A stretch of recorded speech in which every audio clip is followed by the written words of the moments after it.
What's up, guys? Here we go. We are live. Everyone can hear me. Everyone can hear me. Let me bring Patty down here. There we go. We're locked in. We got Rio de Janeiro. I have a feeling for some reason Oliveira is going to get this one done today. Always cashed on him as those short plus monies when someone's supposed to overtake him, the Michael Chandlers, the whoever it may be in Rio. But I think Montel beats Biggie today. But enough of that speculation. Let's get into some hard numbers. Now let's get ready to roll. First fight of the night, guys. We have Luan Lacerda versus Simon Oliveira. Simon. So we got Samar versus Luan. Lacerda versus Oliveira. And Oliveira missed weight. Pretty big. Lacerda is still fighting him. And per my metrics, this should be closer. Sometimes that weight miss can help. And so in this circumstance, we miss weight big. Good breakdown, Devin. He missed weight big. 5 wins by sub. Oliveira's never lost by sub. I'm not sure which way to go with this one. And when I have nothing pre, we do it live. And I think there could be value on Simon here live if he can keep it standing on the feet with good striking. When I put this in, it was a minus 250. What are we looking at currently, fellas? What are we looking at? We are looking at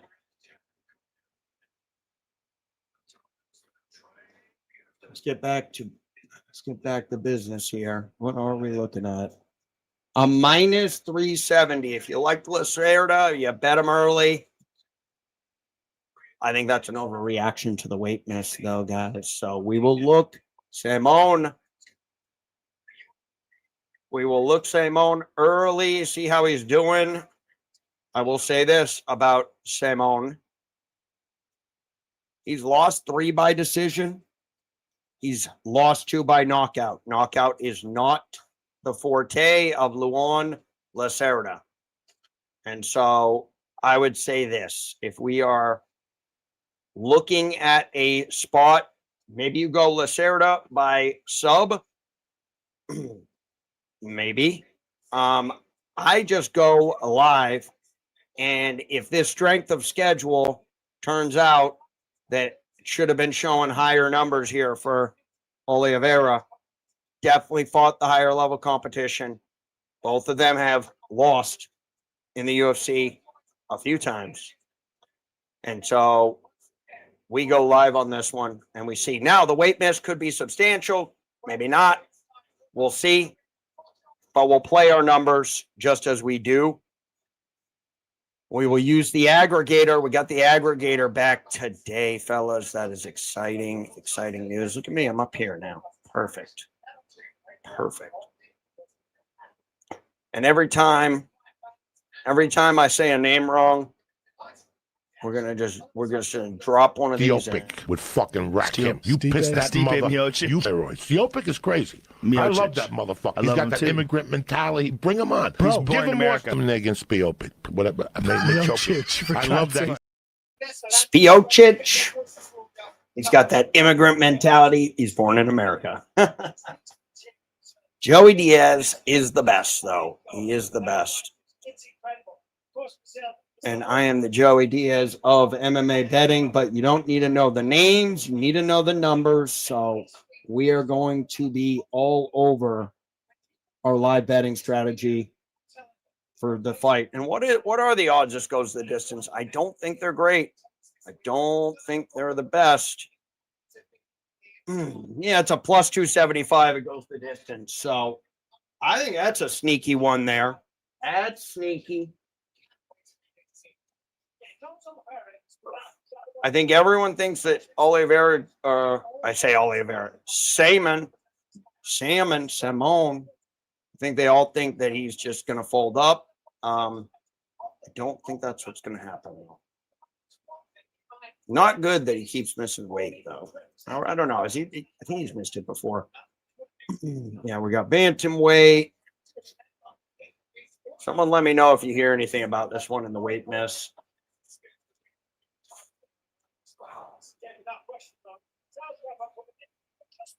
Do I have this one? Do I have this one? If I do, I'm playing it. I don't have it. I'm going to play some reggae, though.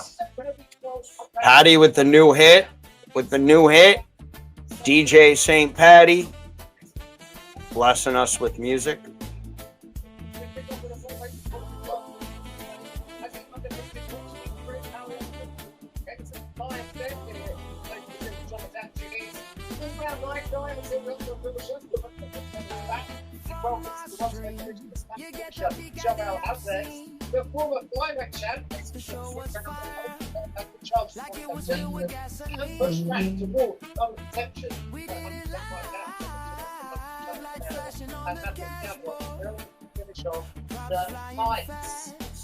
It's all ahead.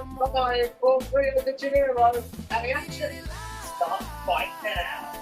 I just saw it for the Pacific Jiu-Jitsu. Right. This one I should move over here. All right, guys. Pause the music for now. I'm going to show you what Mr. Addict, MMA Addict, is either. Oh, we got an OG. An OG before we knew he was an OG. 206 Stoner back in the chat. Announcing fights as they come. He will give you the next fight. Back like a case of the herps. It never goes away, fellas. It never goes away. But yeah, in honor of the Stoner, we're back. And in honor of MMA Aggregator, I'm only going to be able to flash it because things are going to go quick. But we'll flash it. He has 3.6 units on Luan Lacerda. All three models are agreeing. So the way he runs it, he runs prediction models, giving a percentage here on the left, on the right, and he tracks his bets. Every model runs things differently based on weight classes and where they are at in age and things like that. It's very interesting. It's very heavy on the favorites, but every once in a while, he's got some really nice dogs in there too. Ramiz Brahimaj was one of them. And so there you go. There's our boy. And we'll show him for the next one too.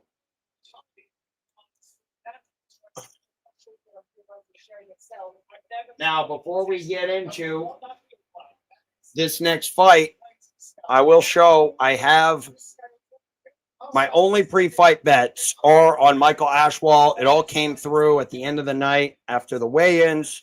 Whether or not it was a broken hand or not with Lucas Almeida, looks broken.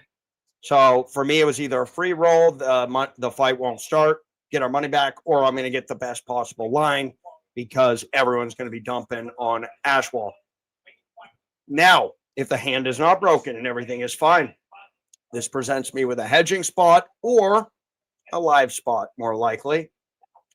Although I will say, I mean, it's interesting. I would say it's an interesting fight even without the broken hand because Ashwell kind of can take a ton of damage and keep going. He's fought against good guys. We'll go into it more, and Lucas Almeida gets guys out there with heavy striking. He's good. He's a good fighter. Has lost a couple by knockout, a couple by decision, and I think Ashwell, even in a regular fight, round 2, round 3 KO is live with him with just the pressure he puts on. He's had 2 tough draws of guys who don't get finished, or don't get finished easily, especially through strikes. Bojioki. Here comes Lacerda. Luan, we're going straight live with this one, guys. Nothing fancy.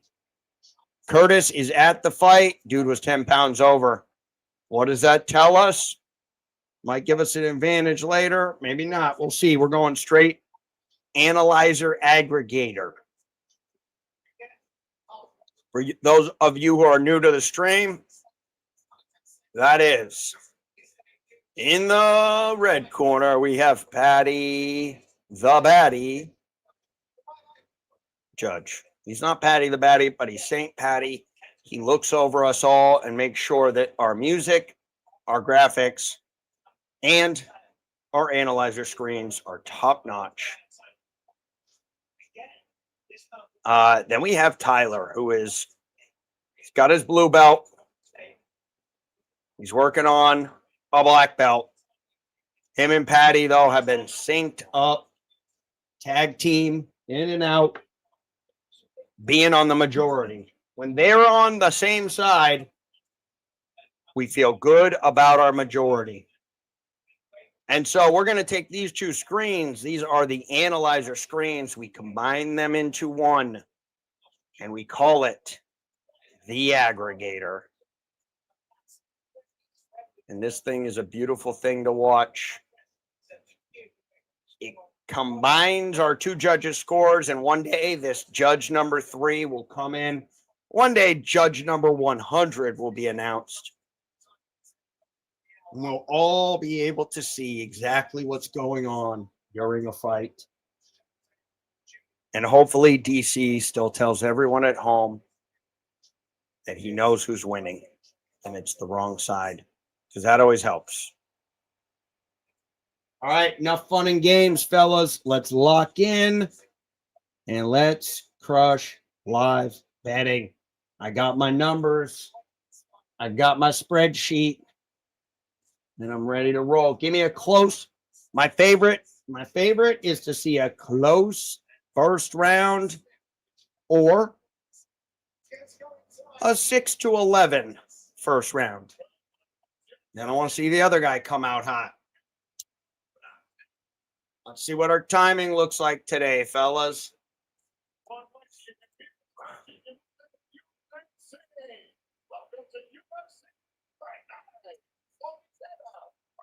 We'll be on the lookout for Curtis on the broadcast. Hopefully Curtis hopefully we see him. He comes in the chat. We shout him out. I am going to bet anything and everything Curtis gives me, because I will just take the fact that my eyes and ears they're on the ground. You got eyes and ears on the ground. All right. I'll have the live lines up. We'll start with Bet Online. They're usually the fastest. As a matter of fact, they'll give them before. We're going to look out for lovely ladies in the crowd, as we should. It is Brazil, guys. We all would prefer Brazil. Here we go. Here we go. Okay, I'm close to starting. My ref's coming out. Jason Herzog. Jason Herzog. Let's go. Lacerda live at -400. We'll be looking other side. Plus new 290 on Oliveira.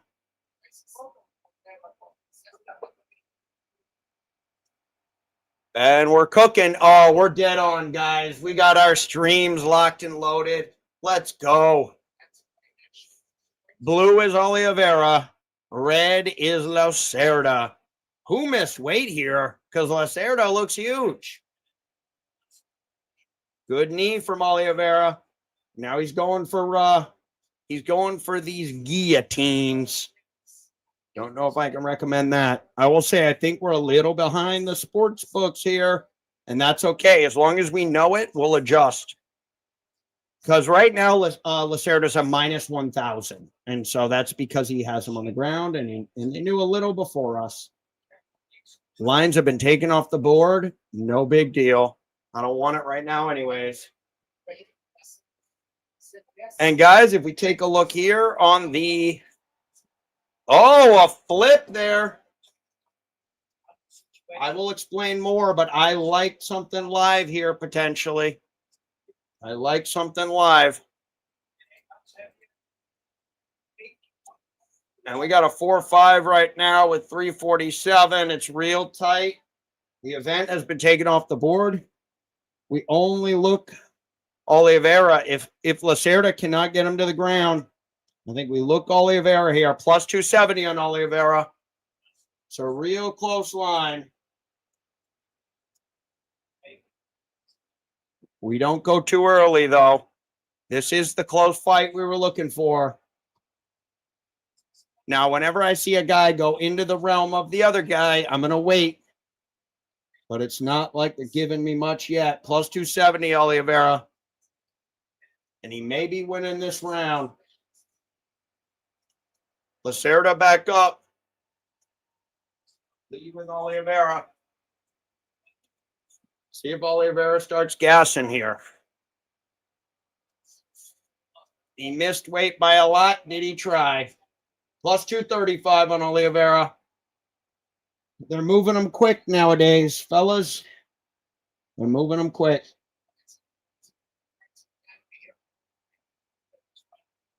Let's favorite this. Plus 286. Now that's live. Plus 350 over here. Takedown. That's because of a takedown. That's why we wait. We're almost 2/3 of the way through the fight, and it's pretty much a coin flip, but we factor in the ground specialist on the ground with a minute and 40, lines up to a plus 420. Plus 475 on Bovada. I will say it's gone too far. We will say that it's gone too far with what we've seen so far. We will take a unit if this fight is close. And we are still getting plus 420 here.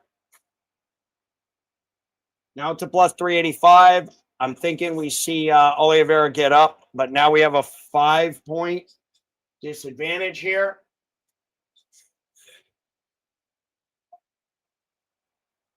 And we will see what Oliveira does when he gets up. He's doing something with the elbows. He's currently sitting at a plus 385.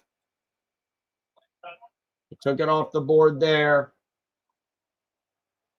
Lacerda, this is where he's dangerous.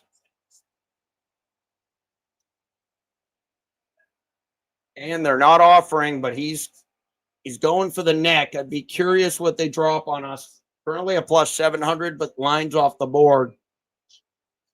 This is going into the range of if it's an 11-point win, which he could easily get here. It's going to be tough to get anything good on Lacerda. Right now, I would say we know how this round is going to end. Lacerda is going to have about 11-point lead without a ton of damage having been done. And so that does tell us something. Plus 700 right now on Oliveira. But what does Lacerda look like after the first? We will see. Oliveira has been taken out quite a bit in the second. So it's really going to depend on, does he just get taken to the mat? Plus 550 live. We're going to have to look early in the second. Plus 600 here. Plus 525. So, but Bovada offering a plus 600 on Oliveira. That's a 12-point win, though. 12-point win. It's a clear decision.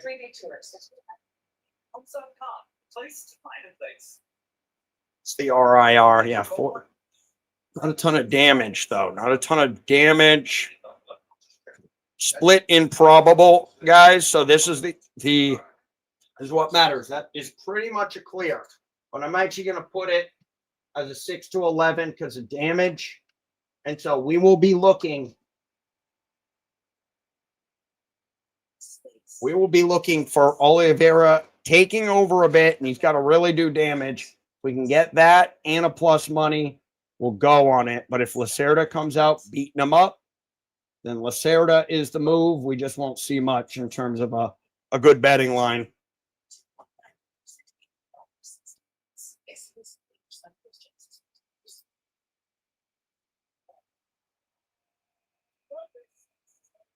All right, let's check out this second round. This is going to be huge, guys. This is going to be huge. It really does come down to how Oliveira starts early. If it's a little wild, we don't know, though. Lines are off the board, except for Bovada. And if it's a kickboxing match, Oliveira is not going to be bad. Plus 700 on Bet Online, which means I'm going to count here. 7, 8, 9, 10, 11. That doesn't make sense there. Unless they're like a minute behind, it's the takedown. Yeah, so it's about 30 seconds. That's what it is. About 30 seconds of behind. Bet Online. Yeah, he's a plus 1,200 now. So I'm not sure. We're going to have to make some guesses on some of these. But for sure, this was not the time to bet Oliveira. For us, it'll be if Oliveira can get up, then we may have a spot there. But they'll have it off the board before it even gets up. Also, live minimum is going to be a unit from now on. We've been right too many times on the half units, unless it's a hedge. We are currently looking at a 4-point lead, a decent IRI or IR, and top position for Lacerda, and he's getting a lot of damage off now. And so this, to me, looks like another Lacerda round, but we are going to be right on top of this. If he gets up here, Oliveira, if he gets up and starts striking, then the line will probably be off the board. There's a reason this plus 850 is still sitting here, and it's not because I'm behind the sports books. They know at about 220, we'll probably, lines off the board. Curious to see if Oliveira gets up at 220 and makes a move here. It's going to be close. Nope. Plus 1,100. Yep. So he's still down at 220. At 200, I'm curious because they took it off for a minute. Yeah, that's why they took it off. So anytime he's being threatened here, it's about 30 seconds.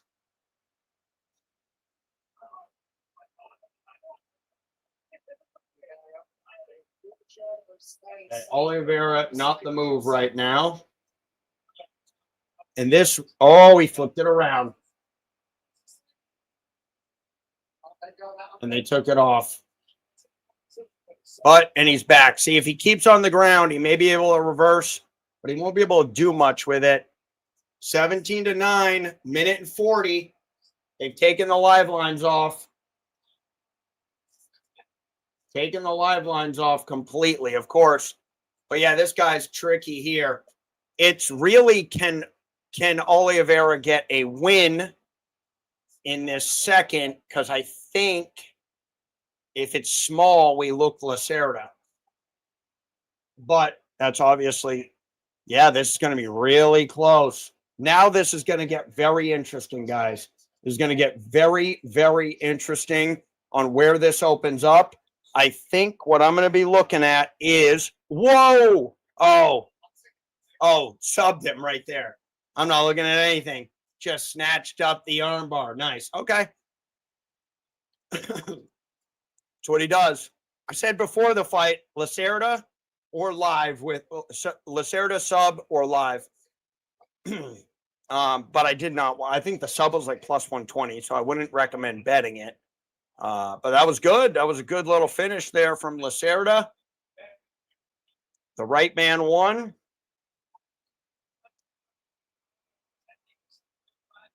Good scoring from Patty and Tyler.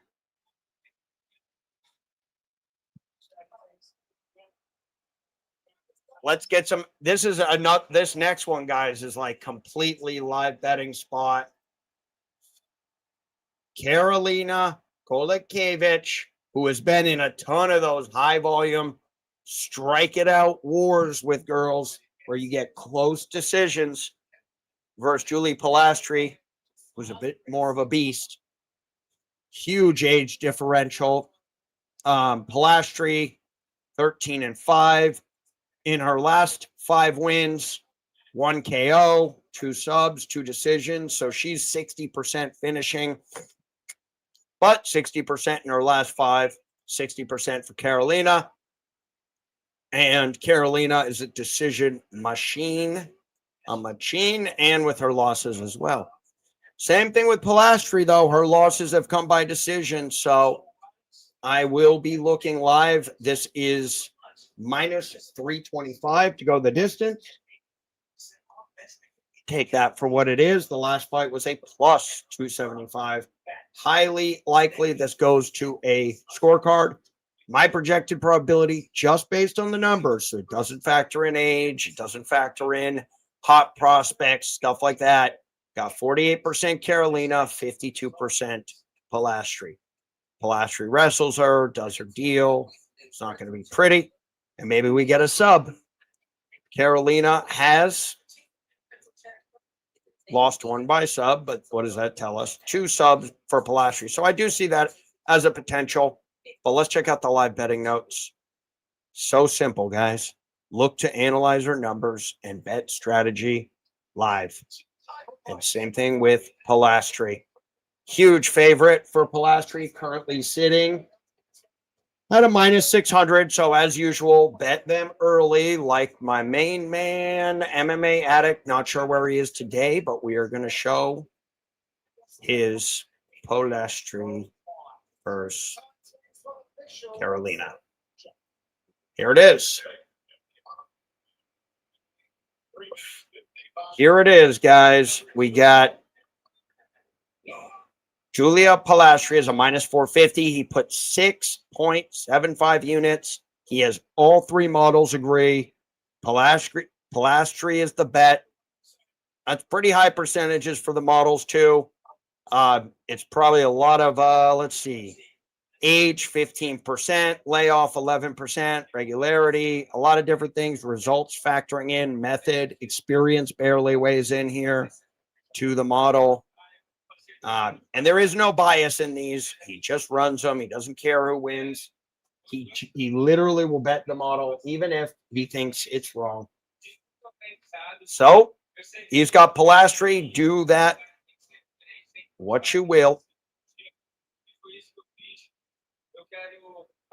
I have do it live, and that's what I will do with this one. I think it should be a little bit closer than it is. I will say that. I will say that. See if we can kind of take a look here while we're waiting for the next one, because we did have a finish.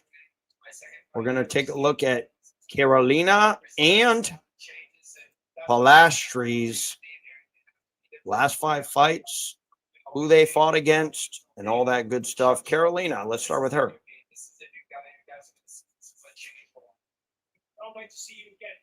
I always miss the fighter interviews because I'm on to the next one. She got decision by Denise Gomes, higher rated.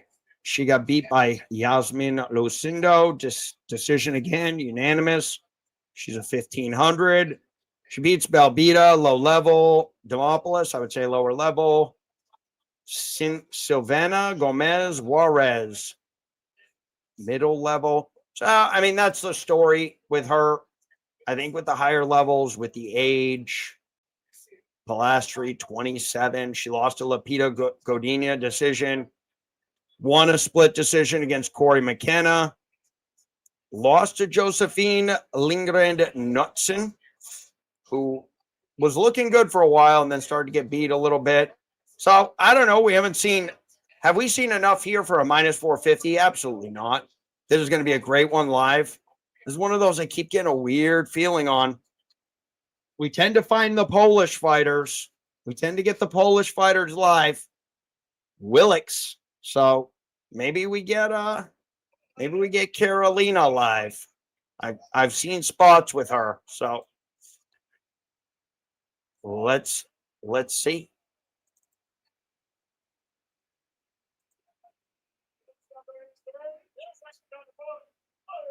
There I am. Okay. Let's see, do we have Addict? There you are. Okay, you thought the line was too light on that one. Okay, okay. In and out, in and out. Okay, in and out. For MMA Addict, he'll be with family. I shouted out the channel. I showed which ones you thought. Okay, nice, nice. Teaching them things that they'll be able to use. Good things.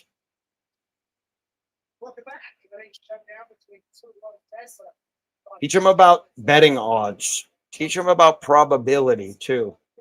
It's good for life. We got only the top priorities. Yeah, I think there's going to be an awesome one to bet live, guys, and it's coming. It's coming.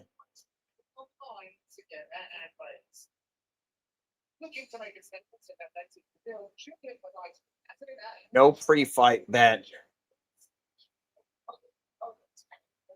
MMA Addict at Palustri, who I do think will win. But if Carolina can run back the clock one more time.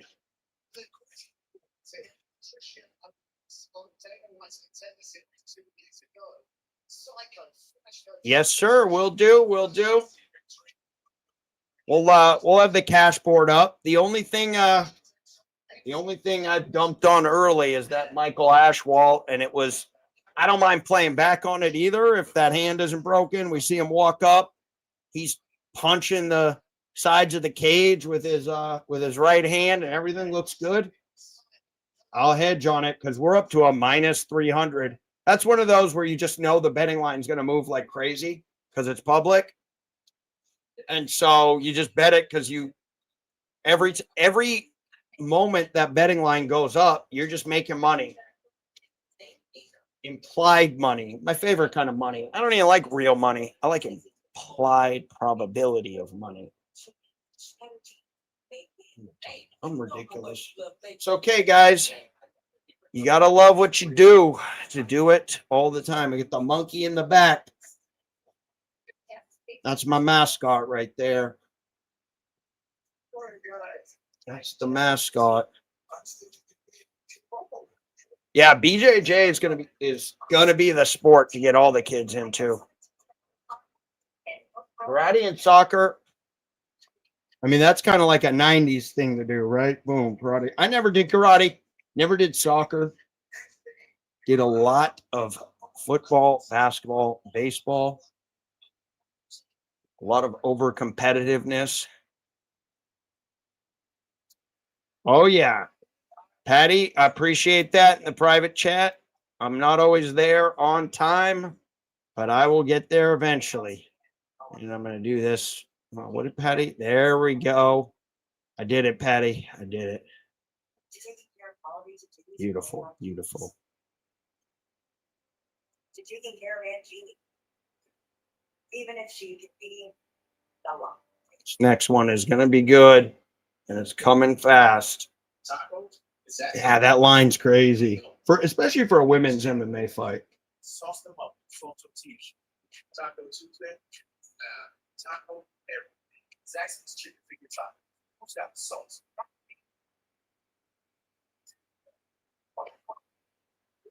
Okay. Where's Mr. 420 announcing the fights? We don't need Bruce. We need Stoner 206. Stoner 206 calling him out.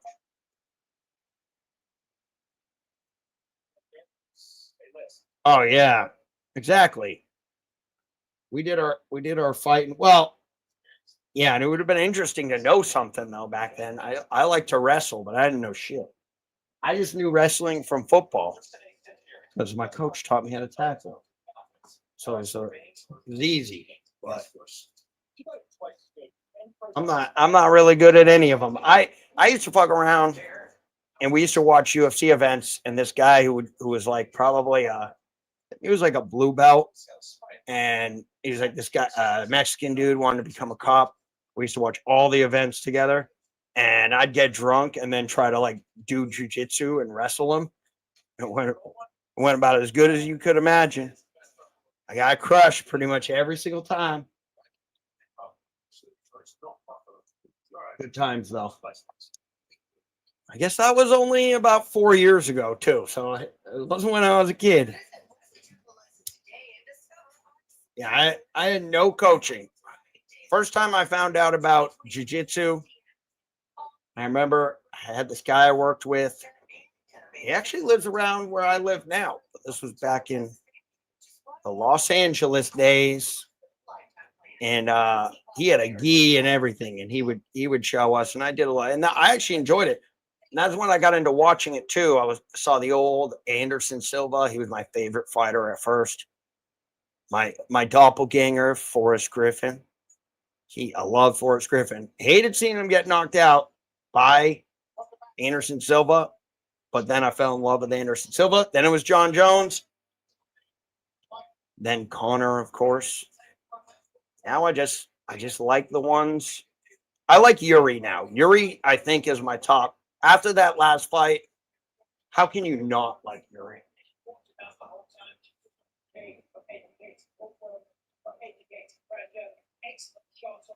Oh, what a great shake. We got shakes. We're hydrated. We're going. I can't wait for this to start, guys. Get your clickers. Oh, excuse me. Get your clickers ready. Get your finger on the buttons. I got one of those feelings that we're going live here. I know we're going to see live lines, but I don't like the last one. I thought we'd see them, but I was waiting. Here we go. Kalkevich is closing as a plus 425.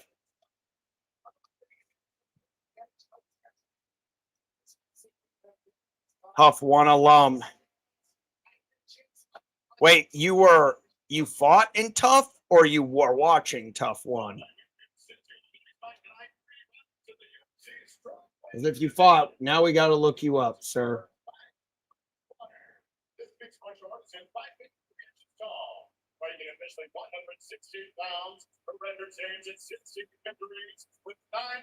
Give me a live line. I know Bet Online's going to give me one. The hands behind the back. We're going live. Hit it live. Let's go. And we're off. See how the aggregator's going. I'm at 450 somehow, some way.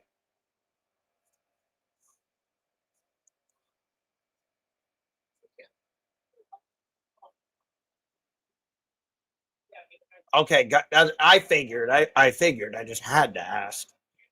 Oh, okay. Carolina coming out hot.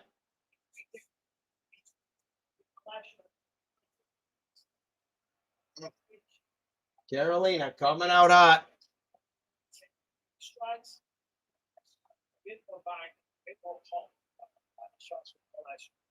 We got to get through a little bit here. It's still early. And what I see as good is not always good. Plus 325. No live line there. I want favorites. I want live lines. Are we going to get one? Plus 325 on. Big shots by Pilastri. Big shots by Pilastri. Lines off the board. Thank God. I was looking Kolakevich, but it's always too early. You know what I realized? You really cannot judge. If you watch the first 2 minutes of a fight, you don't know nothing about who's going to win, really, because it can all flip in that first round. that person may have just gone everything they can. I think by the 2.5 minute mark, you generally know at least who's cooking in the round, or if it's going to be a close one. And this one does not look like it's going to be close. Pilastri is a minus 1400 live.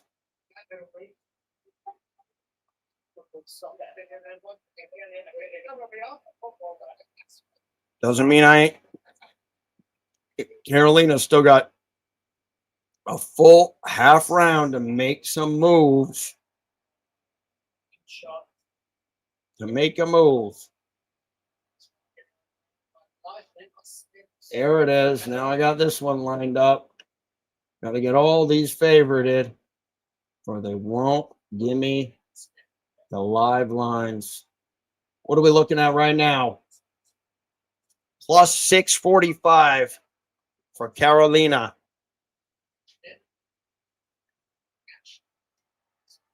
Plus 550. Lines are off the board. Plus 600 on Carolina. We have an 11-point differential, 5.5 RIR. Clear round. Almost impossible for Carolina to catch up without massive damage. But if it goes like this, I'm predicting 24-8, maybe. Pilastri taking over. Plus 775 on the live line right now with 1:50 to go. So I'm going to show you guys some of the stuff going on here on the aggregator. Clear unanimous right now for Judge 1. That's Patty. Split improbable. Different RIRs, but we're right there on our average 17-5. That's a 12-point win.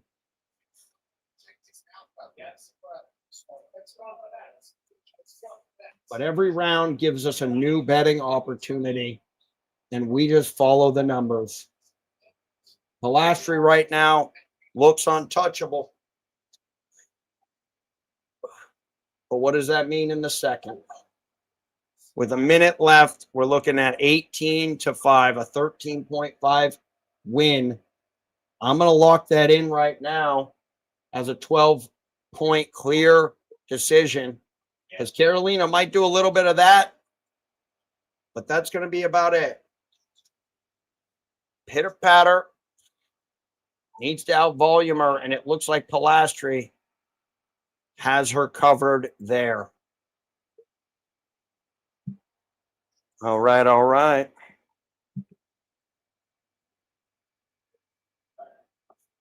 Moving the TV here may have been a top 10 decision in my life. Pilastri's coming in heavy bombs, but is she tiring herself out? I don't see him like landing. That is a clear decision for Pilastri. And really, when you get it like that in the first, especially as a favorite, man, you're looking at 97% of the time winning the fight, Pilastri. We really might only be able to look Pilastri. Now, here's a situation where we can get a good betting line. Currently, Pilastri is a minus 1667. If Carolina can land a big shot, do something, they'll take the lines off the board, but then when there's a recovery, Pilastri will have a better line. Highly doubtful we'll see that. Per the spreadsheet, per the betting strategy for live, there is no bet on the round one loser by 12 plus points of a clear unanimous like that. There is no bet on Carolina unless she can completely flip it and also get a 12-pointer. And so maybe she gets a 6 to 11-pointer. I'm still going with Pilastri. Anything below a minus 180. So we want to see Carolina do some work here in order for us to see something worth betting. And right now, Pilastri looks like she can do this all day Long. And Carolina can do the one thing, but she doesn't do good on her back foot. She's good when she's marching forward, hitting them, hitting them, hitting them. The line is not moving. Off the board, as a matter of fact, in almost all cases. That's because Pilastri is putting on a clinic. She's putting on a clinic here. Still early, but oh, it's violent. This could end in a finish, guys. Pilastri senses it, but Carolina is as tough as they come. And does Pilastri gas herself out? She's literally walking her down with her hands down at her hips. This is confidence at another level.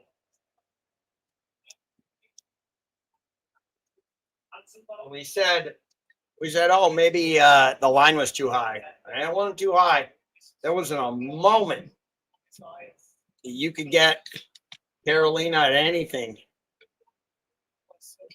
better than you're getting her now at a plus 1,100. Plus 1,300.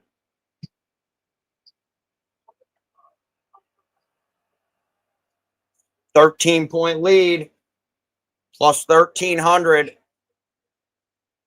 If she can catch up, Carolina, it'll be interesting. But even then, a lot of times a fighter in Pilastri's shoes, knowing she's taken a lot of this second round and knowing that she easily has the first round, she might take her foot a little off the gas here. That's going to be our only chance to get her at a good number. But Carolina's still sitting at a plus 1,300 because the lead is there. The lead is absolutely there. And this fight's never been in doubt. Graph is still round one. What graph, sir? Nope, this is round two graph. It's round two graph, I'm pretty sure, on the aggregator. Round one is down here, listed. This is round one, clear unanimous on the averages. This is our current round. This is round two right here. Hopefully that cleared it up. Round two here. Hopefully I'm not talking about something else, Mr. Addict. Carolina is down big. Minute and 40 left, down 20. You can bank that round for Pilastri. You can bank it right there. She's a minus 10,000. So if you bet $10,000 right now, okay.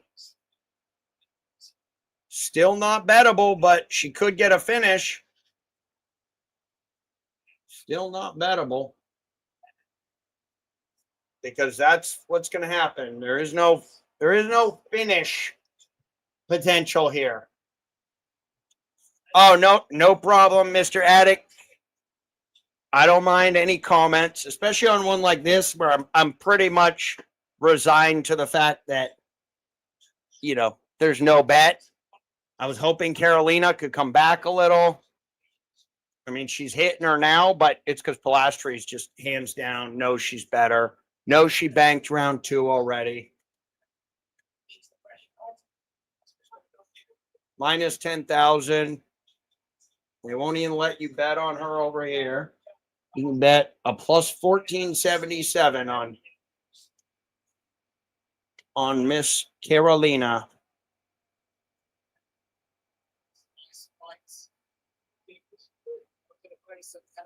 Carolina did make the smallest of comebacks, but Pilastri looks like she literally could do this for 5 rounds. It's not bothering her at all.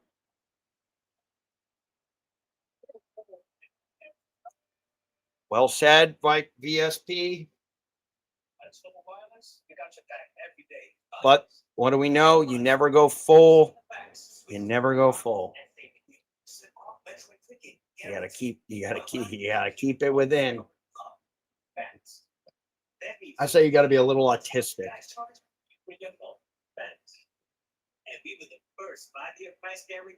Touch of the tiz. Touch of the tiz, guys. That's what we all got here. We're staring at graphs. We're staring at betting lines. They ain't going anywhere. Minus 10,000 on Pilastri, plus 1,300 on Carolina. Stop me if you've heard this before. This means that if you put $100 on Carolina at plus 1,300, you will lose $100. And so there's a reason why one of the books only lets you put it on one side at plus 1,800. You can bet Carolina at plus 1,800, but you can't bet Pilastri. So deep, I may have come out the other side. It's getting a little weird in here, guys. It's getting a little weird. Well, let's get weird. Let's see something weird happen in this fight. They're hugging. They're hugging. So I know whenever I see a hug that we're going to decision. That's what I know. I've never seen a hug in a knockout. They're always hugging and saying, you know what? We might make it look exciting, but we will not finish each other because we love each other. That's why we hug.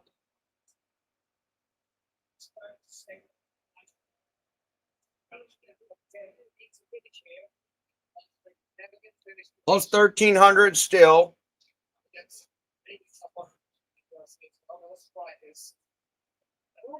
Carolina throwing the punches that could have helped her early, but I don't think she expected Pilastri to come out like an absolute animal.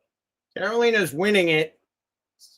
We can't forget that we are always about we need a finish. We need a finish. I mean, I guess Carolina could 10-8 her, but it does kind of look like Pilastri's like, okay, I'll let you hit me a little bit. I want it to be a fight. You didn't hit me for the first 2 rounds. So let's bang it out here, which is nice. 13-5 on. Oh, Carolina with the classic boom, boom, boom. Down the pipe. That's what she should be doing. I was hoping for more of that, where then we could have actually seen some decent betting lines. Carolina's waiting for that counter shot. Boom.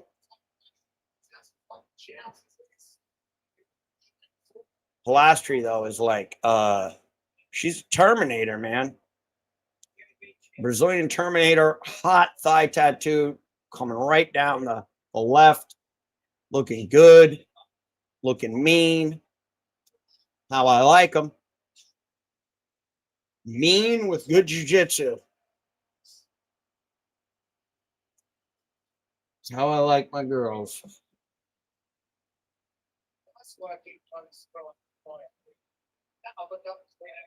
Which is why Mackenzie Dern, Jandy Roba fight is going to be a good one.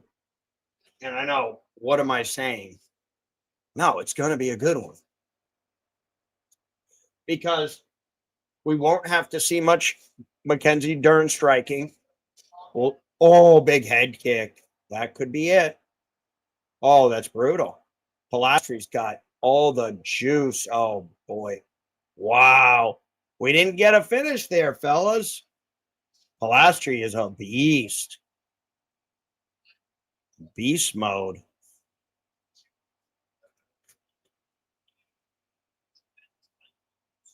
Tremendous. Well, to recap the live betting, I don't think we had much there. Fellas, but we are having one of those nights. 2 finishes to start her up. Do we got ladies in the next one? Dern, top position. Jandy Roba is going to be tough, though, to get on top of Jandy Roba. She's got some very nice wrestling. Wouldn't mind Dern on the bottom either. Not going to lie. Dern on the bottom sounds like a nice proposition. She She doesn't like to be on the bottom. She likes to be on top. I do know that.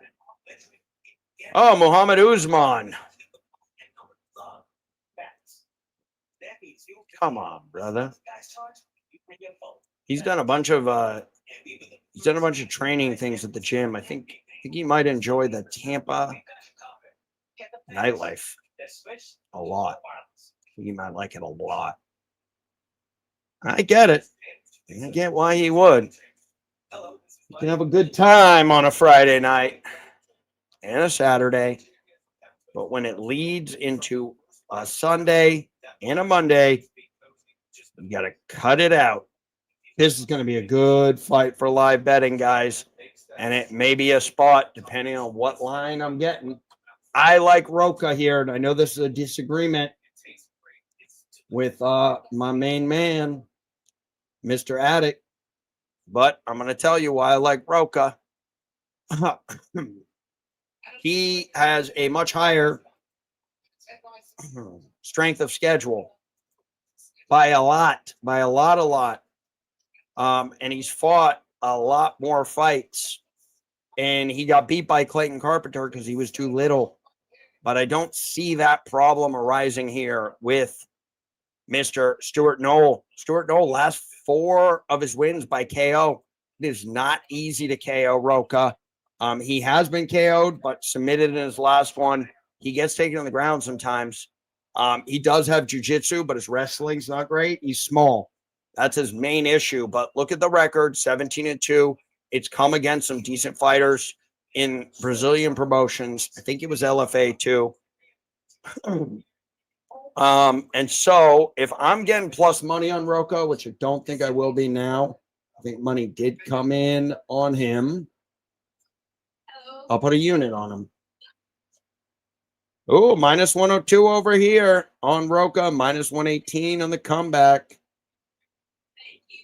on the Australian Nicole. I think this is also a potential prop fight. I think goes the distance is actually a plus 160. I think that has value on it. But it could be a finish too because of this discrepancy. If I see finish, I see Roca getting a finish. I do see him getting a finish, although his 2 losses came by finish too. Let's take a look here. Oh, Roca's a plus 110 on Bovada. I think that's the move. Roca plus 110. I like that. I like that a lot. What are you guys seeing? What's the chat seeing? White House card. Birthday.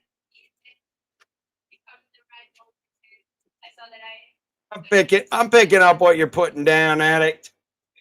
Addict, I know you have the other guy, so I want to give it a fair shake here.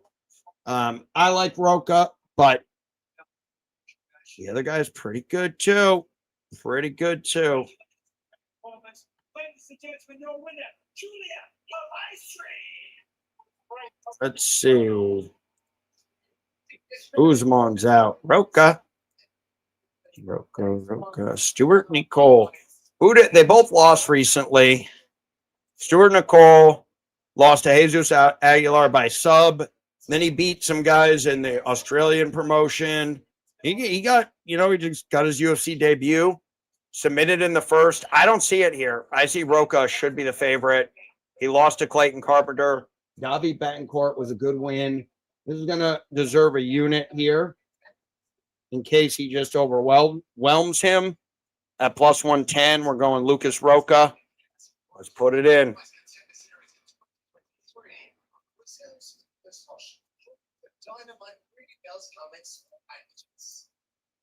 Free fight bet on the cash board.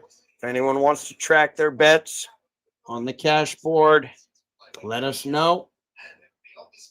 We'll send you the link.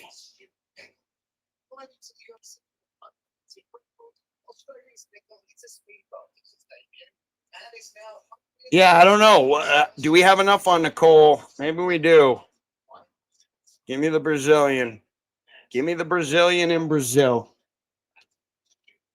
Let's add it in. But we will look live. We will be looking live.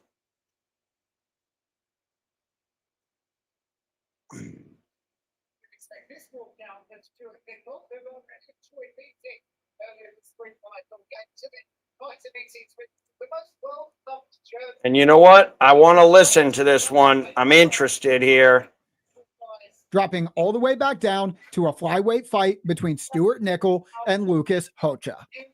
Both Stuart and Lucas will be making their second walk in the UFC after losing their respective debuts. Nickel was undefeated at 8-0 before losing by first-round submission in August of 2024. Lucas was on a 6-fight run that was ended by a second-round submission last October. Stewart suffered an injury before a scheduled fight in February, but I don't know why Hocha has been away for an entire year. All three models predict this fight very close, but two of them lean towards Stuart Nickel. The bettors also have the line leaning that way, so I picked him up for 1.34 units as a minus 134 favorite. All right. So me and the addict have a difference of opinion. Early swing seems good.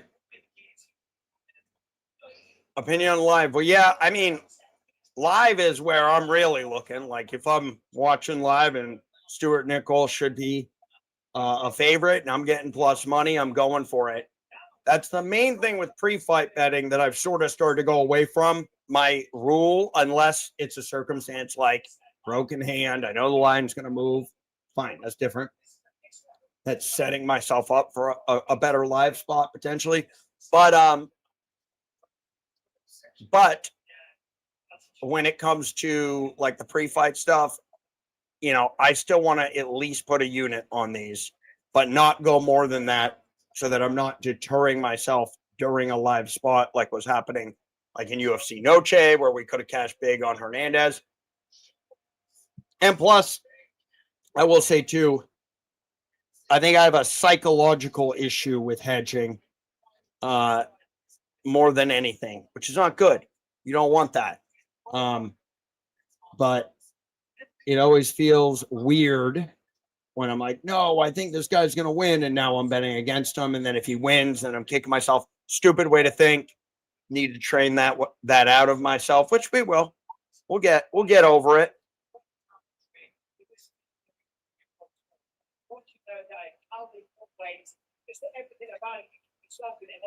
I like Roca here. We're going to see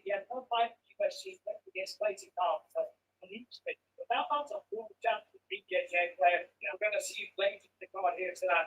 Prior to that, I tell you this match is fine as finished, but it's highly almost sufficient. All up with the top. Roca's a plus 135 inside the distance. Like what? What? Come on, boys. Come on. Got to give us something better than that.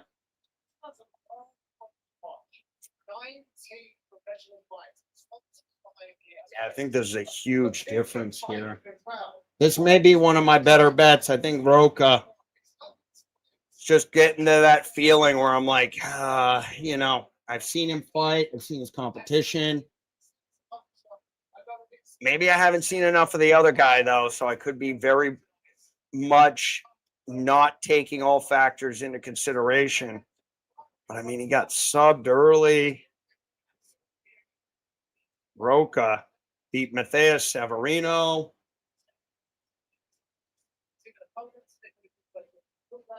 He's got a small opponent.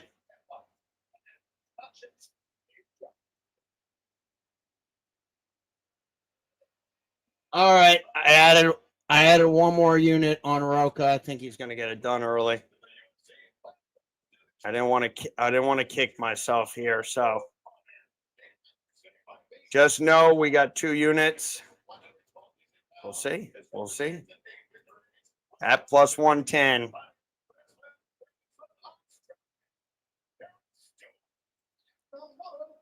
But we will go on Stewart if we're getting that really good live line.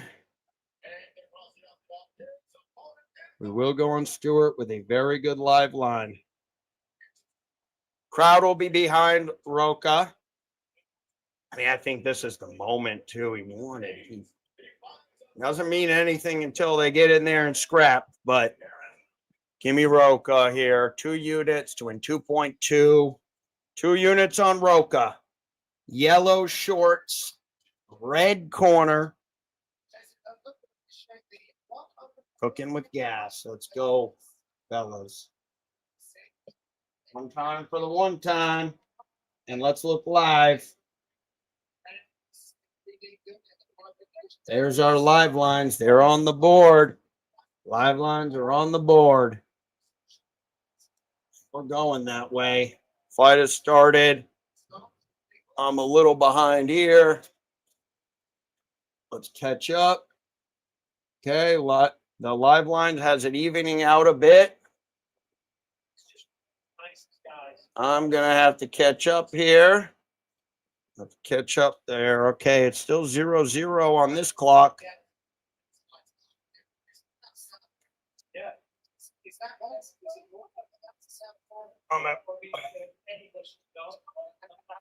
Pretty evened up so far with the striking.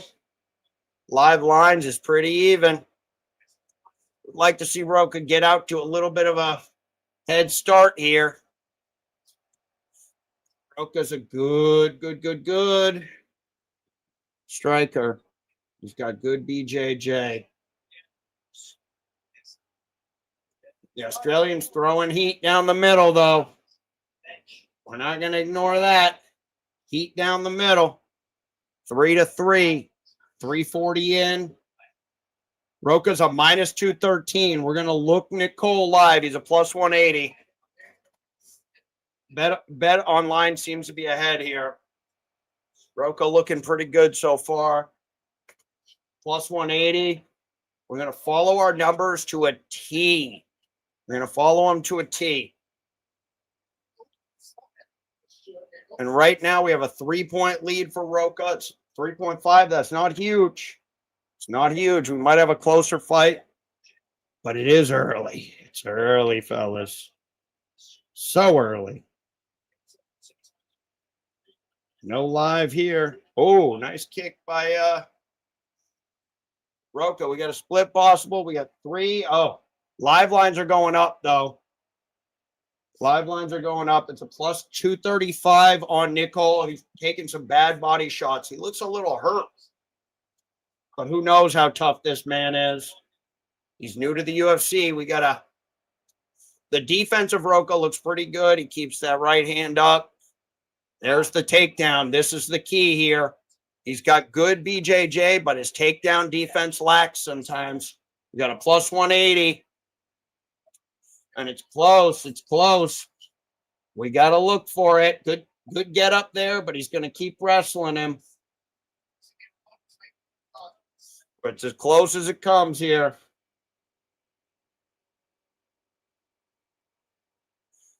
And currently a plus 180 on Nicole. It's going to depend on if he can get out of this. Plus 165. That means he's still wrestling him. But it's close. What are we going to see in the second?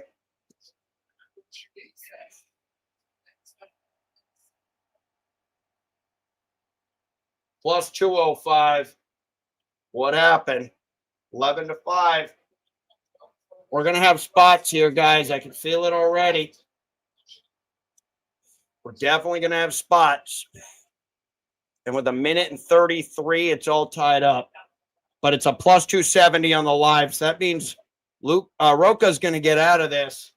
But that may be way too high. Did it gas him? Maybe.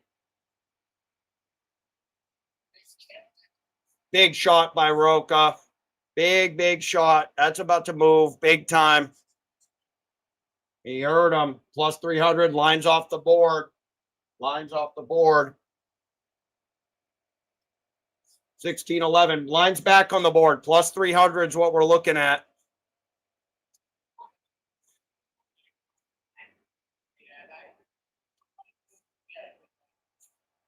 I think Roca is clearly winning the round with the crowd and all that, but It's not as far apart as they would like it to believe, like you to believe on the live betting line, although that was big for Roca. Wonder what that's going to come. 18. He's making him get up. He looks gassed. 19. He's stuffing the takedowns a little bit. And so that's going to be a win for, well, still 8 seconds. Roca doesn't look tired at all, though, and it looks like his damage has done a little bit. Even this wrestling's not going to mean anything. Plus 385 on the live line. That is a 6-point win, though. That's, no, 5. That's a 5-point win. That's not huge. RIR, what? Yeah, that's a low one. So this is going to be huge for us, guys. With a split possible, 1 through 5, all we need is for the other guy to make a move in the second. I don't see that coming. But if he's looking for a 6 to 11-point win going through the second, we just don't know enough about this guy. It could be nasty. He could come back, and we're getting big plus money. He's currently a plus 420 on the live line. That is Nicole. Minus 667 on the comeback. That is too high if we see some action from Nicole early second. The only reason we have to see that is because despite it only being a 5-point differential, to me, I saw damage. Yep, all over the place. They are. Yeah, I don't know if I see, definitely would bet Nicole at plus 420 over Roca minus 667. That's for sure. And if Nicole is tough, we'll bet him.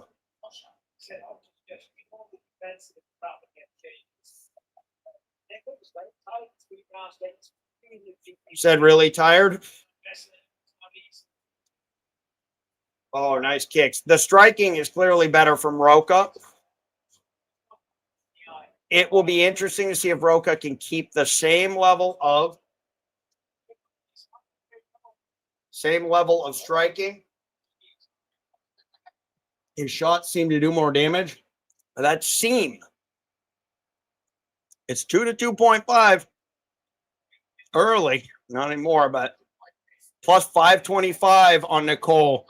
If he turns it around mid-second, we could have a really good spot, but that takedown defense is good. I think this could end in a finish, guys. We don't know how tough Nicole is, but I think it could end in a club and sub. I'm predicting club and sub, if I had to guess. Plus 600 on Nicole, and it's because he's kind of getting beat down a bit. It's not just the points. It's the volume, the defense he comes back with. He's in Brazil. He's running out in front. Getting a plus 600 on Nicole.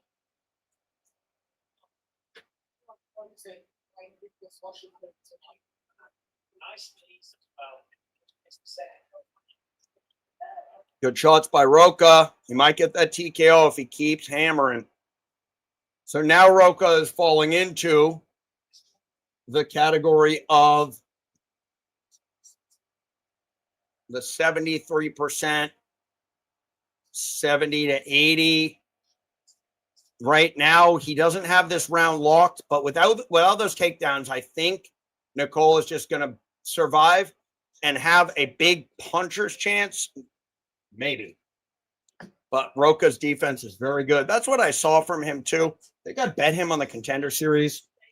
He's small, so if he goes up against a bigger flyweight, or if he has to fight a bantamweight, he struggles because he can get wrestled. But Nicole's about the same size. He's going to make him stand up. It's hard for him to stand up right now. Eyeball says Roca. Betting lines have Roca to minus 1,000 on Nicole. I think they're even wondering if he gets through the fight. You're not allowed to bet on Roca anymore, which is usually a sign that it's looking good. for him. Okay. Roca just kind of diving in, really working the body, the knees. So it's a bit of a beat down here. Lines are off the board. Oh, some good shots from Stewie boy. Up. Roca. Roca's not bad on the ground either. That's the thing. He might have better jiu-jitsu than... Oh, he's kicking him in the side. This is where the 17-2 comes in. It's not rushing. It's been here before. His defense is solid. He's keeping his takedown defense good because he knows on the feet he's got the edge. So lines are off the board. They took him off, and Roca is landing some very big shots. Some very big shots. But you know who's still throwing? Is Nicole. And he clearly is a dog and has the chin. All the Aussies have chins, right? Until they rely on him a little too much, and then you got Malarkey. But Malarkey stayed alive in the last one, too. We have a split improbable, but and Roca's throwing like crazy punches, too, and kicking the body, knee in the body, elbow in the body. And we'll see in this third. Nice knee from Roca.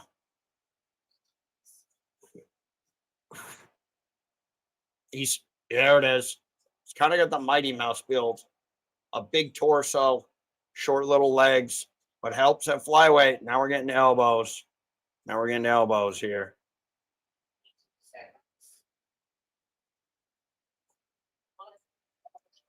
Yeah, minus 665. Criminal. Yeah, the holds on these are bad. That's why I'm really just looking one side or the other most of the time. Stewart, Magny in the third.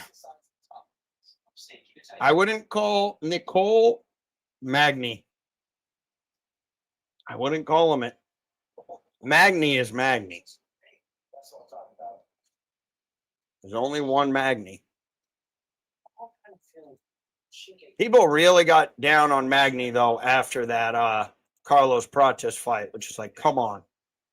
Okay, we got 2 units on Roca at the plus 110. They're not even really offering anything for the third round, so I don't know what that tells me. Okay, they won't let you bet on Roca, but you can bet plus 1,500 on Nicole, which is higher than Magny ever was, actually. If we take a look, we have a split possible in the first and a split improbable here. If Nicole was looking like he could fight back on the feet, throw some good punches, we might even look towards him at a plus 1,500. But it also looks like there really wasn't a moment in that second where Roca was in trouble, like we thought. A moment where he could lose, and there were a few of them for Nicole. So we'll keep an eye on Nicole. We won't count him out. We won't call him Neil Magny unless he does some Neil Magny stuff. This is flyweight there too, fellas. Although, yeah, I've seen maybe more Roca fights than would make any sense, and there's a reason he's 17-2. He might not be the most athletically, physically gifted fighter, but he's smart. His defense is good, and he's well-rounded. He's BJJ black belt on the ground. He's got very good striking, and he does a lot of work late too. He just kind of has that style where he's just going at you. He does remind me of Mighty Mouse, though, like a poor man's version, but not like homeless or anything, just like slightly less wealth than Mighty Mouse. Roca still looking good here. Stewart's a plus 2,200 on the comeback if you want Stewart. You can't bet Roca. Can't bet Roca right now. And I've seen Roca too. He goes to decision plenty of times because or gets late third round finishes because of his style.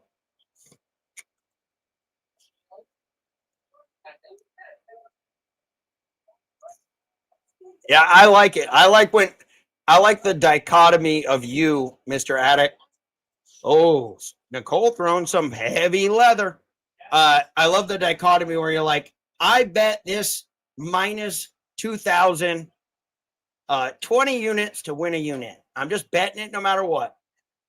And it's like, I'm just going with the math. Like, you just go with it. Oh, this is huge shots from Roca.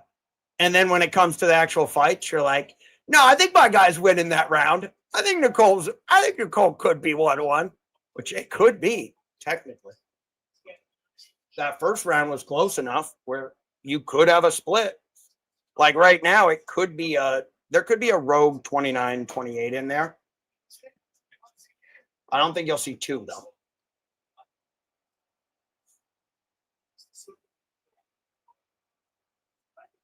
Oh, Roca's showing really slick boxing. Oh, and then a reversal. Wow.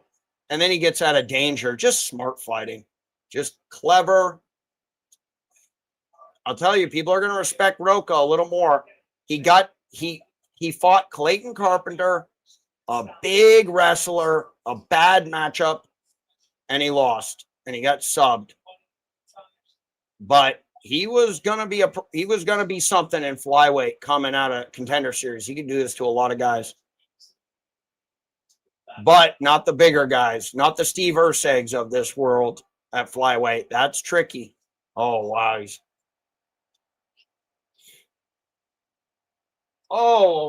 a little. Okay, looks like he's gonna give Nicole a shot. He's gonna give him a shot. And they're having fun out there, guys. Let's have fun in here. We're going to have fun in here. Let's go, Roca. Oh, what a slam. Nice job, big boy. 10-8 possible. We got a 10-8 possible. Yeah, Rocha looks awesome. I'm so glad I did end up going 2 units on this too, because I haven't really seen much of anything I like, but I'll show you my original live betting notes. I kind of had a feeling I wasn't going to be able to get anything on Roca live, because I felt like we could just see him doing work like this from bell to bell. And the Brazil factor also got me. Like, remember how all the Australians were winning in Australia? What happens when the Aussies come to Brazil? Because that's a lot of travel. That's a long flight, and it's a different vibe. Domination by Luca. Luca. You know what? We're gonna play it. Got a boy right here. Mr. Monkey.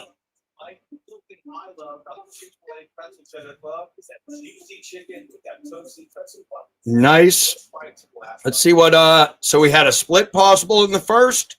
We had a split improbable. I count that as a definite. And then we had a 10-8 possible with a 5.574 RIR. Amazing. I think we just go with a clean 30-27. Call it a night. You can handle a lot. We're taking care of Monkey. taking care of it. Even if she Where's my little songs? Then there's Zaxby's chicken finger time. It's any way you want.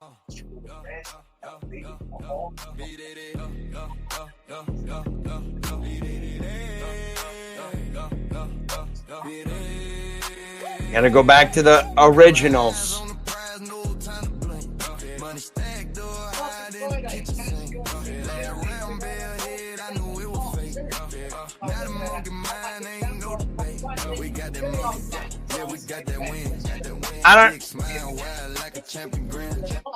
I'm not even gonna play the monkey at the casino because we already know the picture's coming down. 30, 27. Ain't no fluke, it's a calculated spree. Betting on the data, yeah, that's happy. I hit it out of they church, they wine. There it is. There it is. We got that monkey. And we can have a little fun here, guys, but we got to get live. I mean, I said it. I'll show you where I said it. I said I like Roca in this spot. With experience, edge, and higher strength of schedule, slick boxing could get him rounds.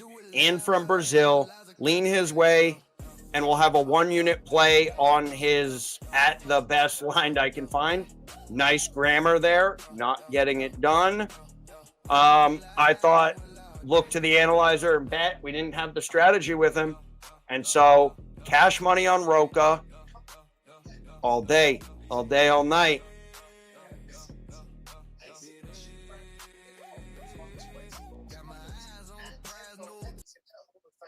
Okay. Monkey. Let's talk about the next fight. You know what? Let's just run the tape with Mr. Addict because I got nothing on this next one. Am I gonna get a live bet? No, I'm not. Come on. Beatriz Mesquita fights Irina Alekseeva. Beatriz Nice will be making her pronunciation. UFC debut as an undefeated fighter. Of her 5 wins, none of them have gone the distance. She stopped the first 3 by rear naked choke. The 4th ended with an illegal kick, and she finished her most recent fight by TKO. She isn't the most experienced in MMA, but she does have dozens of BJJ matches dating back to 2011. Irina will be making her 4th walk to the octagon on Saturday, and she'll be looking to get back in the win column after back-to-back unanimous decision losses. The bookmakers and the models all favored the UFC newcomer in this fight, so I picked up Beatriz Mesquita for 8.99 units as a minus 600 favorite. All right. Oh, my bad, guys.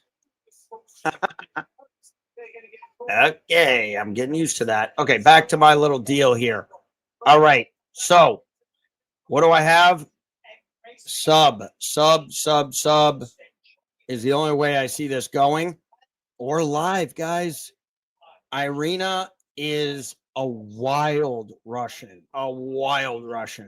And Beatrice, lower level. What can I say? Lower level competition, BJJ. We've seen this go the route before. But what I've noticed is it's normally with the guys. When you get some BJJ guy come out, he can't figure it out on the feed. He gets pieced up. We found value. Martin Boudet, perfect example. We got him live. Irina is going to get taken down and potentially submitted if she is not careful. And if we know one thing, she is not careful. And so fight goes the distance is a plus 200. That's crazy in women's MMA. Minus 260 that it doesn't go the distance. How is Irina lost? We saw that on the other page here. She is lost by decision. Something has to give. So I'm going Irina live, or I'm going B-Tree by sub early.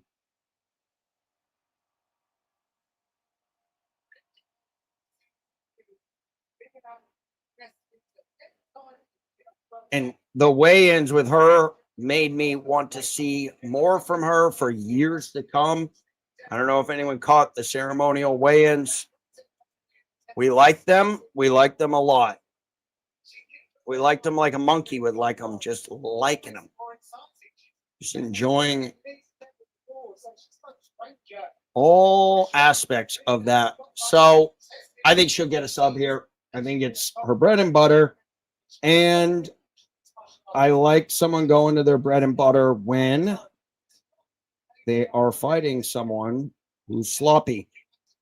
Mesquita by submission is a minus 125. That's crazy. But you know what's not crazy?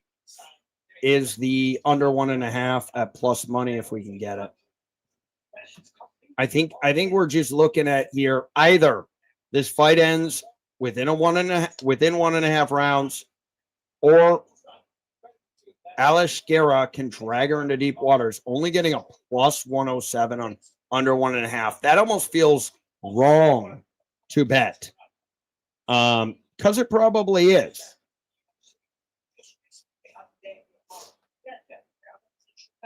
Bia Mesquita in round 1 or 2 is a minus 125.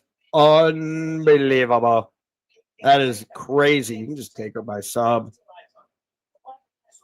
This is wild. Does the fight complete the first round? Yes or no is a plus 170. So this is a plus 170 to end in the first round. That's not a lot. We're going to look live. We're going to look live.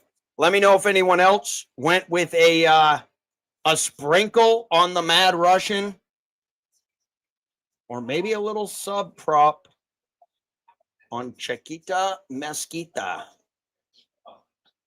That is Portuguese for anyone wondering at home. Okay, let's kick it live, fellas. Let's kick it live. Oh, they giving me a stream? Give me a stream here.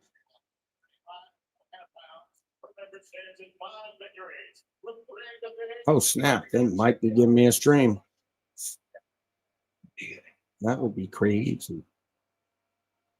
You imagine if I got a stream of this fight from the sports book. All right. There was no value on her by sub. I think there could be value live. Arena has never been finished. She is a Mad Russian. All right. Ladies and gentlemen in the chat, let's go. Let's go. Here we go. We're lined up. It's live betting time, fellas. It's live betting time. We got the ladies going. Somehow it's not favored to go the distance. Okay. Current line, Mesquita, minus 700. Irina, plus 470. And we will see Irina coming out on fire, as she does. As she does. Nothing happening yet. 432 in. We got live lines. We got Irina at a plus 500. Now at a plus 400 because she's throwing hands. Market's on hold. Market's on hold. Did Irina do something? Did she do something nasty? Or is there a takedown coming? Time will tell. I think Irina first round could have been the most interesting, but can she stuff the takedown is the $1 million question that everyone will ask. Based on the betting lines not being up, I think not.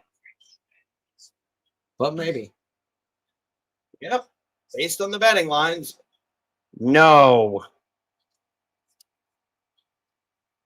And she's going not for the sub. Oh, was the TKO the sneaky prop? Because she might say, you know what? I've done a lot of jiu-jitsu, but I've never gone to elbow someone in the face. Although she'll snatch that neck up so quick if she needs to. Lines are off the board, which tells me this full mount's still happening in volume.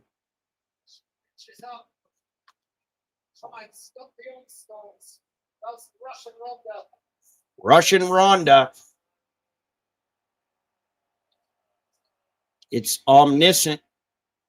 Russian Ronda is having things happen to her that happen to standard issue Ronda. Like clockwork. No lines on the board, guys. I think we know what's happening here. Now, what happens, though, if Alaskiva survives? what happens then? Russian Ronda got hip tossed. No, it's not supposed to happen. Russian Ronda also, she has an armbar. I think that's why they call her that. And I guess she kind of looks like Timu Ronda, but I don't think her wrestling defense is where it needs to be, because I see this a lot. But she's only lost by decision, so she survives. But I don't know how long she'll survive with this girl on her. Because the moment she decides to do a little jujitsu, because right now she wants to hurt her. She wants to tenderize her a little. But once she flips those hips, which I'm keeping my eye on in case you guys are wondering, I'm watching the hips because, I don't want to miss any jujitsu here. Oh, yeah, okay. I do not mind this position at all. As a matter of fact, I prefer it. I like Mesquita. I like her name. I like her fighting style. I like everything. We got to find Curtis. If anyone sees Curtis in the crowd, point him out. What if he walks up with Montel? That'd be sick.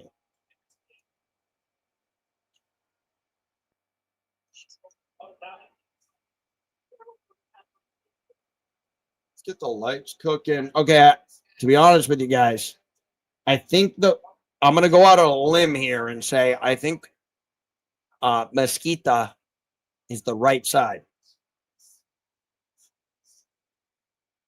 But Aliskiva has never been finished, but she's looking for it right here. She's looking for that. Oh, big elbows. These are really nasty. She's not connecting enough, but the defense is just to flail the arms. Oh, she's coming down really heavy on her. Oh, this is brutal.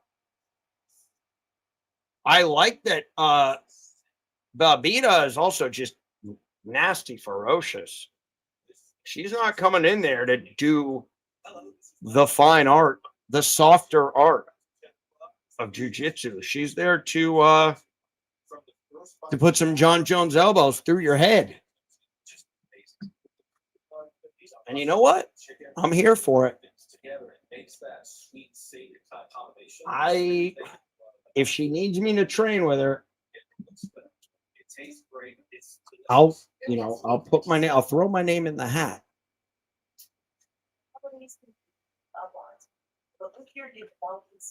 All right, guys, that was a domination like you read about.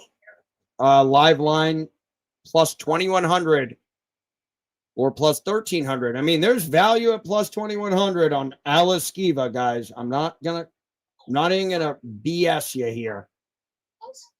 A ton of value. But that's because we've only finished one round. Now the round is probably a 10-8. Yes. But on the other book, it's only giving me plus 1,300. And so for me, that's 800 points of value. And look at her. She's kind of a wild woman. She kind of likes it like this. 1,500 over here.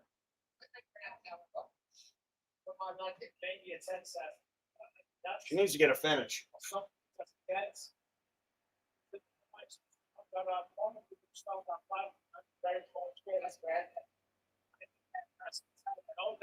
I can still get plus 2,100 on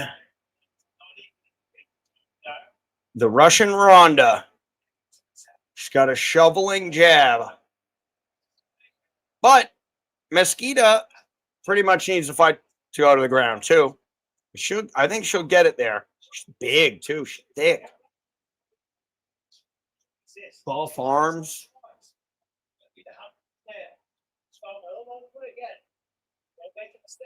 She cut up.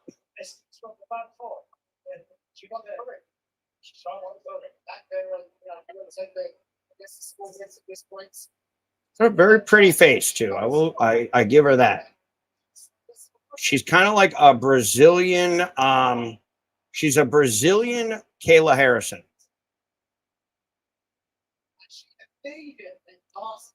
Perfect. Perfect jiu-jitsu. Yeah, hey guys, I think we know where I stand on this. You could lay my minus 10,000 on Mesquita if I could get a fight. No, you wow, plus 2,900 on my girl Russian Ronda. I think she finishes her in this round. I don't think Russian Ronda is going to take much more of this damage. I don't think it's going to go well. No live lines, fellas. I like this next fight, by the way. If Thomas Peterson can survive, she's going to get the neck right here. She's going to get it right here. Here it comes. Yep, it's over. Boom, that's done deal. You saw that coming a mile away. She's out. Yep. So, yeah, I don't think Irina wanted. Wow. Absolutely. I'm a fan. I'm an absolute fan right now.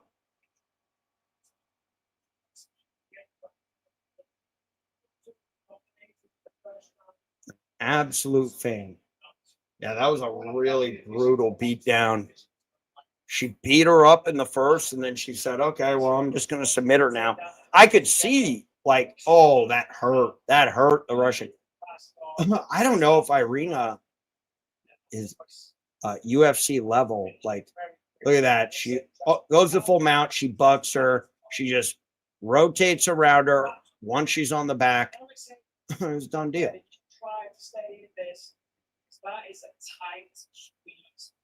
Mesquita. And let me tell you one thing. With that, she's got all the intangibles to be a star in the UFC. All the intangibles. And some tangibles. Couple of tangibles sitting there. So, next fight, fellas. I'm getting excited. Under 1.5 is what I said, though. I like that one. I would have been sweating it, but. And it was sub. Yeah. That may have been the way to go. Same game parlay. You just weren't getting any value on Mesquita, though. Not so much. Just look at the fact. But we got to say here, Mr. MMA Addict cashes another one. Cashed another one. Now, I would not have bet Irina. That's for sure. Maybe I would have said Irina first round KO plus 10,000. I would have taken that. And that is Irina's first loss inside the distance. I think we got the real deal here with Mesquita. Okay, Thomas the Train Peterson. Let's talk turkey here, because I am actually going to show the first thing that jumped out to me, and it is this. Oh, I don't want to do that. This is just where the sausage is made. Okay. Did they change it? Oh, here we go. Thomas the Train, and we got Victor Patrino. So let's start with Victor here. I watched Victor get knocked out in the third round in UFC Tampa against Dustin Jacoby, his last light heavyweight fight. Since then, he fought a couple months ago against Austin Lane, though. This is where I get a little, do we have an overvaluation here? I think it all will depend on one thing and one thing only. Does Thomas, the Train Peterson, survive the first round, which we have seen pretty much except against Shamil Gaziev, who once he got into those higher level strikers with knockout power, tough for Mr. Thomas Peterson to get the win. Now, here's another interesting thing, though. Every single one of these fighters, Mays, Gaziev, Usman, Pogues, either had good takedown defense or good wrestling, just good wrestling, period. Like Pogues is tough to take down. He lost that one. And then he was getting a lot of submissions and stuff from wrestling and then getting it on the bottom. So we got the key lock submission. We got punches. He got knocked out by Walter Costa Cortez, who is a natural heavyweight, but that was the third round. So that tells me Peterson's got a bit of a chin on him. Obviously, Gaziov rocked him up, but with Petrino coming from light heavyweight, he got submitted by Anthony Smith as a minus 350. He got knocked out as a minus 350 versus Jacoby. And then he gets the sub in round 1 against Austin Lane. This is not Austin Lane. Thomas Peterson's a prospect here. And so if we dive into the metrics, we got about the same age. The wrestling, which I've been told from Mr. Addict, is a factor at heavyweight. And that is his bread and butter. Now, he doesn't go to it enough, in my opinion, like he did earlier in his career. Maybe it's some of the guys have very good takedown defense. Mesquita's distracting me, but that's okay. He's got good, Victor Petrino has good jiu-jitsu. He pretty much has those 2 losses, right? One by sub, one by KO, but before that was just beating the brakes off everybody. It was interesting to move up, but he looks still jacked and huge. My live betting notes, Peterson has very good wrestling, but haven't seen Petrino wrestled himself. If he gets takedowns early, bet. If not, it's a fade fast.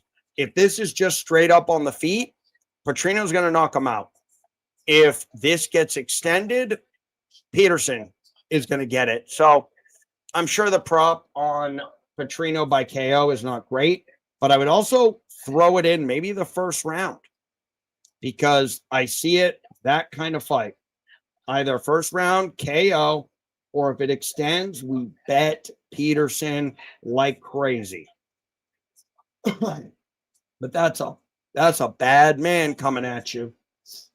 Let's take a look at what Petrino in the first. Petrino by KO is only a plus 150. That's surprising. What's Petrino in the first?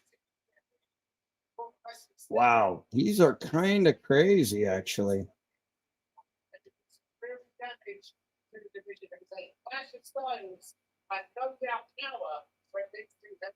Petrino in the first is what I'd be looking at.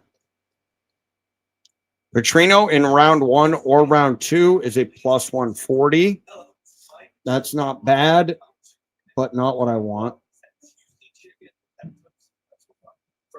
Petrino in under 1.5 rounds is plus 185, getting about an extra 45 points there.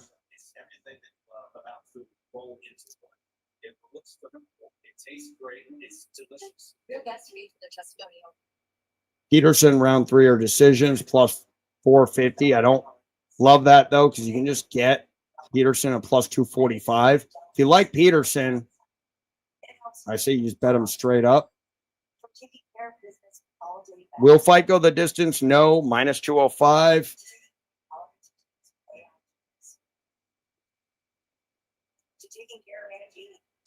I'm looking here. I think we got to hit up Curtis. I might hit him up on Instagram. Say, what's up? What's going down?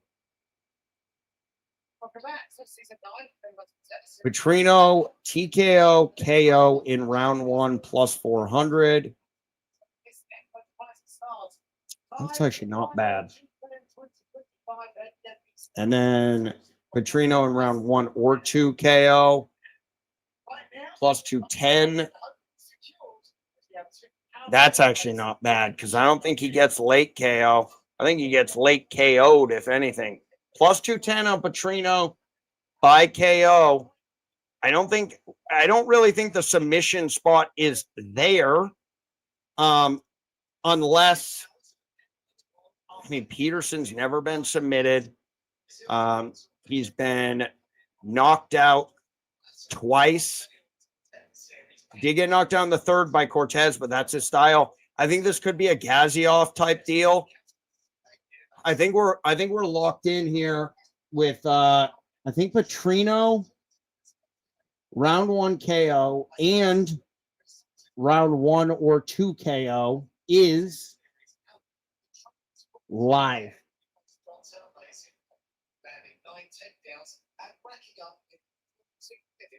I think it's live.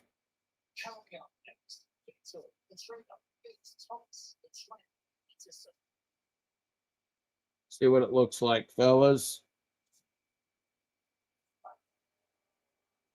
There are two sides to Thomas Peterson. One is the responsible dad, 3 kids under 5 and working at the Union 120 diesel mechanic at ADR back in Minnesota. The other is a kid chasing. Yeah, I don't know. I think Petrino here. Brazilians are doing pretty well. I don't think he's going to be in the same class, Thomas, or he will be.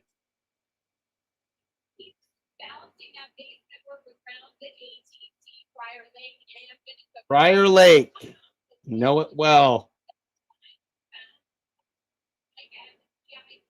Okay, what's the chat saying? I don't know. What are you guys thinking? Here we go. Not a lot from the chat. Guys, I'm going Petrino. Round 1 or 2 KO and round 1 KO. We're going plus 210 on the 1 or 2, and we're going plus 400 on the first round KO. I'll show you what we're adding in there. Let's put her in. Let's put her in fast. Victor Petrino. It's a pre-fight bet. It's a prop. It's a KO slash TKO slash DQ. First round, that's going to be a plus 400 that we got there. And we put in 0.25 units to win a unit. And we add another. We go Victor Petrino.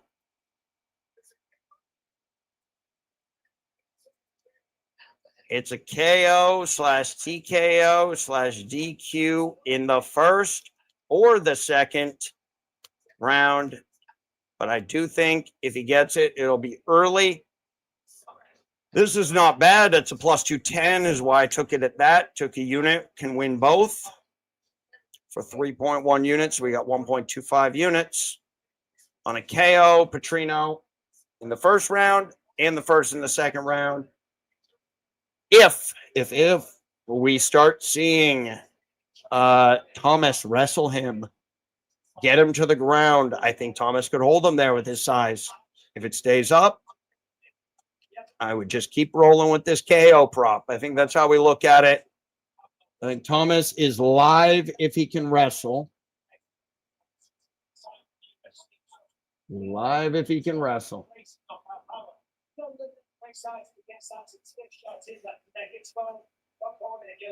Okay, Michael Ashwell. That's coming up soon. In terms of what else I have left on this, I got Petrino as higher rated. I got a higher level competition by far fighting in those light heavyweights. I have a motivated fighter. I will not lay minus 300 on Victor Petrino ever again, and I don't think any of you guys should either. We're getting on plus 210 and a plus 400 to get the KO. He may get the sub, and then we're SOL on that, but I think the sub is also being overvalued. I think there is a clear path. Stay on the feet with Thomas, and he is hittable. And I think Thomas is a lower level fighter. He'll prove it here if he's not. But there you go, fellas. To the aggregator. The screen we know and love. I know, only the models can't. Oh, I didn't hit the Petrino there. But listen, Addict, I'm on your side. But I need that first or second round KO. First pays out big. First will pay out big. A second round KO, still won't pay out too bad. Plus 210 on the first and the second, plus 400 on the first. And I think after this knockout, I'll be able to take a bathroom break. Lakeville, Minnesota. We got some jobs up there. That's where I moved from. The land of 10,000 lakes. And a lot of country white boys like this. But this is some Brazilian movie star type shit. Victor Petrino is like the Greek god of fighting, unless you're in the third round against a veteran, and then just fade him. He won both rounds against Dustin Jacoby as well in that fight. Yeah, I'm worried about Vitor's gas too. That's why I got plus 210 on round 1 or 2 KO. I think that's the way to go here. Peterson's been knocked out, especially against higher level guys. And just look at the, I don't know, what am I looking at here? Okay, Thomas Peterson coming out hot. Thomas the Train coming in hot. And Victor wants to wrestle. Okay. Or maybe Thomas wants to wrestle.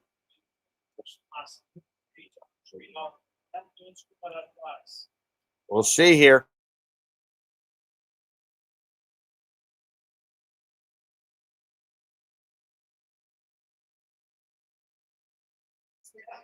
All right, guys, some technical difficulties, but we're good. Victor's he might. I'm okay with that, though. Oh, here's the wrestling.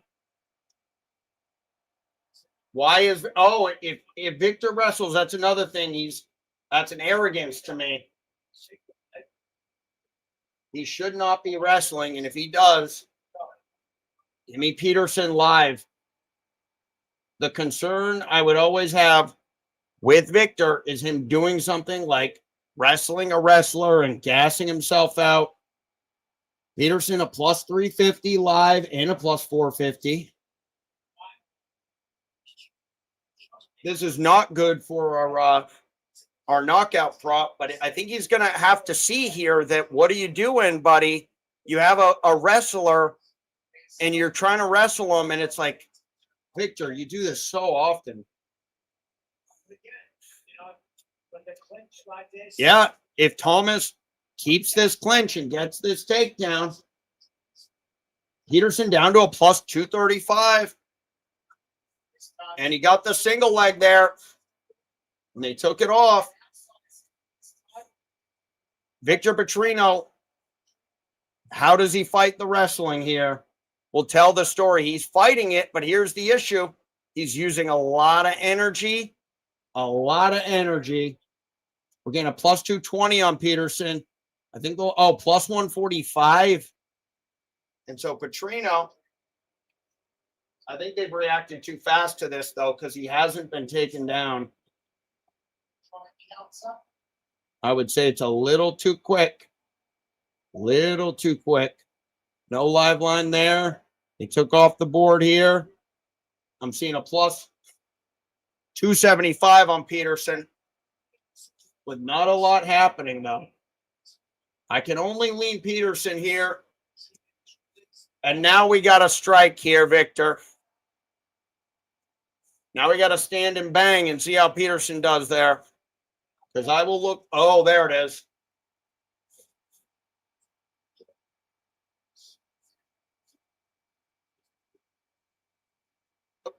Okay, you got to go to mount. Go to mount. Go to mount. Do not go for a head and arm. Go to mount and finish. That's the key lock. Don't try to submit. Just go ground and pound. Ground and pound, Victor. You got 1:12 to work. You got to be smart. Mouthpiece, 108.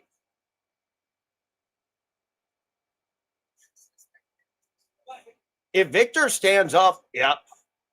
If Victor does what he should do, he should know that Peterson can't stand with him on the feet. But I think he gets into these headspaces where he just wants to do the thing that people think he can't do. Okay, just rain the punches here. Why? There it is. And he's wrestling again. What are you doing? Back him up. Back him up. Come on. Petrino, you got to be smarter than this dude. Like, it's so obvious what he should do here. And I know I'm rooting, and I shouldn't be, but I don't think we're going to get a live bet unless it's on Peterson. And he's wrestling because he wants to prove a point, but he's potentially tiring himself out, and he could back up and just kind of beat him up here in the first round. So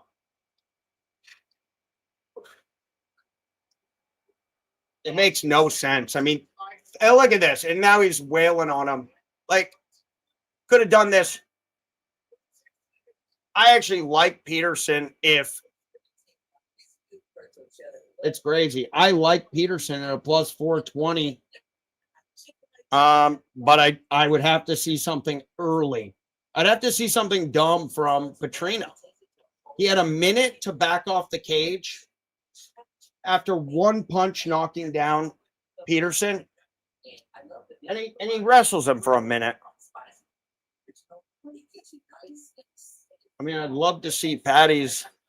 Yeah, I mean, what am I going to say? You know, we need the second round now.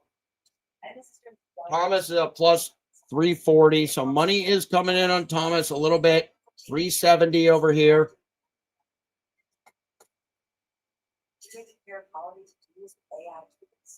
I think what our live strategy is going to be, naked shot from Vitor deserves a bet. Where was the naked shot? Oh, that last one? Yeah. We're about to see, right? Plus 385 over here. Plus 375 over here. And we're going to see early. Can Vitor still throw, or is he cooked? Head kick.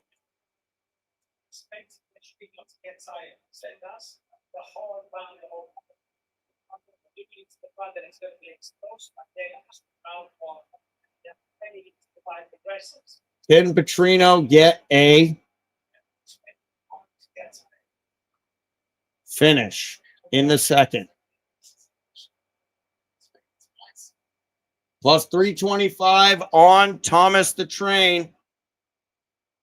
He's wrestling. Petrino's wrestling a wrestler. Okay. I think he's going to get what he deserves in this one. And he's going to find that wrestling a wrestler is a bad idea. Plus 180 on Peterson. But the numbers do not lie. He would need to take over this round. And I think he might be. Plus 235 over here on Peterson. Petrino with really no desire other than a little of that, which is good, but Peterson is tough, and he's going to fight through it all day. We're at what, 336? Got a plus 205 on Peterson over here. Took it off the board. We're not in the live betting realm yet. We're not there yet. We're going to be looking. It was a big win in the first by Petrino.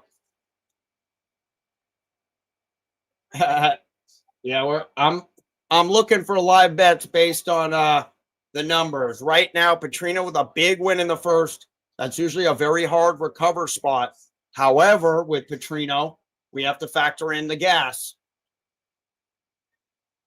Okay, here's the single leg from Peterson. And Petrino right back. Here's where he could get a finish. But he seemed very content with having this thing just kind of slowly move on. I think Petrino does have a path to win a decision. We need him in the second, or we don't care. Line is currently suspended. Peterson down to a plus 125 is kind of nuts. We must see a Peterson shift here. I will say, though, if we do see a Peterson run, Petrino's the live bet. based on the numbers. What is Petrino doing? He's so ridiculous. I mean, the fighting is just wild the way he fights in terms of he has clear paths to winning. You can literally see it. But he just doesn't take it.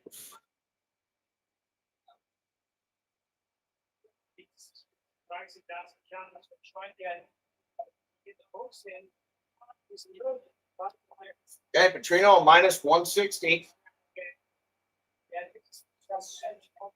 Petrino is a minus 160. Line's off the board. Got a minute and 20 left. We're going to see how this finishes because it's too close to bank it.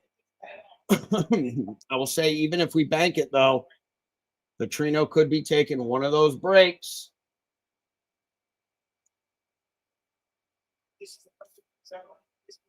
Yeah, we really only have, it would have to be a plus 12. Thomas has not really been able to hold him. Minus 220 on Petrino. Minus 187 over here. Minus 187 on Petrino. It's all going to come down to this last little bit. I think the lines are off the board here. Regardless, we're back to live betting because Petrino, man, that's going to be one of the more frustrating ones I've seen from him. Wrestling to tire yourself out after knocking someone to the ground with a minute left will be one of the all-timers in What Are We Doing? And I don't know, does Petrino have enough juice to, yeah. Thomas hasn't done anything, though. Not enough. Split possible, though. What is Tyler looking at? That's a close enough one where we get all the opinions. We got Patty. Oh, we had it real close with Thomas slightly ahead. And then we had Tyler. He gave Petrino. So split possible on that one, guys. Split possible on that one. Back to the aggregator. That's why we have it here. That's a split possible. Plus 200 on Thomas.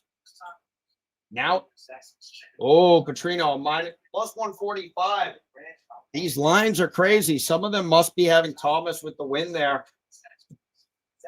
I don't know. I don't know. It's close on Patty's. And I think that's probably how it plays out, but I would be venture a guess Petrino gets the nod. Especially because we have a clear round there.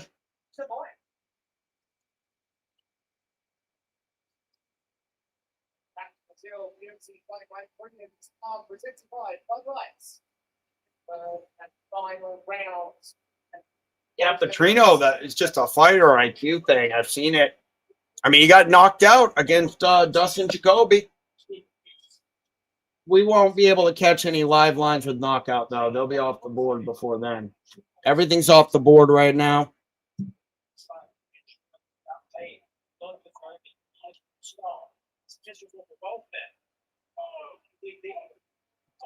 There it is. Wow. I had a feeling he was going to get that knockout.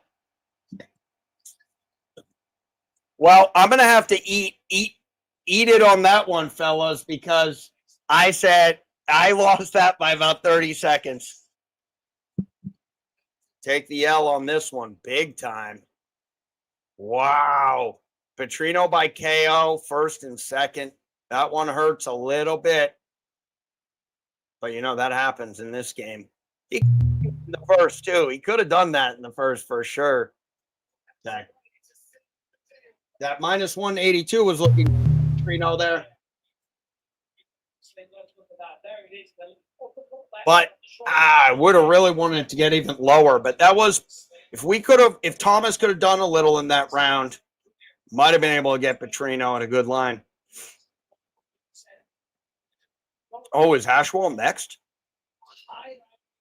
Nope. It's Carpenter and Filio.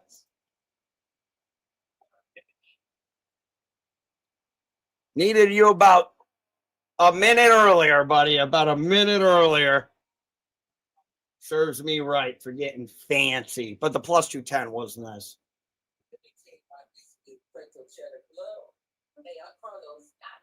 But was it that nice? And I could have just got the kale regular. But the handicap is the handicap. Trino gets it early. I will say, though, it didn't seem like he had much interest in finishing that early, though, either. Like, it's still flabbergasted by the wrestling at the end of that first. And not just like grabbing the single, getting the takedown. It was like hanging on a single, getting counter wrestled. I'm gonna go to the bathroom here before this next one. Try some bathroom music, background music for the bathroom breaks here.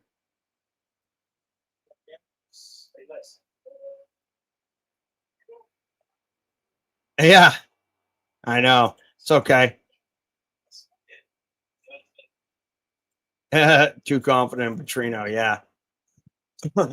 I mean, that's one, yeah, where I'll look and see. Petrino will bite you. He's bitten people a lot. He's always a big favorite.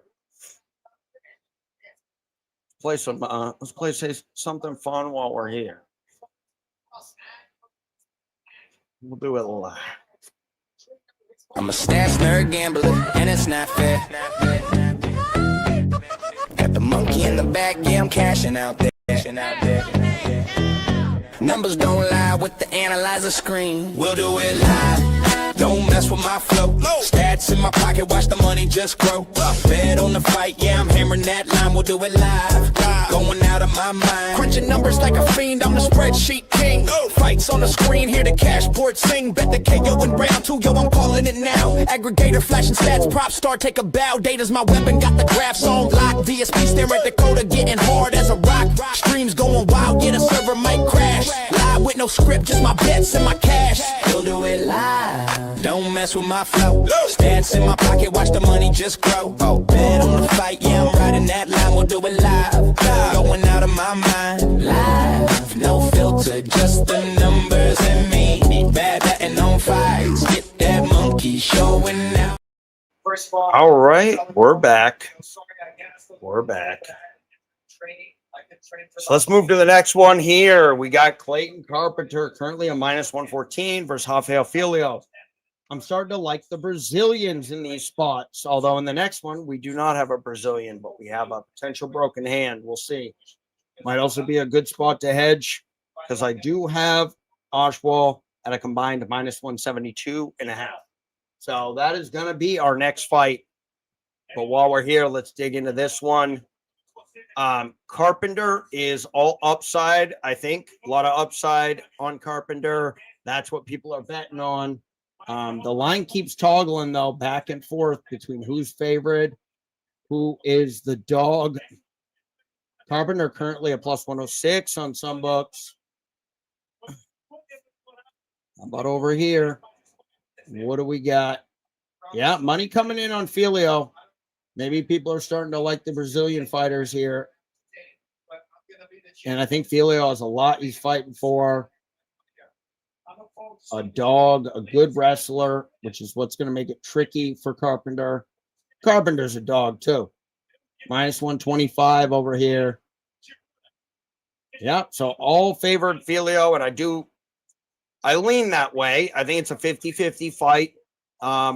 It's about 50-50 to go the distance as well.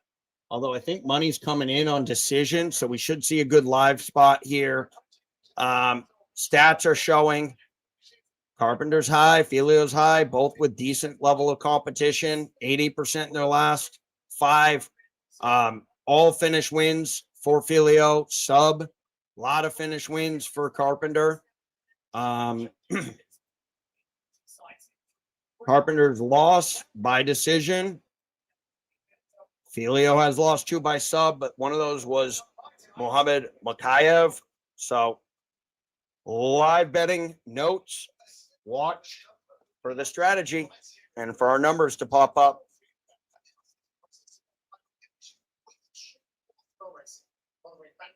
What do we got? I think I got the same thing on Carpenter. Got the same thing. Okay.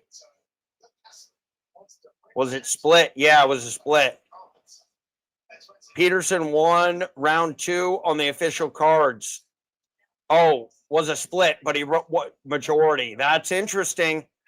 That's why the line was plus 200. If that is a clear second.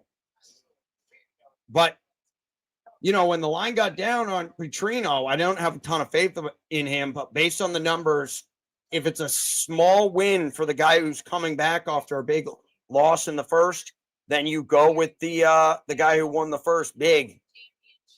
Almost like there's a compounding effect, or maybe they take off a round. Definitely looks like he took off the second. There's Carpenter. California kid looking like. Okay, so all that being said, what does what do we got here? I'm just going to show it. Mr. Addict likes Carpenter and likes it on all 3 models. So something to consider. Likes it on all 3 models. Carpenter currently a plus 105. I think there's a little bit of Brazilian favoritism going on right there. But all 3 models have Carpenter. And I really just lean Filio, but it's not like Roca. I think Carpenter is tough. That is going to be a tough fight. And I think it's going to be a great live spot for us. I do think someone eventually gets the finish, but this is going to be very interesting to watch live. Very, very interesting.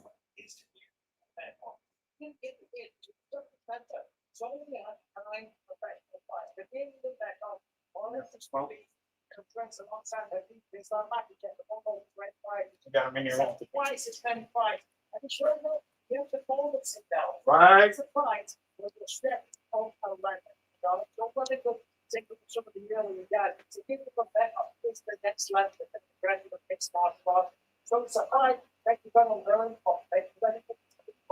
Actually, I have a bit of a feeling.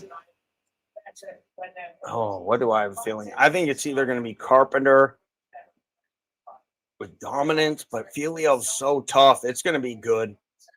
It's going the distance. Let's go. Home team.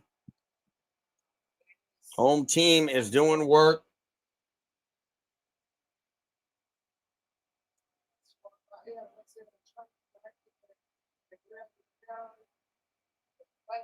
I think fight ends by sub would be tricky.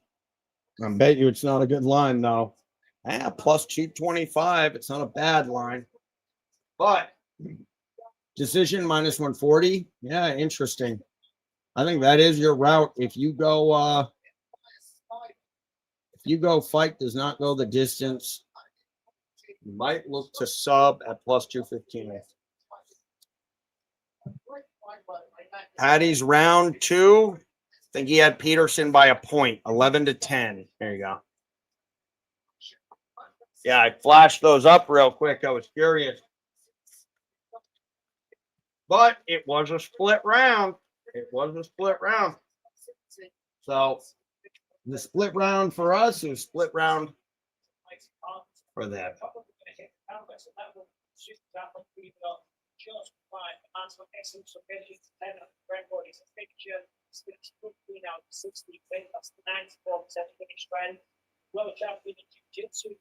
But it was Peterson.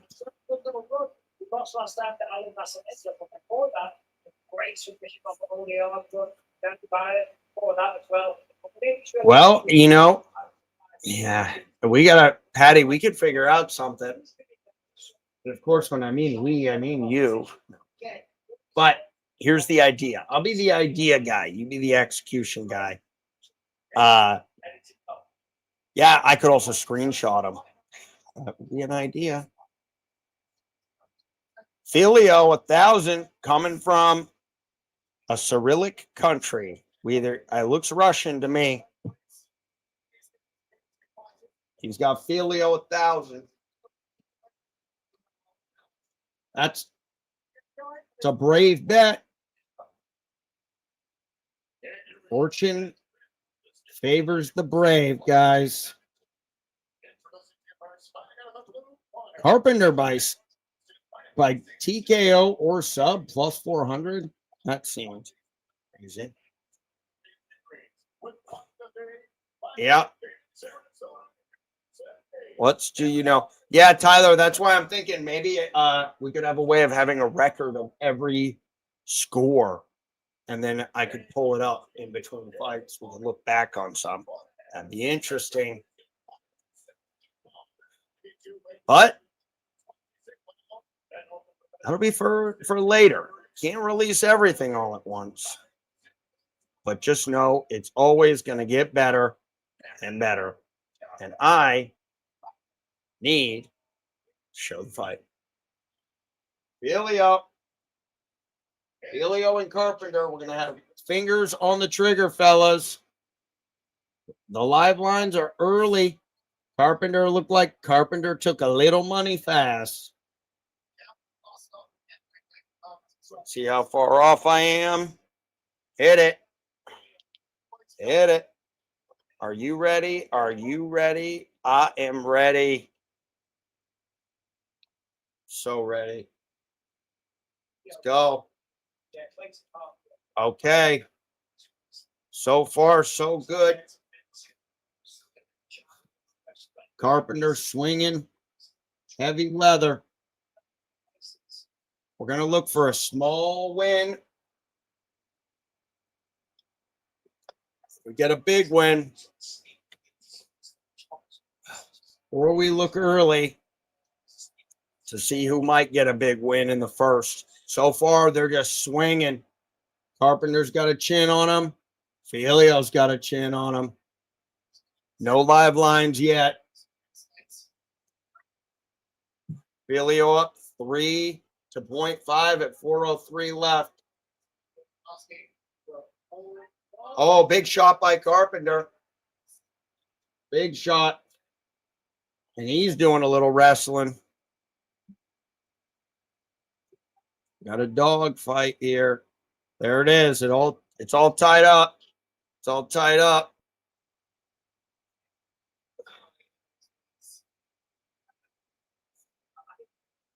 Carpenter with the slight lead. Carpenter, slight lead. He's a minus 120 live. But they've suspended the selection. Still too early to tell. Too close. Filio with the takedown. Filio with the takedown. So what are we going to see now on the live line? Filio with the back. Live lines are off the board. Filio's a minus 455. Wow. And that could be coming from, that's coming from Bet Online, who's about 30 seconds ahead. Why do they have it so high? It's coming down. It's coming down. It's a slight lead. Plus 325. Money coming in on Carpenter. No lives on the other ones yet. We're getting one live line at a 325. And Filio is keeping the Brazilian thing going. He's up 4 with 212. He's got a good back. Got a good back. Okay, he took it off the board. And it's back on at a plus 314. It's looking like a pretty easy win for Filio here. If he can keep it going. Carpenter would have to get out of this spot. He for sure is losing this round. A plus 314 over here. Nothing over here. Nothing over here. Carpenter getting wrestled is wild, though, because this is what he's good with. And he can't get up from the body triangle yet. But I'm looking. Only look right now is Carpenter at plus 314. They took it off the board. I'm pretty certain.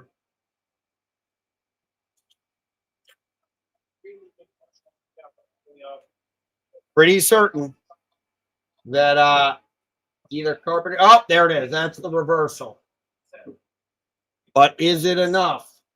This is going to get really interesting here. But I don't think that's going to finish Carpenter. All lines are off the board. There was a moment Carpenter was at a plus 314. I think this is going to be an early second look. Oh, a really nice. I hope he survives it. He tapped. Did he tap? He's tapping. Oh, wow. Well, the Brazilians are absolutely crushing right now, guys. And I thought submission plus 210. I thought we'd have a better live betting spot here. But Filio came out with some real intensity. Yeah, fight ends and sub was looking nice. But we didn't love it. We loved the live betting spot. We can't even get out of the first round, though. Okay, fine. Clear unanimous for Filio. Really nice.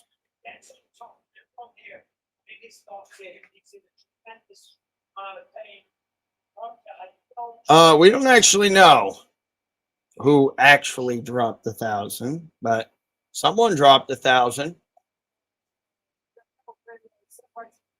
No real live betting spot that would have made us any money. We could have gone Carpenter at a crazy plus line right there, but that's why we wait, especially when we know we're behind. Because when you get something too crazy, just know that something's about to happen.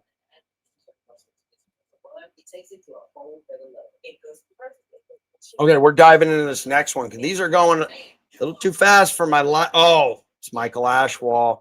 It's Michael Ashwall. Everyone already knows by now the broken hand theory. It was bet heavily. Michael Ashwall was a consensus minus 160 last night before the weigh-ins. He's now across the boards a minus 250, minus 260. Currently a minus 290 on Bovada. And so if you take a look at what I have him by KO. Probably going to sprinkle a little more onto that. Nope. Look, they already took it. So I got Michael Ashwall by KO plus 425. It's sitting on Bovada at a plus 260. But I love the second and third round KO as well, which I think you can still get at the plus 900. I think it's a crazy line. We'll have to hope. Oh, yep. Rounds 2 and 3 by KO plus 900. Honestly, I might consider sprinkling plus 600 Ashwall TKO 1 or 2 because I already have that one and that kind of covers it. If I put another 0.33, that'll pay out pay out about 2 units. That one pays 2.85. I think that's what I'm going to do and hope for a second round finish. Because the first round is not much value. Plus 800. We can get it at a plus 600.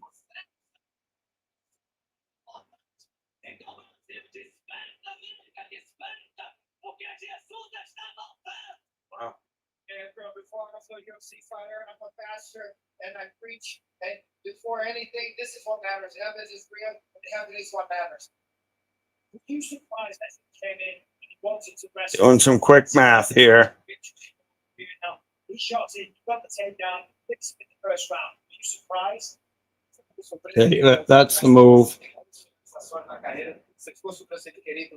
We are going a little bit on these props, but 2 gets us there. 3 gets us there. Half, yep. Okay, Michael Ashwell, we are essentially combining because we can't get the KO at plus 425 anymore. We did a half unit on Ashwell. First and second round. So we're at plus 600. I'll show it to you guys when I have it. Crazy where this line has gone. They are going to fight it.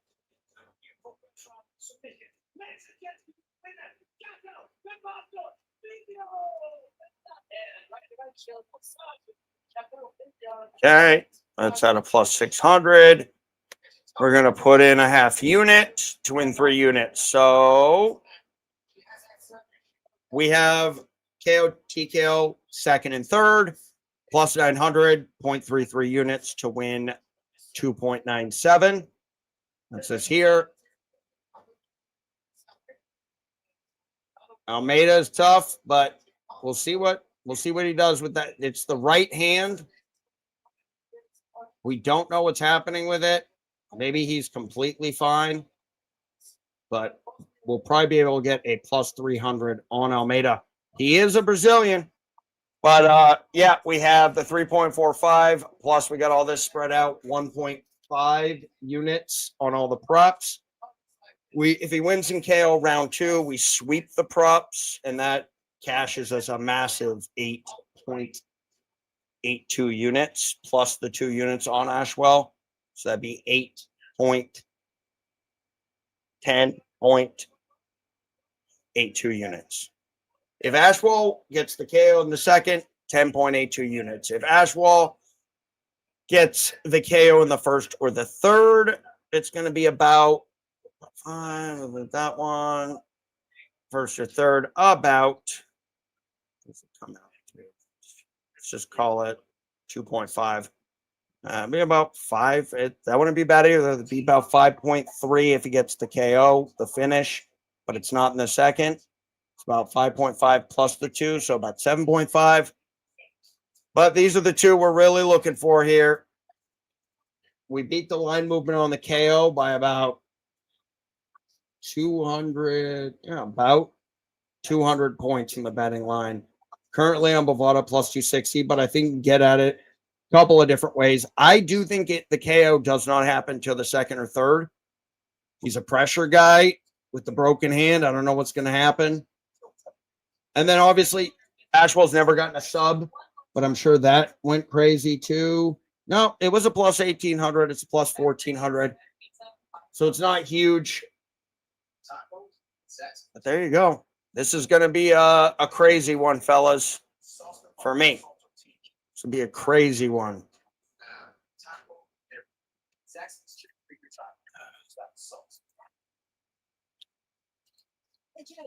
First today, sit here. What's harder, picking plays or picking outfits? Or days or look at this, guys. So obviously the age on the fighters, 25 compared to 34. Ashwell's got a chin on him. I will say, if I just look at my raw numbers and the Brazilian and everything, I would have been looking towards Almeida. Maybe not a plus 123, but maybe at a plus 180. He's 40% on his last 5 fights. He's got 3 knockouts, 1 sub, 1 decision win, a couple of decision losses. He's tough, but he's also been subbed and knocked out. Only decision losses for Michael Ashwell with 3 knockouts, 2 decision wins. That's kind of his path. It's KO or decision.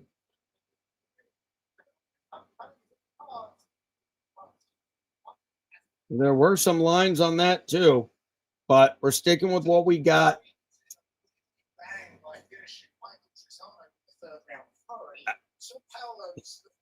Lucas Almeida can slang and bang with the best of them.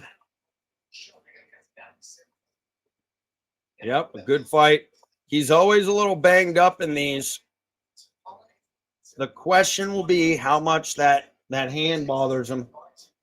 Could this be the first? Almeida's a plus 240 currently. Let's check over here.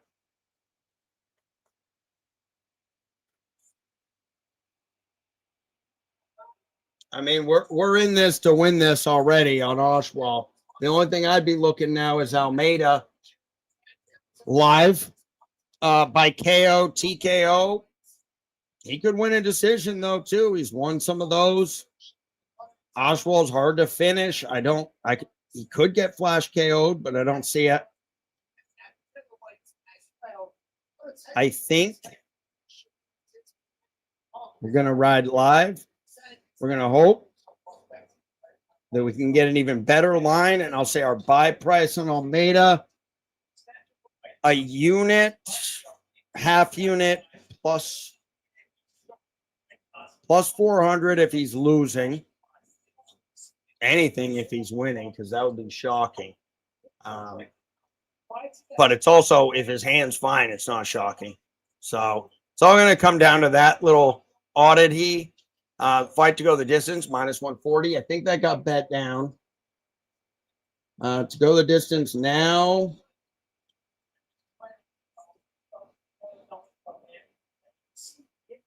Minus 115. So slightly, but most people are not thinking finish here. I think Oswald had some tough matchups where finish was going to be tough. But here we go, fellas. Just one more peek at the board.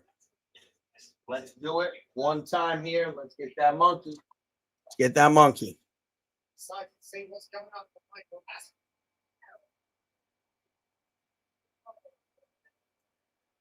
Got to break the streak here, though, with the Brazilians. Getting a little action coming on Almeida. That's more likely people bet like public action, but I wouldn't like slam dunk say the hand's cooked or he wouldn't be fighting. So it's definitely something to keep an eye on, just like it was with what's his name? Almeida's fired up though. Just like it was with who was it? It was the Rafa Garcia versus Jared Gordon fight. And we saw Gordon put up a fight, but finished in the third with that bad knee.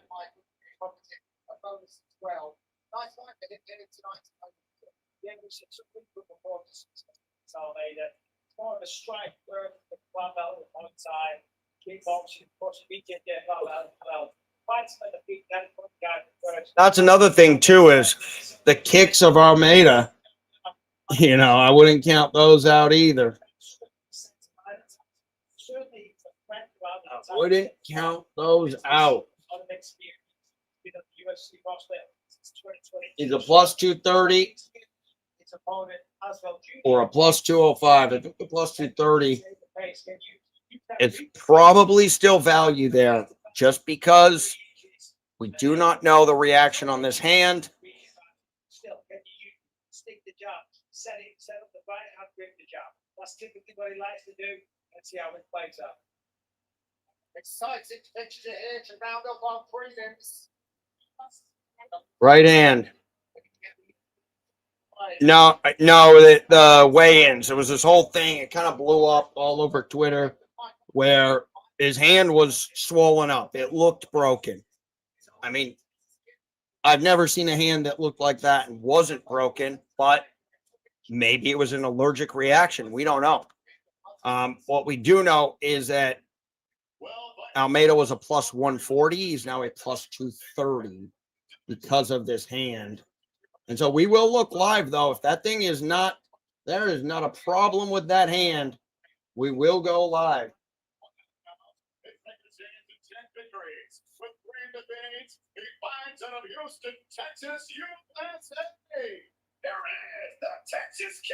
Total, we have the 3.65 units on our Schwal, plus the 1.5 on the props. It was definitely swollen. You can tell he is favoring it too. Like the left moves around, the right stays in one spot. But again, he's a kicking guy. I wouldn't put it past a tough guy like Almeida. And so we bet it because of the line. We bet what we perceived was value. Almeida's plus 235 live. Plus 230. Not sure if we'll get anything here. Time will tell. Thinks that he can break Lucas Almeida tonight. First bit of mix it up as an MMA performance. Almeida very happy to be on the undercard. Charles Oliveira is a very big deal for him.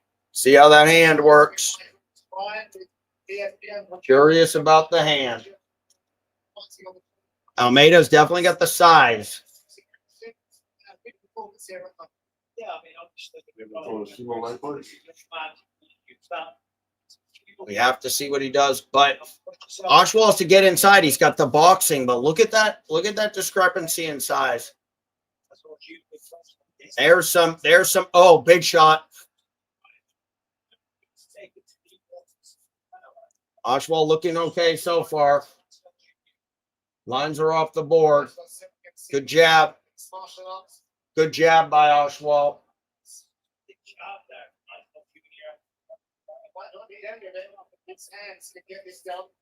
They keep saying hands. Maybe they were told not to say anything, but it's a factor. Oswald's hands look good in the beginning. Oh, big shot.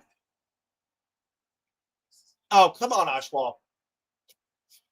Get back and don't get too excited. Let's get him right here. There it is.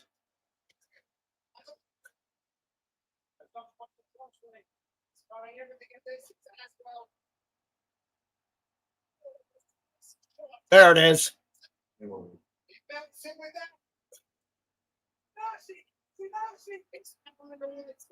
Come on. Come on. Stop it. Stop the fight. Okay. Jesus. There it is. We cashed it, fellas. We had it. We thought it. We cashed it. I hope someone went with that one. I know you couldn't have gotten it late. Oh, I'm so glad we put that plus 600 on the first round. We did a half unit because we knew there was a lot of upside, not a ton of downside. We could have got our money back if they didn't have the fight. But this was one of those where you got to, good to be early sometimes. There was a live betting spot opportunity, but that he couldn't block a single overhand right. Not one. Not one. Again. And I don't know. Herzog let him really go, but I don't know what's going to, I don't know. I also was biased. I wanted a first round finish, but I would have taken a second rounder too. Second rounder, we would have absolutely cleaned the place up. But fellas, cue the music. Cue the music. Cue the monkey. We got a color changing right there. We got a little monkey. Let's play it. Let's play it. I don't know what a prop star maybe. Might be a prop star. Go. Let's hit it. There it is. Prop star. You called it. Let's bump it a little higher.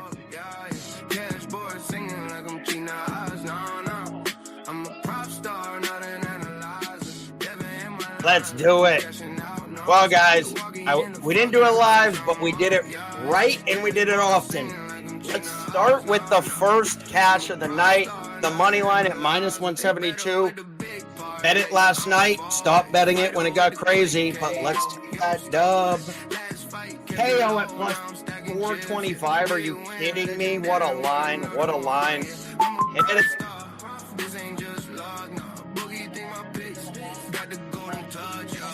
One more.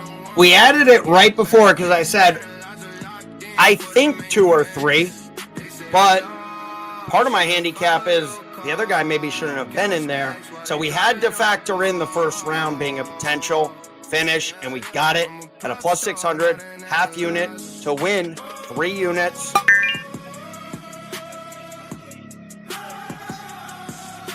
Don't worry about this one. 0.33 units. No problem. No problemo, fellas. Booyah! Pensei que ele aguentaria mais um Call Canerco butter, because he is on a roll. Quando aquela mão direita entrou, eu sabia que a luta ia acabar.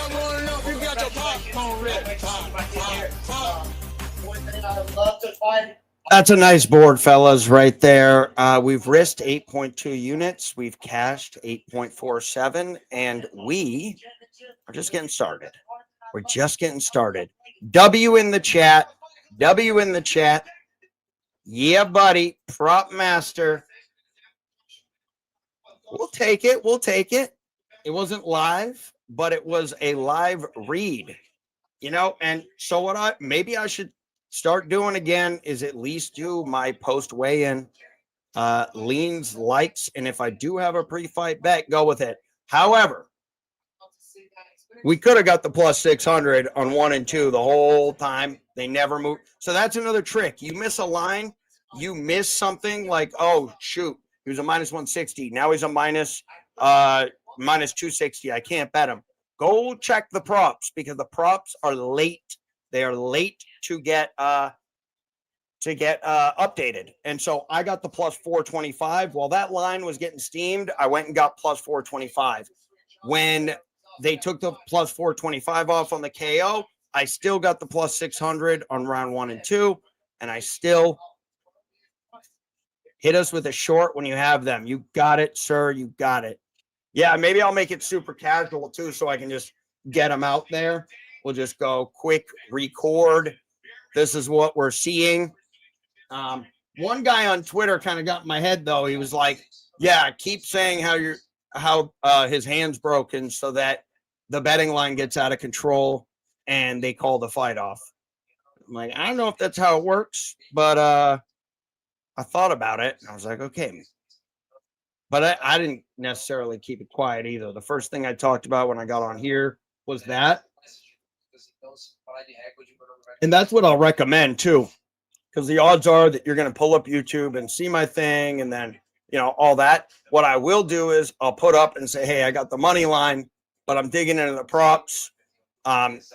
If the hand is broken, that's correlated with the under, obviously. If it's not broken, whatever, you know, it is what it is. But the only reason we're laying that much money on Ashwall pre-fight anyways is if Almeida came in totally fine and you laid Ashwall minus 260, everyone and their mother would bet Almeida until that line got back down to about minus 140 plus 120. And so with the hand, that's a different story. But yeah, definitely we'll hit you with the shorts. We'll hit you with the shorts. I like that.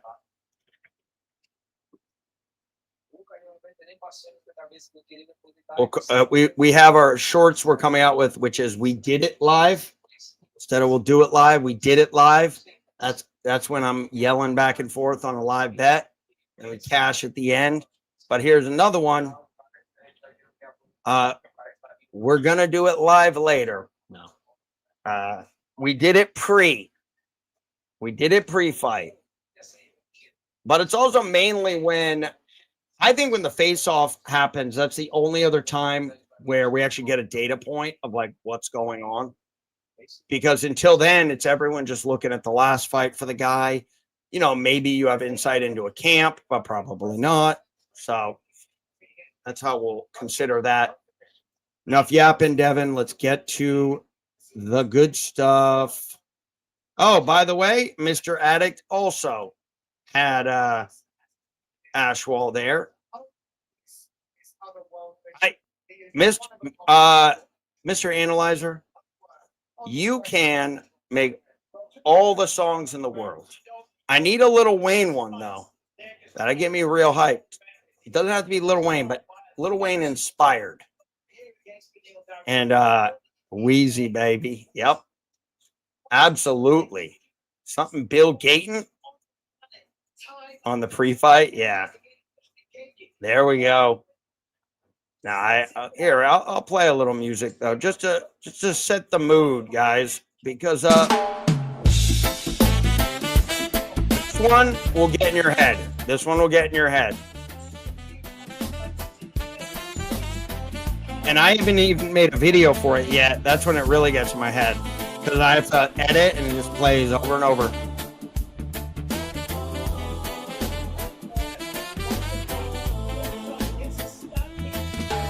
From my stream, you get a peek at the obscene.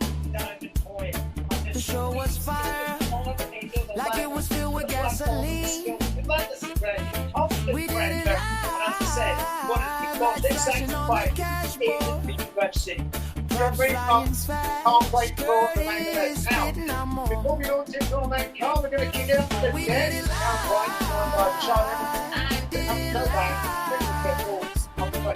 Good night. It's time for Let me us tell to you about this new pretzel cheddar club. Hey, I'm Carlos. And a little thing different about the Chick-fil-A pretzel cheddar club is the tangy Dijon with the pretzel bun. When an add Dijon muscle to this pretzel bun, it takes it to a whole other level. It goes Light it up, monkey.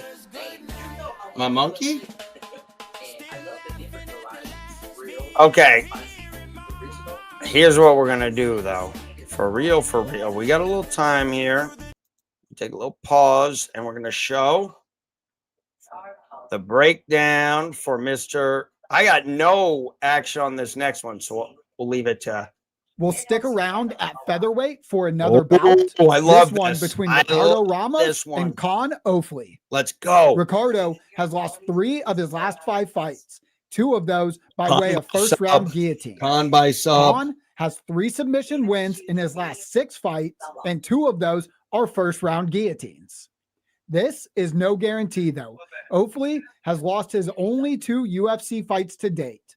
Both guys are looking to get back in the win column, and all 3 machine learning models think that Con Ofley is more likely to get it done. He is a plus 170 underdog at the books, so I placed a 1.5 unit wager on him. The next bout takes us back up to heavyweight, where Whoa. Donata Deniz will fight Mario Pinto. +5. Both of these guys have impressive records at heavyweight, each with 10. Sorry, I got a little distracted there. I also like the Pinto bet, by the way. I think me and you are going to be cooking on these next few. I like that Pinto bet, but I really like Con Ofley, and here is why. Let's dive into it. Goes the distance, -120. I don't know if I like that. I do show Ricardo Ramos being slightly favored in my projected probability based on the numbers. However, not on the betting line. It's so close here, a little bit higher level competition. Fought for sure. He's actually fought a higher level competition than he is. And so they're actually pretty close here. And that could mean this is Con Ofley's time to flip the script here. Less fights, maybe more upside. But here's what I love. What Mr. Addict just said rings true 1,000%. Con Ofley is a +450 by sub. He's +450 by sub there, but where about everywhere? What about everywhere else? I saw a +550 under 2.5. I think that's good. +700 under 1.5. I lean early. I lean an early guillotine. And let's see, what is Bovada offering? Method of victory. Con Ofley +500 by sub. How about over here? That's how I love it, though. He's lost. Con Ofley has lost 3 fights by decision and 1 by KO. Ricardo Ramos, not known necessarily for big power. I see him winning this maybe by decision. He's won 2 by decision as well, but I think he's a sub guy. I think he's got to get the sub to win this fight. And Ricardo's been subbed twice, as Mr. Addict said, in his last 4. And look at what we're getting. We're getting +550s and stuff. Like, that's, it shouldn't be that high. Shouldn't be that high. So I'm just going to keep looking for the highest. I will definitely have a unit on this sub prop without question. I don't even care if I lose it by something else. +198 auto flea, which I like, but I don't like it as much as how I think he has to get this fight done. And I think he can get it done. Yep. Oh, Flea by sub plus 500, plus 500, plus 450 on the sharper books. Now let's take a look at how Ramos actually did lose those submission ones. Who was it against? And why is the sub so juiced? Okay, Mariscal, he's a puncher. He lost a decision. Culibao, puncher, won a split. Arosa is both and everything. He's tall, though. Much taller than O'Flea. Remember that one. He got a guillotine, but that is also O'Flea's bread and butter. So he's lost 2 by guillotine. Jourdain and Arosa. Every other fighter, Danny Chavez, Culibao, Mariscal, all those guys are strikers. And so if we take a look at O'Flea, he got decision by Mohamed Naimov. That's a good fighter. He got knocked out by Marion Santos, good young up-and-coming fighter. He got a sub in round 1 on Tough. And then he fought Marion Santos. Ooh. This sub is so live, guys. This is so live. Yeah, that's the move. And we got to get it now. We got to go now. So official, it's going to be O'Flea by sub. If we take a look at both of Ramos's sub losses, it is round 1. And so I think there's a couple of ways I'm going to get at this. A couple of ways I'm going to get at this. Had some moments in that fight, but like you understood, I'm going to keep on pressure. I'm going to find my shot, and she did just that. Well, as I said, I was a twink for the first 6 fights for the Aswell Jr. Dick Spoiling. One for the Americans there in our featured race. Obviously, we're here in Bottle. So we got 1 in. Almost time for the main card. Let's take a look at what is heading our way. Plus 5. And another 1 in at plus 5. Look at your guy here, Joel Alvarez for going up to the race. One more thing, which is a same game parlay. We're going to get this at a nuts line. We're going O'Flea by sub. Under 1.5 is a plus 700. Is that enough juice after getting 5? No, that's not enough juice. What is it in the first round? Sub in the first. What's that?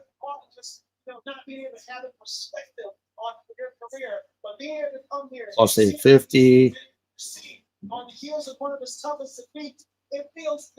O'Flea sub. Going O'Flea in round 1 by sub is a plus 1100.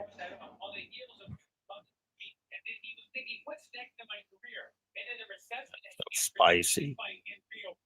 But let's be honest.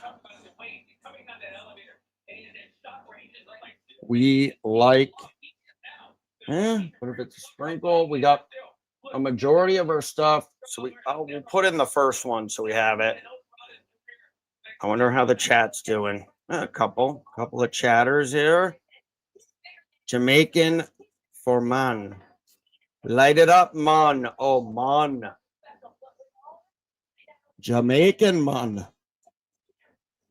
We might have to get some of that Jamaican.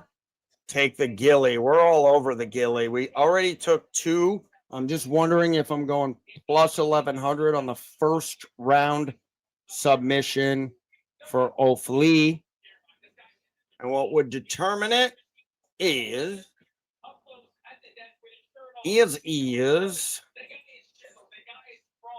where he got his other ones. And I need that.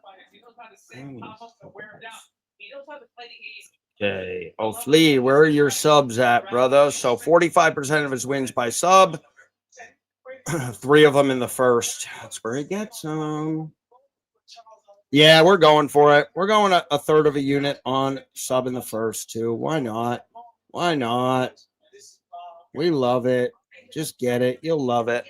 That's a plus 1100. Oh, that's a plus 1100. Perfect. Okay, here we go. Let's cook here. It seems like we're doing a lot, but we're really not betting that much. That is sometimes the name of the game with these crazy bets.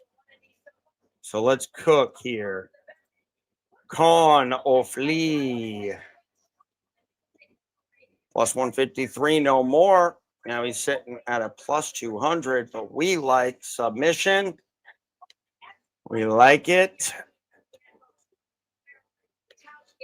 And we're going to wager. Oh, no, that's a plus 500. And we're going to wager this amount of units. I'm on this amount of units. Okay. To win a little. We got a little there. We're sprinkling on that 1.5. As a matter of fact, since we're doing a third sprinkle there,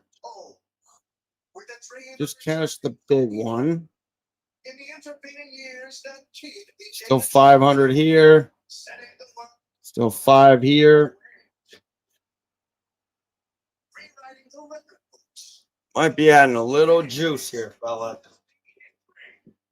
Because we'll be absolutely crazy.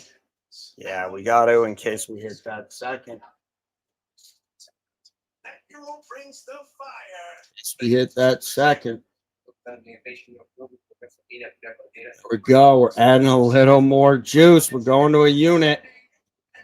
If we love it, we got to play it. And we love it. Let's go. Con flea, buy sub plus 500. If you can get it, try it. Maybe you love them on the money line. I like them here. And you know where I really like them, guys? This is where I really like Mr. O'Flea. Easy name, Con O'Flea. 3 syllables. No problem. It's not the country, it's the syllables that are tough. Let's go submission. First round where he's gotten a majority of his subs, where Mr. Ramos has been subbed twice against guys that honestly could sub or knock out.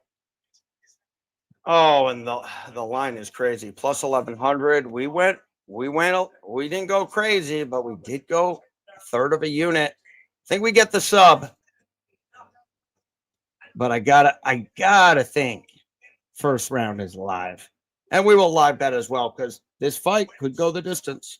I haven't seen a ton of that yet, but all right, I'm gonna get you guys some tunes. We took the ghillie prop. We can get a ghillie, we can get a rear naked, we could get a Kimura, we could get whatever we want. But we got it at plus. We got plus 500 by sub, and then we did a little sprinkle, 0.33 units. Sub in the first at plus 1100. This is where we miss Kurt. Me and Kurt would be all over these props. That's okay, though. We'll get you guys another props one day. Okay. Cue the music. Enjoy the music. Enjoy the music. I hit about them again. I'm a stats nerd gambler, and it's not fair. Got the monkey in the back, yeah, I'm cashing out there. Numbers don't lie with the analyzer screen. We'll do it live. Don't mess with my flow. Stats in my pocket, watch the money just grow. Bet on the fight, yeah, I'm hammering that line. We'll do it live. Going out of my mind. Crunching numbers like a fiend, I'm the spreadsheet king. Fights on the screen, hear the cash board sing. Bet the KO in round 2, yo, I'm calling it now. Aggregator flashing stats, prop star, take a bow. Data's my weapon, got the graphs on lock. DSP staring at the coda, getting hard as a rock. Streams going wild, yeah, the server might crash. Live with no script, just my bets and my cash. We'll do it live. Don't mess with my flow. Stats in my pocket, watch the money just grow. Bet on the fight, yeah, I'm riding that line. We'll do it live. Going out of my mind. Live, no filter, just the numbers and me. Bad betting on fights. Get that monkey showing out on the stream. We'll do it live. It's a really special fight, guys. But there is something just uniquely special about Brazil. Oh, yes, it's the birthplace of mixed martial arts. Canada started. It took a long time, but They love their golf. We've got Anderson Silva. All right, guys. Oh, the light. By the way, it's been a good night for the Brazilians so far. Well, they had one decision on the prelims, and the Brazilians have won almost every single fight. Only lost one. Yeah.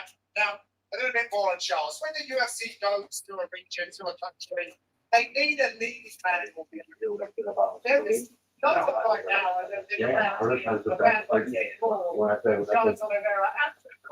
Absolute hero around his house. Yeah, I mean, just saw it on the big screen a second ago. This place went absolutely insane. But he walks out here later. This arena is going to be deafening. And that's because of the journey that it's been on. All right. Oh, that break was fantastic.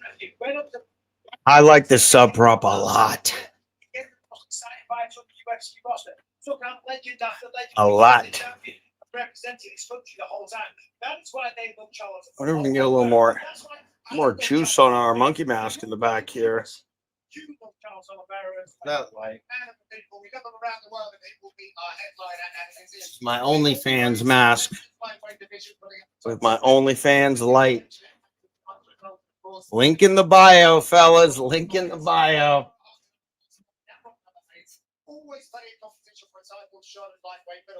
Hey, okay. Yeah. Who's riding with me with Khan off Lee? Dude, this is a great fight night. I will take a fight night like this all the time. I don't know if you're talking about the next one, maybe.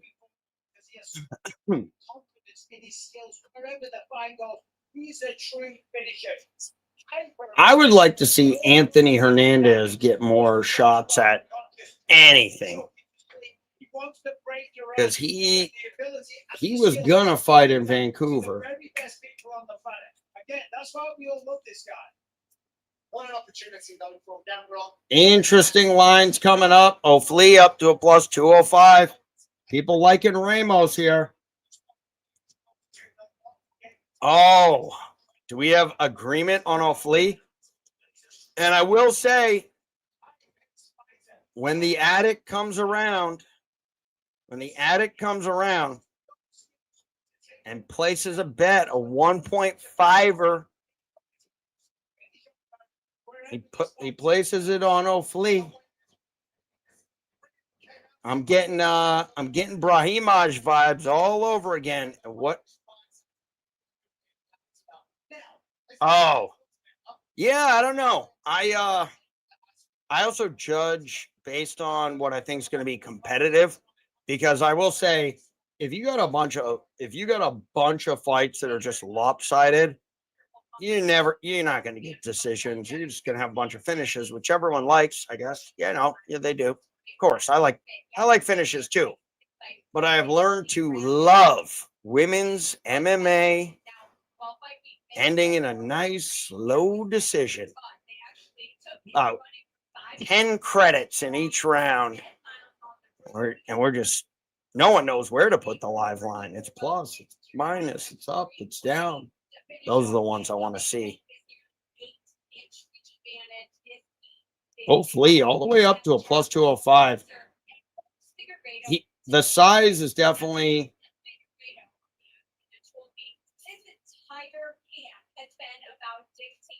Yeah, I think Jackson's jab is going to be nasty in this fight. I mean, I will say Figueiredo shouldn't be as big of an underdog as he is, but I would say, Jackson's on his way up. And all the information as well, apparently. Thank you very much. So 2 blockbuster main events for you, and our other 3 bouts will give you plenty to cheer for tonight as well. Love to see it. Who steps out as a fighting fellow to take on the top 25 is not opening. So really a treat. All the money on WMMA. Well, it's just because when it comes to live, yeah.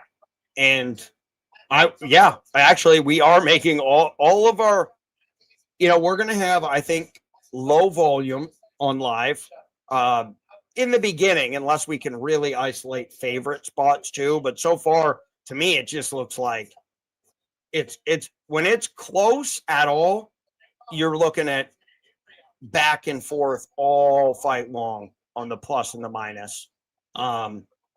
So there's that. I like close fights. Women's MMA, generally closer. I would say women's MMA, when one girl is favored minus 500 or above, nothing. It's when it's close. When it's a close fight and you're just naturally going to get a lot of, oh, wow. Ramos has some moves here. Ramos could also just get that KO.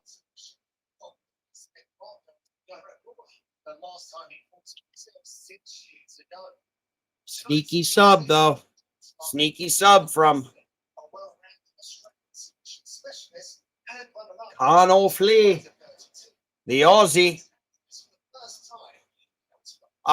Now, I will say another thing. The Aussies have been off tonight. Off big time. And we pretty much, okay, so for the rest of the night, guys, we have Brazilian versus other guy, which I guess we've had that for most of the night anyways, haven't we? Let's see. Who have we had all night? I want to start marking these down, too. Lacerda got the sub, right? Second round. Sub in round 2. Pilastri. Did she get a finish? I think she did. I think Pilastri got a finish, yeah? Who knows? Corn off Lee. Yeah, numbers.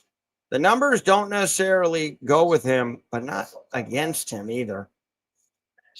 I think this one could be off, though. I think this one could easily be off. And you know where it's probably off from? It's this. Ricardo Ramos fighting high-level competition comparatively. And in some of these, like Jose Mariscal, that's a tough fight. Coulibaugh, not so much. Split decision win. Coulibaug's hard to get out of there, though. Then he gets Danny Chavez out of there. But he hasn't really been a finisher for a while. He's been picking up decision victories. 1 KO there, some subs here. Journey Newsom decision. Lost to Saeed Nurmagomedov. I will say, I think Conor Flea's only way of winning this fight is a sub.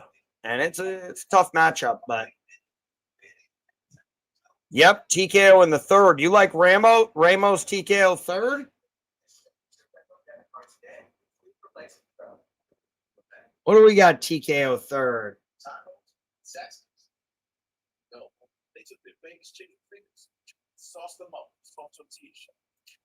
Tyron Woodley is already see that. Woodley, okay? That's the fucking seed, okay? Jesus Christ. That's the fucking seed. It smells like a zoo. He's gonna look at smells like a zoo. Already at the press conference. Khabib again. Already Khabib, he said.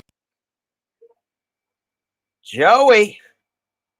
I could. Oh, Pulaski win. Thank you, sir. Hey, Joe.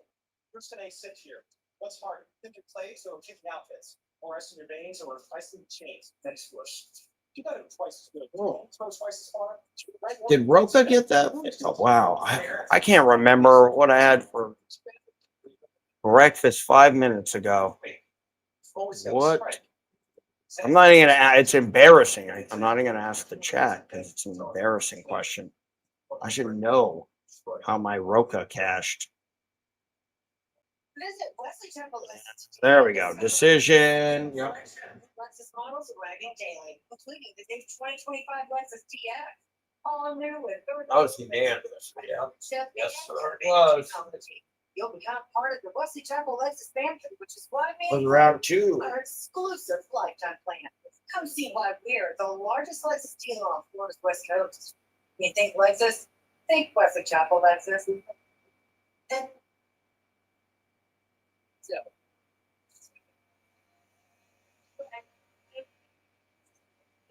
Welcome back. What up there? Let's say for this. Wild. Okay. Really not a lot of decisions at all. We've had surprisingly a lot of analyzer action, considering not a lot of decisions. One decision, one fight went to decision. Blue cheese. Yes, we do. We do.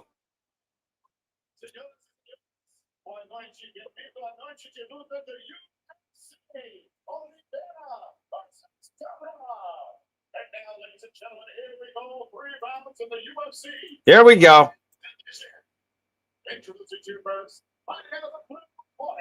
Sub time, fellas. Let's get a sub, baby. Australia. That's a horrible accent. Australian. Couldn't do it if my life depended on it. Okay, let's catch up here. Ring girls. Thank you for your service. Now, we bout that action. And we go. We're going to look live. We're going to look live. And we're going to pray for a sub in the first. How cool would that be?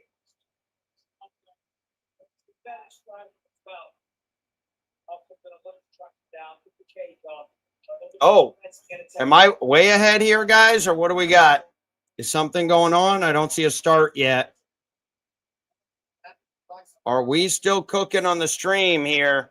Viking Space Pirate, give me a yes. Give me a yeah. Okay, they just started. Interesting. There may be a sub from this man.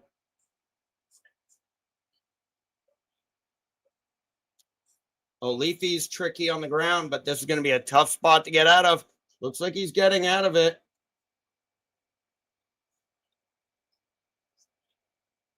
He's really cranking on that leg. He's out, but man, no, he's not out yet. What a fight. Got a wild one early, fellas. Got a wild one. Here we go. He's got the back. He's got the back. He's got the neck. That's a crank, though. Here it is. Here it is. Round one. Let's go. Let's go, Con. Let's go, Con. They took the live lines off. I'd love to see what Con could do here. There it is. Got to lock it in, though. Con is not going to be impatient here.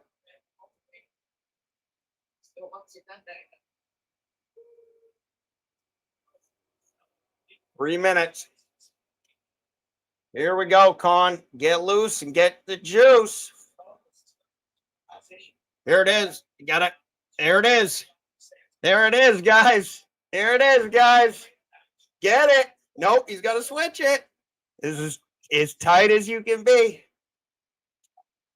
Oh, did we lose something here on the aggregator? I'm locked into this round one. Here we go. Here we go. I think we might have lost the timer on the aggregator here. And so we got to get that fixed on the next one. Oh, it's Patrick. Okay. I'm going to put Tyler up. Okay, we're listening to Tyler. Let's get a sub here. We got 2 minutes. I'm way ahead. Here we go. Oh, my God. Oh, my God. First round. First round. First round. Wait till it happens, guys. My heart's 1,000 miles an hour. It's 1,000 miles an hour. I'm way ahead. But, Dolly, let's go. Round one. Was that a plus 1,100? Guys, was that a plus 1,100? Come on. Come on. I want it to show on the analyzer. I want this moment for all of us. I want this moment when Konoff Lee does what he does, which is get submissions in the first round. Where's the finish? It's okay. We know what happened. Unbelievable, guys. Unbelievable. We are gonna share this tab instead. What did I say, fellas? What did I say? I said I like the sub at plus 500. But you know what? I really like it in the first. Why? Because he's getting majority of his in the first. They're dry. And Ramos has been subbed in his last 5 fights twice in the first round. And so we got to have some music on this one. We can't go raw. We can't go raw. We're going to cue the music. You know what? Here we go. Yeah, we are a prop star today. Curtis, do this for you, brother. We do it live, brother. And for my bankroll. Another one. Devin in my line, I'm cashing out non-stop. Got the monkeys in the group chat, I'm up, yeah.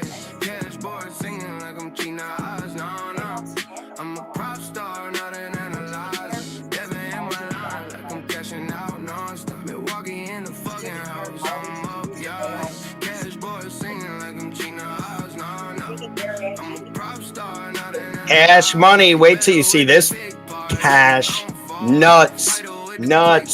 Last fight kept it low, now I'm stacking chips, yeah. Big win, legendary, wanna know the one, yeah. I'm a prop star, this ain't just luck, no. Boogie think my picks, got the golden touch, yeah. Over under round one, I'm breaking the bank, hey. Analyzer locked in for the main event, yeah. They say No, should have followed your call. count stacks while they dropping a ball. Buy sub. Oh, Ramos looks like he's gonna cry. He looks very upset, and I get it. That's a tough one. Sub again.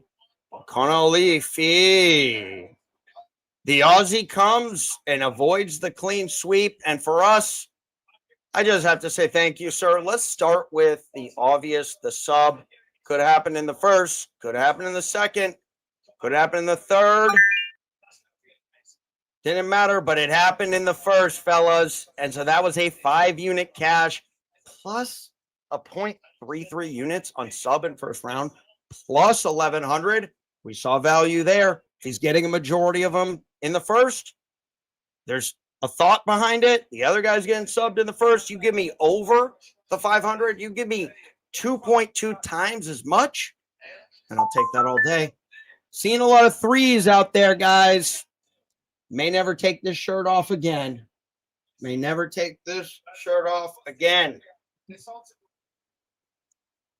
Okay, we're up 17.1 units, which, as you guys know, those are units.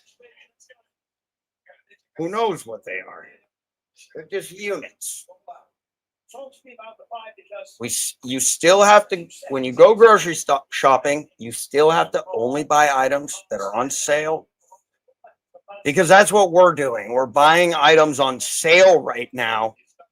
And Michael Ashwell by KO at plus 425 was a fire sale. That was Amazon stock at $1. And I think Connor Leafy as well. This is what I like too about doing some of these right before the fight, because I get to do stuff like this. I get to pull up the man, the myth, the legend, Mr. Addict, who, what I say, I mean, when that guy says dog, and I'm noticing mainly dog, like plus 150, plus 200, plus 250. The even ones could go either way with you, but these plus money dogs, that's 3 agreements right there. He did, and he cashed that 1.5 unit wage. I like Pinto. Too.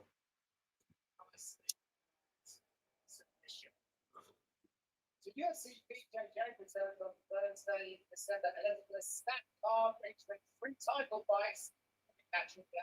True. Now,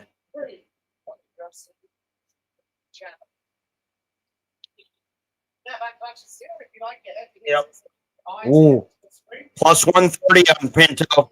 It's getting more and more comfortable before rounds close. It's a hot 7 tonight. Sure, this is the player power because this is a well inside the best position of three guys prepared tonight, and it's ready for the challenge of places. And it is a sturdy one in the shape of Portuguese Spring, Mario Pinto, undefeated professionally, but also still learning at the highest level. Training the UK from a standout to almost. And if you like that one, guys, if you like that, you'll love Mario Pinto at a plus 130 right now. And I definitely do. I think Pinto is a much bigger unknown, but so far has looked very good.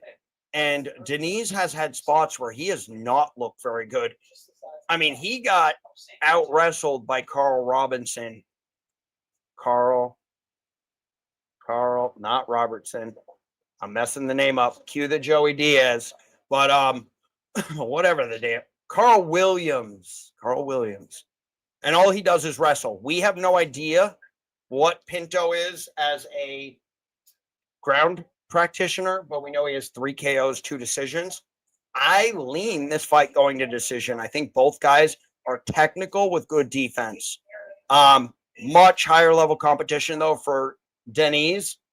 I'd only recommend getting Pinto at a big plus money spot. And not big, like anything above plus 120. I think we are looking at a bit of a coin flip. Betting odds that it goes the distance, plus 130. Heavyweights, though, good luck on that. I would need something much bigger. Especially, I'm getting a little greedy now. It needs to be plus 1,100 or I ain't taking it. I'm kidding. This is ridiculous. To cash a plus 1,100 at all is like, I had a feeling too. I had to bet 0.33 units. There's just something about it that said, can't get greedy here. I almost put a unit on it, but I felt better because I was already getting 5 units on the sub. Both can win. Both did win. But I lean, honestly, with Denise. Denise in his last 5 losses, though, he has been KO'd. What was that? However, that was Devin. We'll call myself Jaqk. My middle name. That was me taking Tybura at the plus 130, sort of like what we're getting here as well. Mario money line. I think we're all kind of locked in on that. I would be curious, what is everyone getting on the money line? Are you getting something you like? I'm seeing a plus 110. I saw a plus 130. That's what I wanted. It didn't give it to me. That's okay. Check over here.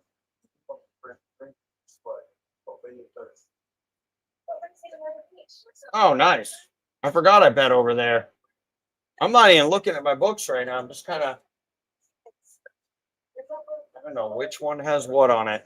Okay, I think we're all in agreement here on Mario, and that we call that the don't buck the chat special. And who knows if we end up seeing a live line. Mario could be the truth.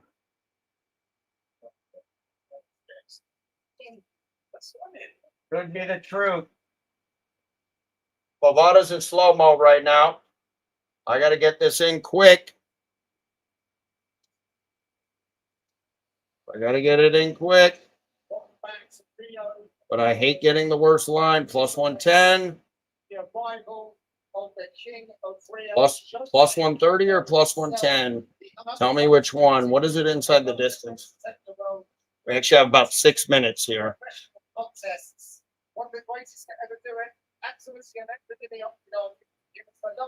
That's change the game forever. The inaugural UFC featherweight champion defended his featherweight title 7 times. And you, that division. Entered into the Hall of Fame. this is the last And he was at least the roommate conundrum. Okay, even over there. Still plus 110 over here. KO incoming. You have Pinto at a minus 117. I think that's very solid. Oh, well, yeah, now he's plus money, so I'm going to take a stab at a plus 110 on Pinto. So that's called the chat bet. Pinto ground and pound would be nice. Let's share it up. We got Jose Aldo in there. Okay, let's add our Pinto.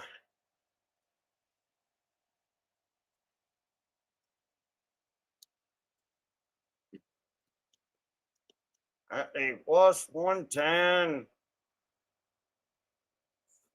I have not liked what I've seen from Janice, with just a lot of ways to lose, and not even necessarily when he's using his kickboxing in my sight. Aldo, yep. Cool. Okay, I'll shut up. I'll mute my mic.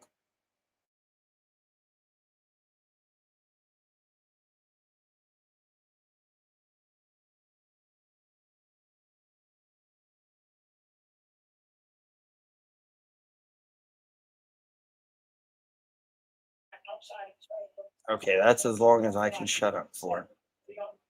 Much respect for Aldo. Cashed many bets, put up many good fights. That Mario Batista one, everyone thought he won that one. Crazy at that point in his career. We almost thought he was done after McGregor. He said, no way.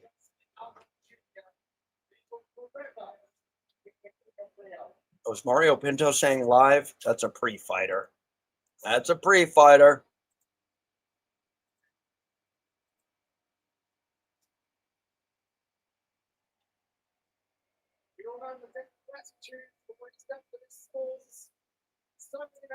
Fucking rack him. You pissed that mother. You steroids. Jokic is crazy. I love that motherfucker. He's got that immigrant mentality. Bring him on. Bro, give him more from against Jokic. Whatever. I love that he's supposed to fight that fucking Khabib. And Habib.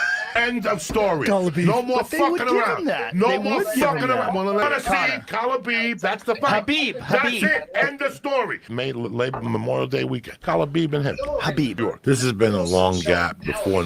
Oh my God. It's not fair. I love that. It's not fair. No, it's not fair for us. Joseph Diaz, I know your pain. When you get a dove coming up on the docket, and it's Managa Dove, and then you got a tough first name, you just call him the Dove and you move on. I still struggle with Khabib's name, not his first. That's why I just call him Khabib. I think there's a ton of upside here on Pinto. And I think I faded him twice too. So I'm buying the height. I'm down on Denise. There's one thing I'm down on Denise with as well. He's now playing the favorite role, and he's never done it well. Yeah, he's never done it well. So if we take a look, I think they'll give us a betting line or two. He beats Alvin Haynes. We saw that. A decision. Very interesting. Minus 500 favorite. Loses to Marcin Tybura. That was not what the line closed at. Closed Denise favorite. I had Tybura. He wins against Carl Williams. Was not impressed. He was an underdog against Williams. No, that's not right either. He was definitely close the favorite. Beats Austin Lane. So he's fought more guys. But for me, what is the signature win for Denise? So I think Denise is about at this level. The Alvin Hines beating them, the Carl Williams, not the UFC. He's probably even better than like the Austin Lanes. But all things considered, give me Mario Pinto 10-0 with the upside. I think it's going to be a big part, and I don't think you'll see. We have not seen Pinto at this line, and I don't know if you ever will, based on who they end up fighting. facing him off. He was a minus 550 against Lane. He was a minus 700 against Lucas Camacho. Obviously, low-level guys, but he was fighting in this league that was pretty good. And that's why he was such a big favorite on Contender. I ended up sprinkling on Camacho. I think I probably even sprinkled on Austin Lane because I thought Mario wasn't the truth, but he looks like the truth so far. If Deniz was a great wrestler, if he was fighting Tybura, I'd be concerned because Tybura is tricky. But with him fighting Janata Deniz, I see this being a striking war, and I think we could get a stoppage from Pinto. He could win a decision too. There's a lot of ways to get it done.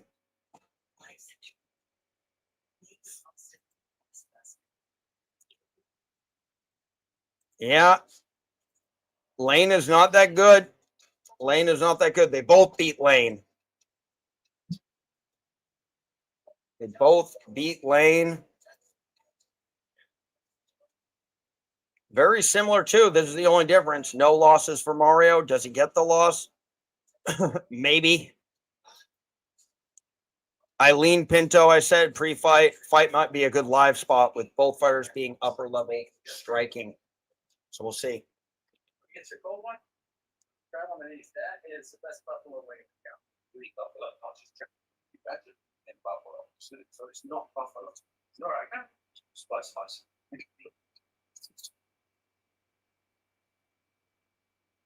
Nationwide is so much more than a great insurance company. They're a financial services company too. Like he's so much more than Saquon Barkley. I'm also state company. Insurance and financial services also. Thirsty hair? It's puff. It's giving moisture. Gotta be quick. Gotta be quick. Hand texture. French curls. Take waves. Oh, I see it. Patty, I must be muted. Am I muted? Maybe. Okay. Patty? Okay, I'm back. Patty, let me know in the private what went down there. All I have is the judges boxes thing, which I did. Oh, okay. No problem. I had to just run. We have broken the seal. No alcohol, but we have broken the other seal. Patty, are you connected? Are you all good? Yep, you're connected. Tyler's connected. I think we're good. So let me know if there's any issues. Yeah, we're good. Okay, sweet. We're going to look live. We got a unit on Pinto, but we're going to look live. And I don't hate Deniz live either because he goes to decisions. Oh, Pinto's up to a plus 110 live. It looks like they've already started the festivities. I'm going to play a little catch up there.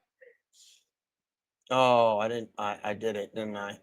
I messed this all up. I messed up my stream, as I tend to do when I'm all over the place, and that's where I'm at.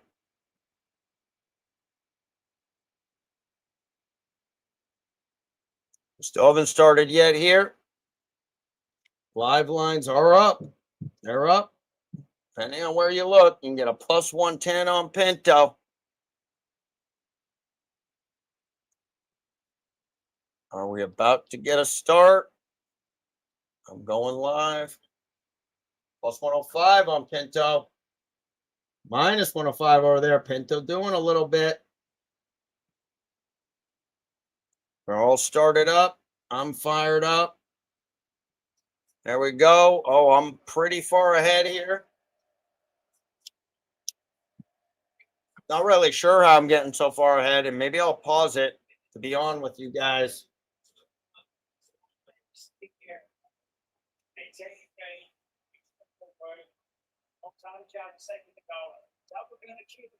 Pinto with a good takedown there. Live lines are gone, guys. Live lines are gone. Okay, Pinto's a minus 240 now. And it's because of these takedowns, which we've not gotten to see yet. But he's showing he's good no matter where you have him. Now, I'm now hoping for light damage. And Denise gets up, but there's not a good sign. That takedown was far too easy for Pinto. I think someone said ground and pound. I'd lean that way. Pinto on minus 275 live, plus 200 on the comeback. Denise isn't totally stuck there, but it's not where he wants to be ever. And he's going up against a guy who's not just going to wrestle, but he's big and can do damage on the feet. This is Pinto all day. Pinto on minus 2,500. Live line flashed up for a second. I am about 27 seconds ahead, guys. So I'll try not to reveal too much. It will be tough. It's a minus 2,500 on Pinto, plus 950 on Denise.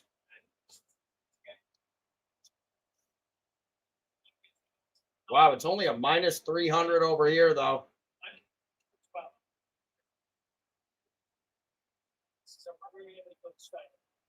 Okay, they took the line off the board.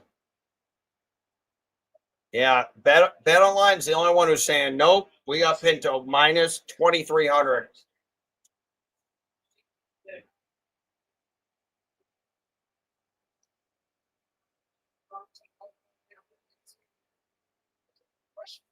I don't think Pinto's ever gotten a sub, but this might be the time. He's inside control with 1 minute 40 seconds. Clearly winning the round. Oh, he's got him in a crucifix. Oh, Mario's is digging deep here. He's trying to get this finish, and Denise is trying to stay alive. He's doing his best, but we're not sure if the best is enough. He's going for a sub. Denise is trying to fight out of it, but he doesn't have much on the ground. Another Kimura. Oh, Denise may have gotten out of it, but he's looking to break his arm. It's a really bad spot for Denise. I don't think he's ever been in stuff like this as the kickboxer. He's in a really bad spot with 47 on my clock. But we're still getting live lines, so this must have gone. I think we're going to see a second round, guys. We got a plus 650 on Denise. On one. A total domination, though, in the first round. And that means we need to see Denise come out early and do something. The tough part will be getting it live. So far, so good for those of us who bet Pinto. Plus 775 on Denise. Clear, unanimous, like you read about. No question. Domination from Pinto early. And so we put him as a 12. A clear decision. That's a 12. And so what do we look for? Unanimous decision in the first. If a slight lead develops for Denise, not a big shot, but a slight lead, we could look to Pinto if he kind of takes the foot off the gas. I don't think this applies as much to heavyweights, to be honest. 10-8 judges. We have clear unanimous is what I'm seeing. Do we have 10-8? I think it had. Oh, we had a 10-8 from Mr. Patrick and a 9-10. I don't think this goes the distance, but I think it has to be Denise. I think Denise either needs to make a comeback here, rock Mario, or I think Mario gets this done inside the distance. Money coming in on Denise, so we're probably seeing something. Minus 700 on Pinto. Plus 525 on Denise. Lines off the board over there. Plus 700 over here. Back to action here in Rio. Round number 2. And the pink 2 corner expected Denise. Points of pink early. Very recklessly. Pinto has very good defense.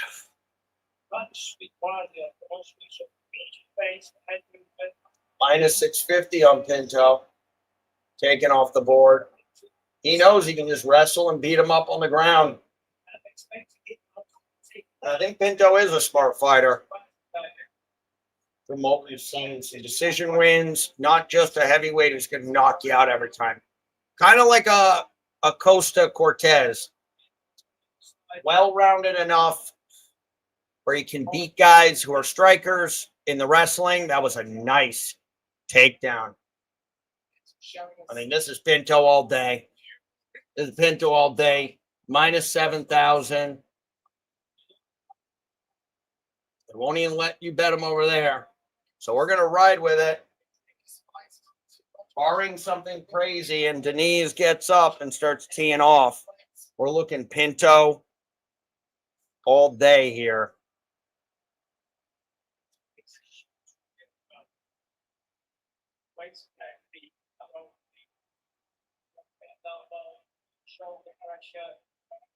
I will say we've had a lot of we've had rounds to score. Not a ton of close ones though. A lot of there was the Thomas one, which got interesting. But yeah, he also got finished in the third. And now he's starting to bloody him up a little. Got 314 there. It's a plus 900 on Denise. Plus 15 over here.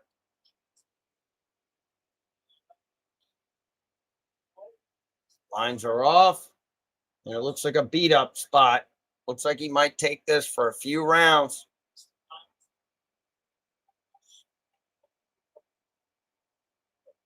There's something about the takedown, too, which just maybe don't. He used a lot of energy for that reversal. And now Pinto looks very comfortable in this spot. Denise, though, up to a plus 1,100. He just can't get up. And so I think Addict has also talked about this. The wrestling at heavyweight, it's a huge advantage, probably because a lot of people don't have it. Now, if you just have wrestling and the other guy has takedown defense, but Pinto's a striker too, but he's just MMA. Oh, a 12-6 that was just a filthy one. Now he's going to go head and arm. If he can get his leg over, nope. He's going to go right back to full mount and keep doing. This is another just complete domination. Bell to bell. And we thought we might see that. There was a lot more upside on Pinto. Glad we didn't go the prop, though. I think he's very capable of winning it like this as well. Just beating him up.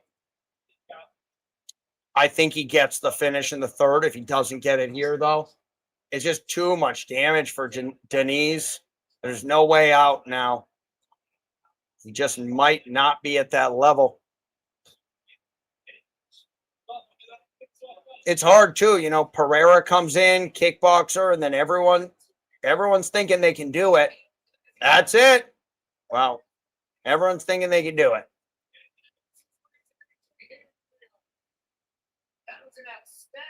Mr. Addict, I'm curious, are you ahead? Are you ahead on yours as well?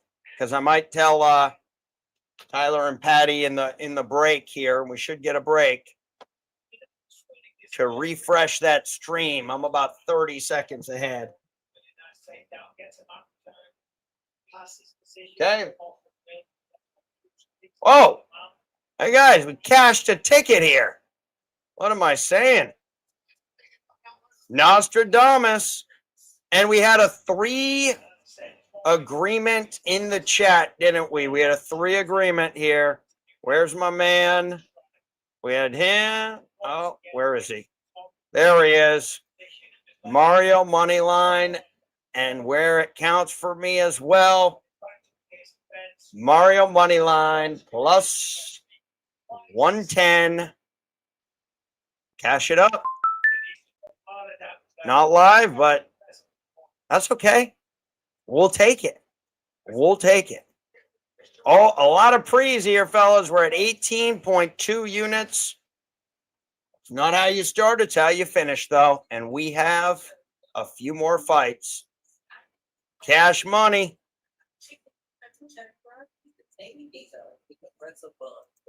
Yeah, I'm ahead by a lot, but I keep hitting the full refresh because they put me back a lot.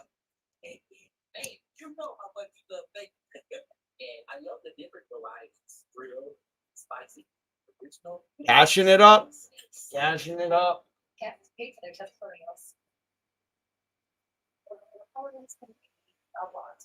But with your new deltas, with big deltas, you can help it from taking care of holiday disease. We only have 3 more fights left, though. Wow.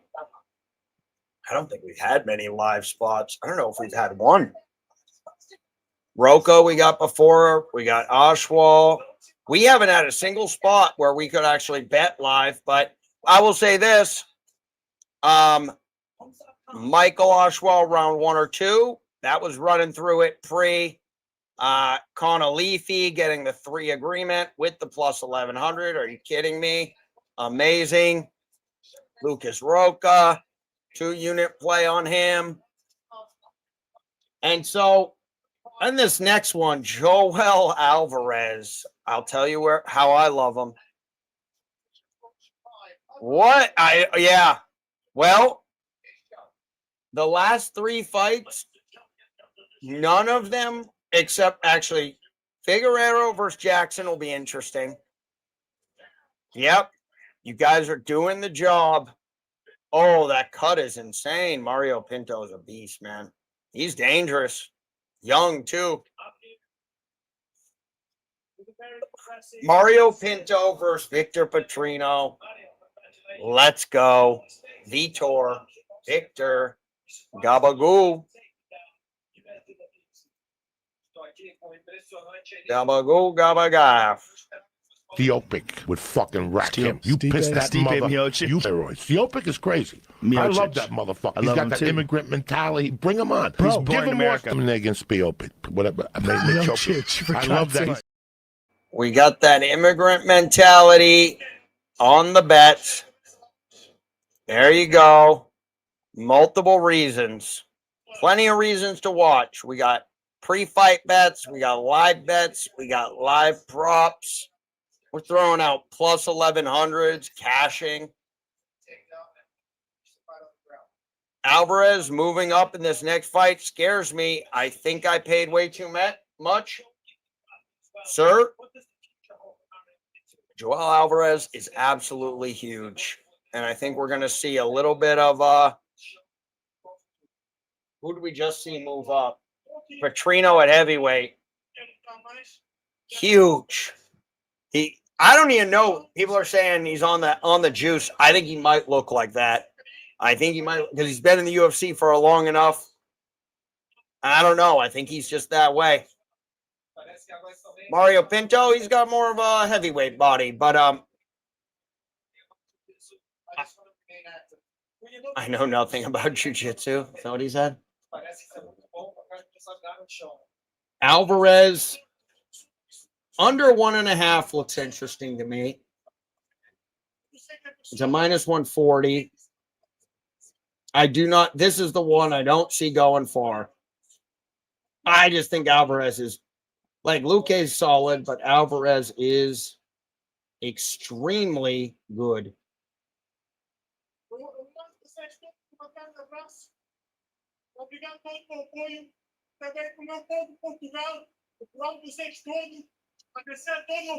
We're looking props here on Alvarez.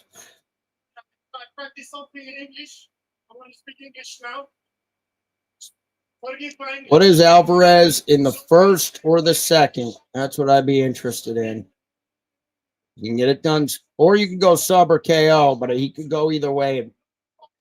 Inside the distance, minus 275. Alvarez, round props, method of victory.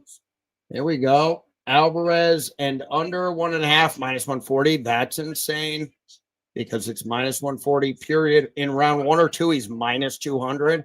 I mean, just take the under 1.5 at minus 140 at this point. When will the fight end? Round 1 plus 105. No. Get another half round entirely. Let's take a look at Luque in his last couple of fights. Oh, got it the wrong way there. We're going to go Alvarez and Luque. Okay. Alvarez moving up in the weight to welter. Last 5 wins, 3 KOs, 2 subs. Luque been KO'd twice.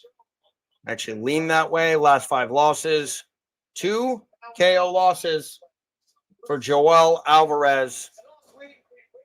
Does it go the distance? Plus 350. Crazy. I think under 1.5 is as live as it's going to get. Just raw numbers, Alvarez shouldn't be this high, but I think we're at different points in their career despite the ages. The win rate is much different. And I do want to see with Alvarez, I think just the under 1.5 if we make a move, because Alvarez has lost 2 of his by, was it KO? TKO? When were they lost? So that's Armin in round 2. That's a decision to Demir. And then a long time ago, a KO on a spinning heel kick in 2015. He's been fighting for a long time. And so Armin, he got taken down. I mean, he's not getting it. Well, let's be honest here. Some decent fighters in there. No one insane. Jaqk Close was impressive to me. And what about Luque?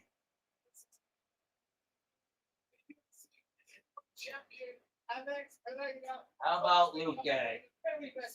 about Luque? So Luque in the last, he got submitted by Kevin Holland. I had him in the Garimba fight as a plus 180. That was beautiful. He got KO'd by Buckley. Round 2.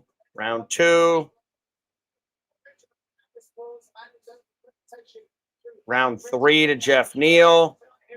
Dominated Rafael Dos Anjos, but we had a difference there where big size advantage. Submitted Chiesa. I mean, there's some dogs on here. He's not easy to beat. No question about it. It's not easy to beat Luque. But I also think Luque could be live for something early. Submitted early in the second. That would have gone under 1.5. He got the Anaconda very fast on Garimbo. It would have gone over the 1.5 against Buckley. Jeff Neal. So I think we've seen a little bit quicker fights in the last few.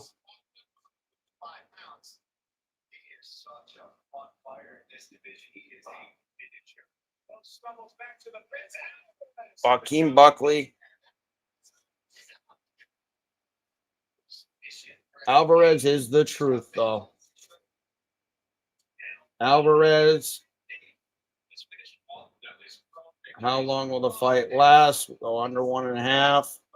Minus 125. Not good enough.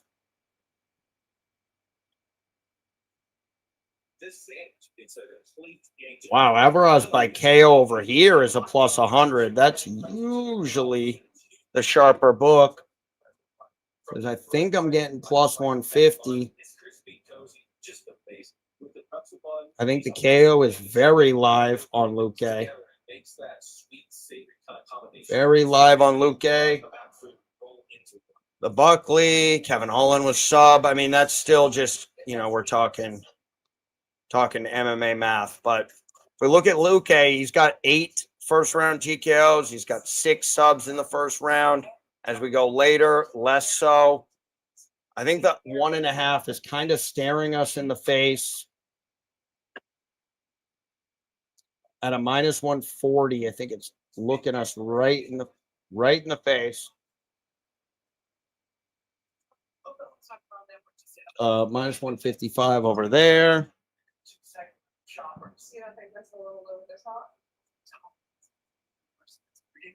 Yeah, we get that every month. Excuse me? What are you gonna do? Talk already every month? Party every month, everybody. Yeah, a lot of craziness over there.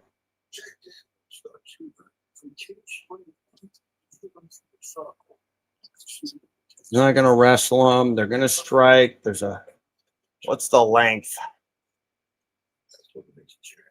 Not much of a reach advantage, just the height.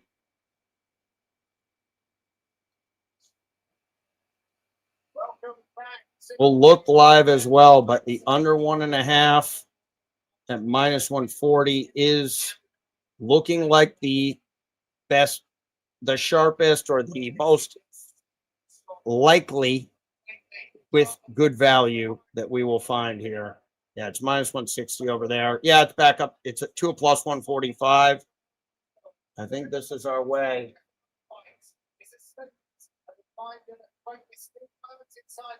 He's carried it home to the nation before, and tonight he does it again. Wicked calm, always dangerous, and of course battle testing. Oliveira steps into the arena, looking to prove his fighting spirit and devastating effect has not faded. Now Banter's now got touches down in enemy territory. Unfazed and unshaken though by the business competitor, full discipline, includes reputation of pressure and persistence. Tonight he faces the biggest test of his career, a former world champion. Okay, all I'm seeing here is that under, I don't know. I'm liking the under 1.5 on this one here.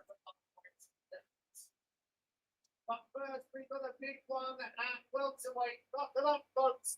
I think it could go either way. I got it in at minus 145, under 1.5. That was the best line I could find on it for Bet Online.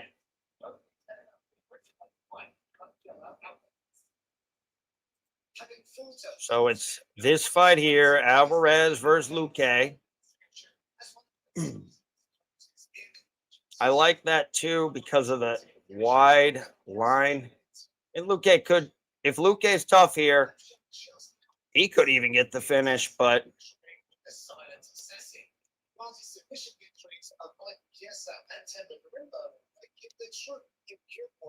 there we go, and we'll look live. We'll see. Maybe Luque toughs it out.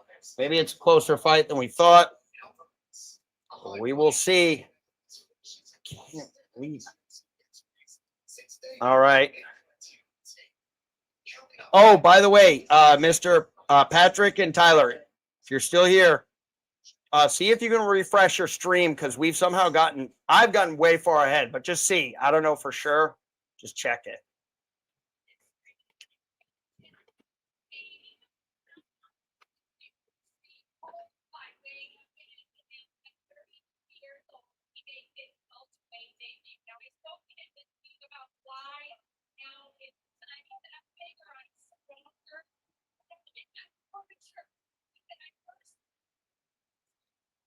Walked into the gym when I was 18 years old. Inspired by people like the backyard all day. All he wanted back then was to fight. Now he's from the pole. He calls himself a hunter, ready to send traffic to sensei escape and show the welterweight division.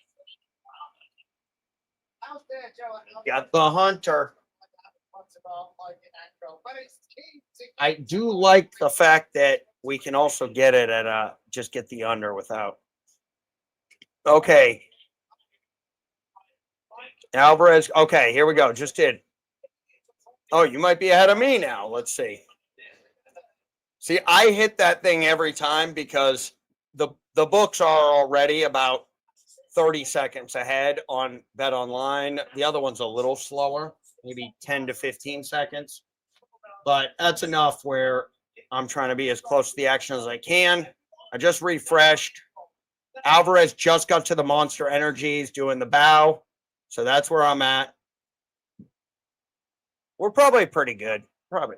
Now I got Luque walking out.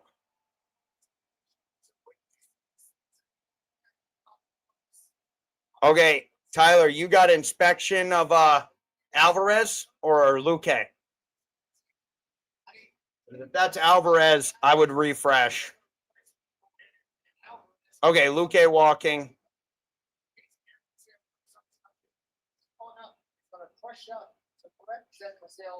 I have Luque.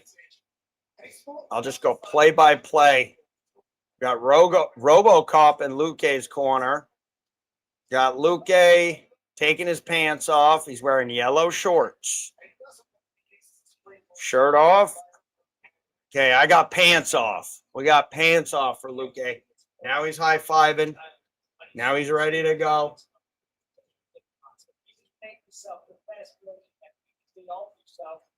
Turn lights down. This light? Turn my lights down. I got no lights. It's dark in here. It looks like a pumpkin behind me, but it's the monkey. Yeah, it's dark in the corner over here. Because I used to have the TV close to me. Now I got it a little far, but it's perfect. Perfect. Results have spoken for themselves so far. But results may vary. We got 3 fights left, boys. I got pants down. Okay. I get it. I get it.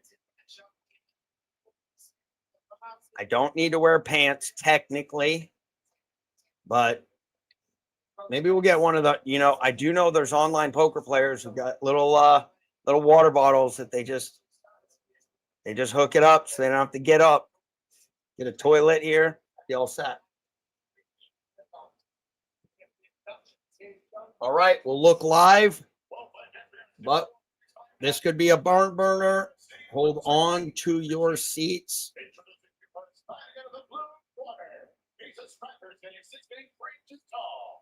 I'm pants down too. This one's going to be a banger. Sir, where I'm from, banger is 2 words. Let's go.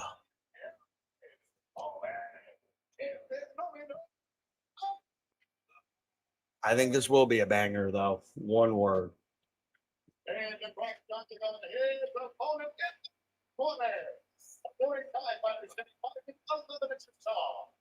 Kind of blend in, though. I like that with my little pumpkin in the back.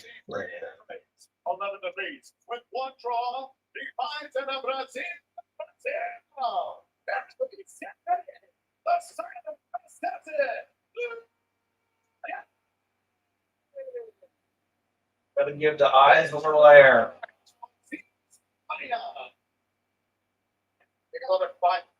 It is an LED, but it gets a little hot.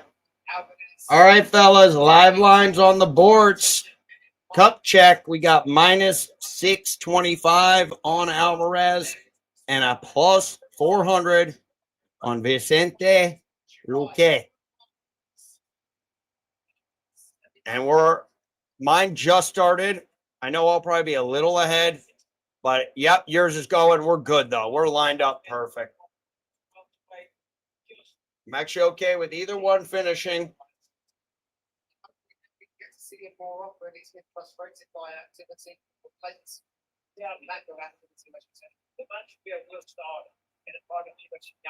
Luque at a plus 400.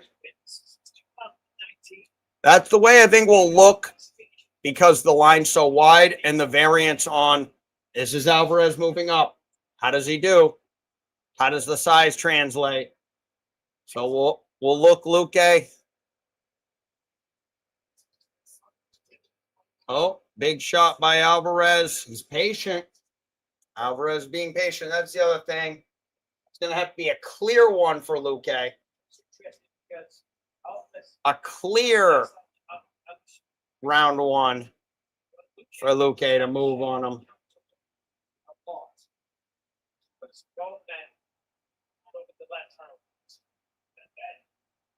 Plus 375 On the comeback, Alvarez doing the damage so far. Early in the first, we are about to cross the 33% mark of round number 1. You can cut every fight into ninths. That's the first ninth. And now Luque started to do a little work there. Luque's not too bad here. Damage looks like it's coming from Alvarez, but I think this could go either way with a knockout. Like, Luque's got that power. And Alvarez has never fought at welterweight like this. It's close, but it's still Alvarez's round, but it's close. And that jab. Okay, but Luque's throwing still. Plus 375 on Luque. So a little bit of money coming in on Luque, but Alvarez is winning the round. Lines are off the board. I think it's a permanent move.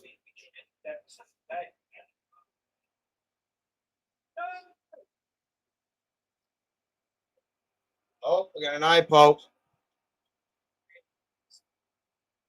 Lines are off the board, 9.5 to 8. That eye poke might hurt Luque, though. That's a punch. That's a punch. If Luque can't continue, that's a punch to the eye.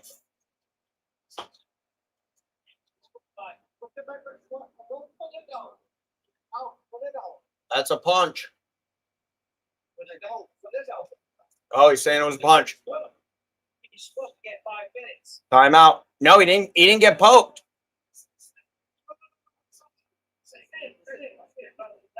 Oh, the ref needs to put it under control. It's getting a little out of control. But I like that he's reviewing it.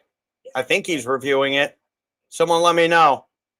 Yeah, it was a clear punch. It was the knuckle of his thumb hit him in the eye. Yep, he's showing it right now.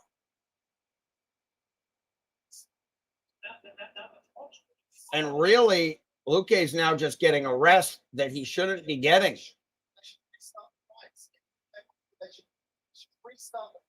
Yeah, you have to restart it. He's giving him a rest here. I mean,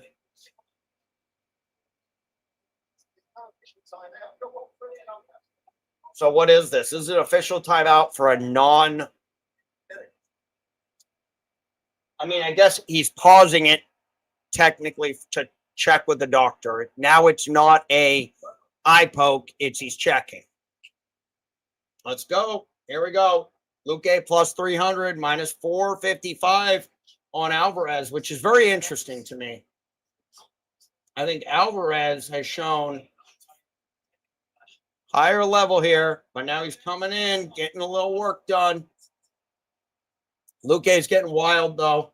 To me, this sets up for finish potential. One way or the other. I like wild.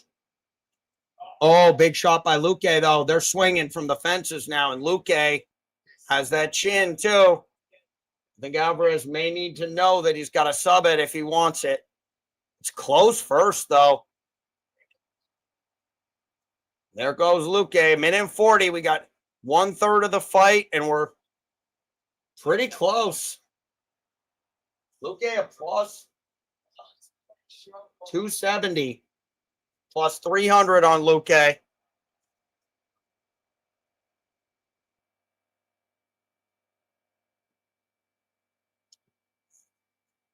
It's as close as it comes.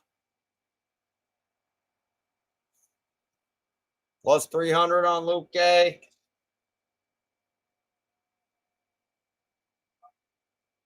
I would say with the most recent work by Luque, plus 325, not bad. No live line here.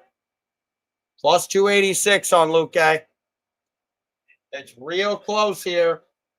Plus 270 over here. Plus 325 over here. Plus 325 on Luque. Does Alvarez make a move here?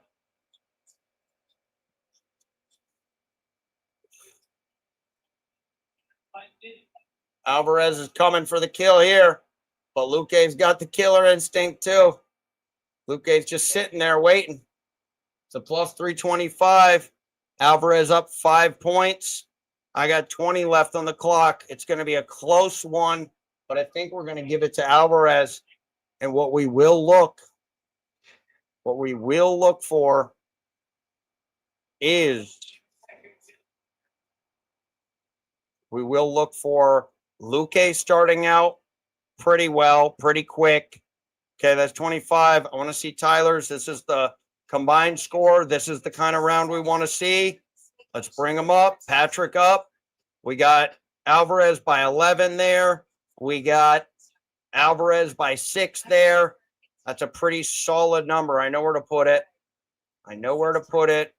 RIR is up 0.19. That's not bad. Money coming in on Alvarez. I think that's correct. But I think we'll be sitting and wait because there are betting opportunities in that spot for either side.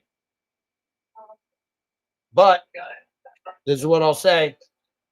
It's really only a spot for Luque if he comes out and is clearly going to win this round like Alvarez won the round. Glove cut.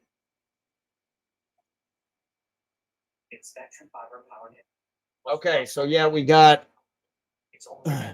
the only time it'll be a good betting spot on Alvarez is if if Luque starts doing some damage and it's not a ton of damage. If it's still going to be a close round, yeah, free foul, no timeout. That's funny. It's a thought. Here we go. We're live here.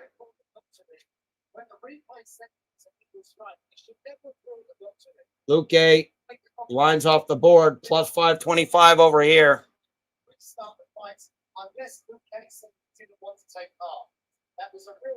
Plus 525 over here. Luque has to come out, guns blazing, and Alvarez is swinging. I still got the under 1.5. Hoping Alvarez maybe, who looks, oh, nice kick by Alvarez. Filthy flying knee by Alvarez. Luque's in a dogfight, though. For sure, Alvarez is taking over when it comes to winning a decision. I have about 1.5 minutes to get this under 1.5. Luque currently at plus 525. And the only thing this is confirming is Alvarez is the right side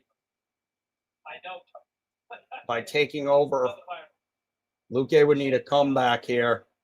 And he's a plus 775 right now.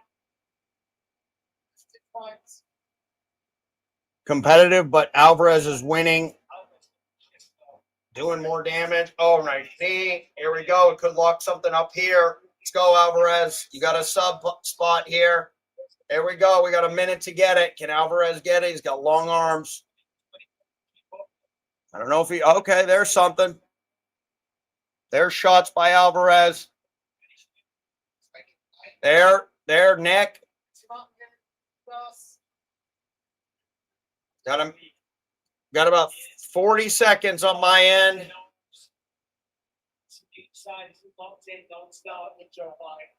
Now Alvarez coming again. See if Luque can survive. I think it's all Alvarez at this point.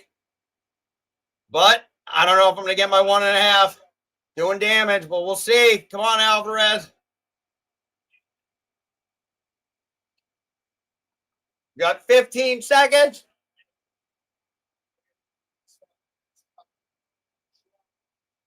Oh, it's so close. So close. I don't think I'm going to get it. No. Oh, it's as close as it comes. I missed it by seconds. He's going to get it, too.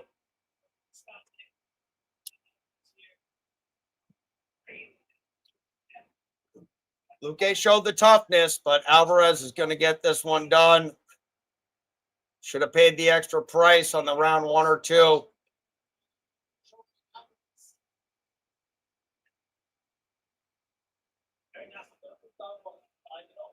Alvarez's jiu-jitsu is too good for Luque to. Okay. Luque can survive. It'll be interesting, but There it is. Got out. Luque got out. Luque is a dog. Plus 1,100 on Luque currently. Jeopardy. Double Jeopardy. I was hoping for that under 1.5. Luque plus 1,100. Luque not listed. Not listed. You can still get plus 1,100 on Luque. 10-8 possible. Doesn't matter. Most likely needs a finish. So what? Yeah. This is a betting spot I will eventually have to figure out.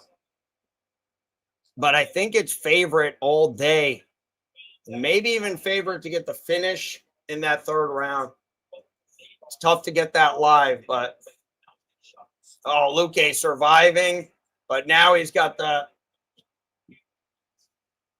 I kind of want to see a third round here. I will say, I don't think Alvarez wants a third round, is why I want to see it. Plus 1,300 on Luque.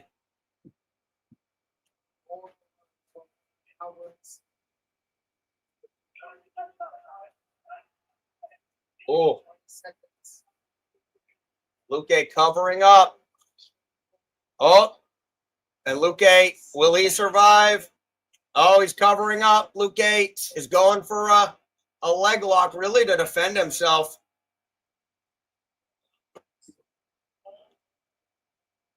He survived. Wow, he survived the round. Luque is a plus 1,300, fellas. Wow, wow, wow. Because we're just going to do this now. Get out of here. It was close, but get out of here. Get out of there. Okay. Enough of that. Enough of that. We're looking live here. The only chance we'll have live is Luque. Luque currently plus everything. Now, they have taken the line off the board. Luque plus 1,300.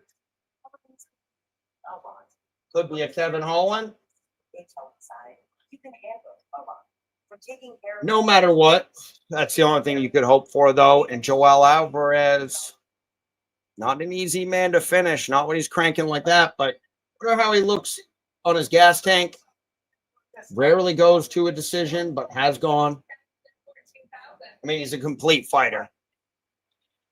I should not have to worry about his gas tank at this level. Really, anyone's gas tank when they're fighting this level. Luque's in, though. They won't even give a live. They won't even give one in the third.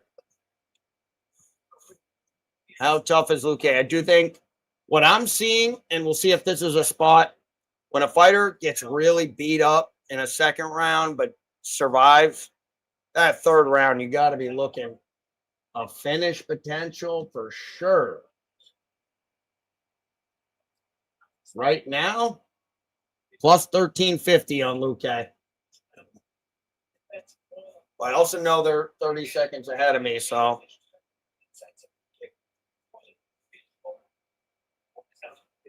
I'm not going to tempt myself here. I would have to fully be guessing.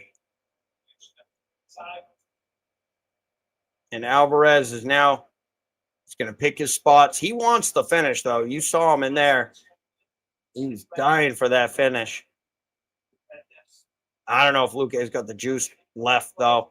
He knows the danger right there. And he's going to have to take risks to win. Yeah, he's going to have to take risks, and I don't see it. But Luque is tough. He's holding on. Yeah, I agree with that there. Body work.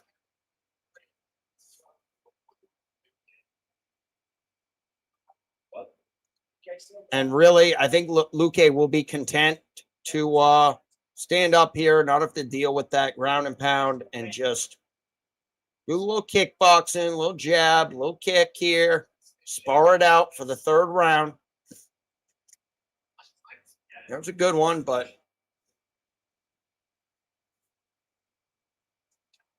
Joel is interesting. He's going to just kind of take a little rest, show off his kickboxing. I think we're all done live on this one, guys.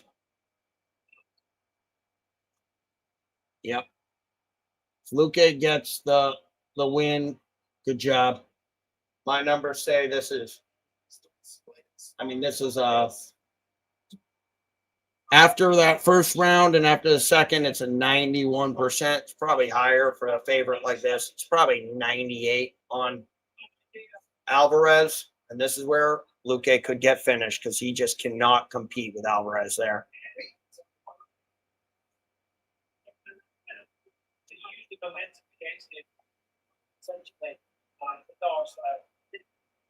Luque's wrestling, though.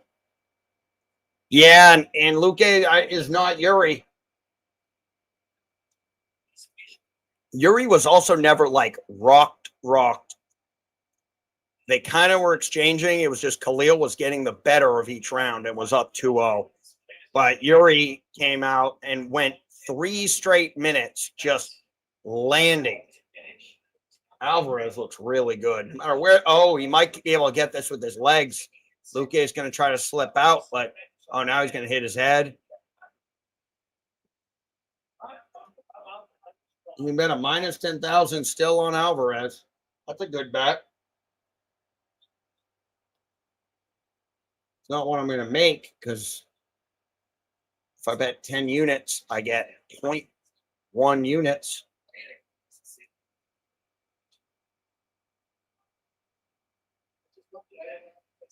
He's just sitting there, really. I'm going to start looking at the next one. That one's going to be alive without question because we're going to get 3 rounds.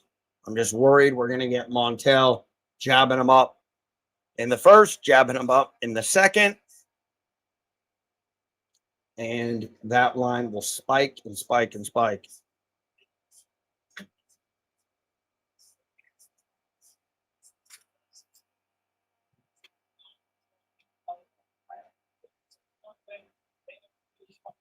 All right. Montel down to a minus 335. I really think that Joel kind of let him off easy. If this was 1-1 going into the third, I think we would have seen Joel going nuts on Luque, but respect. Joel's brewing it. If that may be Luque's last chance, if he rips one here, just something with a little heat on it, he could get a stoppage by stank. A stank stoppage. Yeah. That's solid analysis, guys.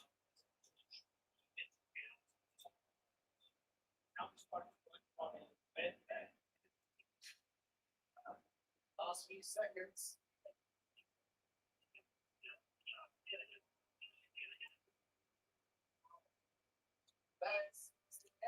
The Brazilian started out hot, but it's been getting tough as of recent. That's going to be a 30-26. Very potentially. But see, yeah, they were kind of friends. They were buddies. Let's take a look at the analyzer here. We got a 10-8 and a 10-9. I think we'll see a 10-8 in there. I think we'll see this 30-26 on at least one, maybe two, and a 30-27 on one. I think that's what happens, but who knows?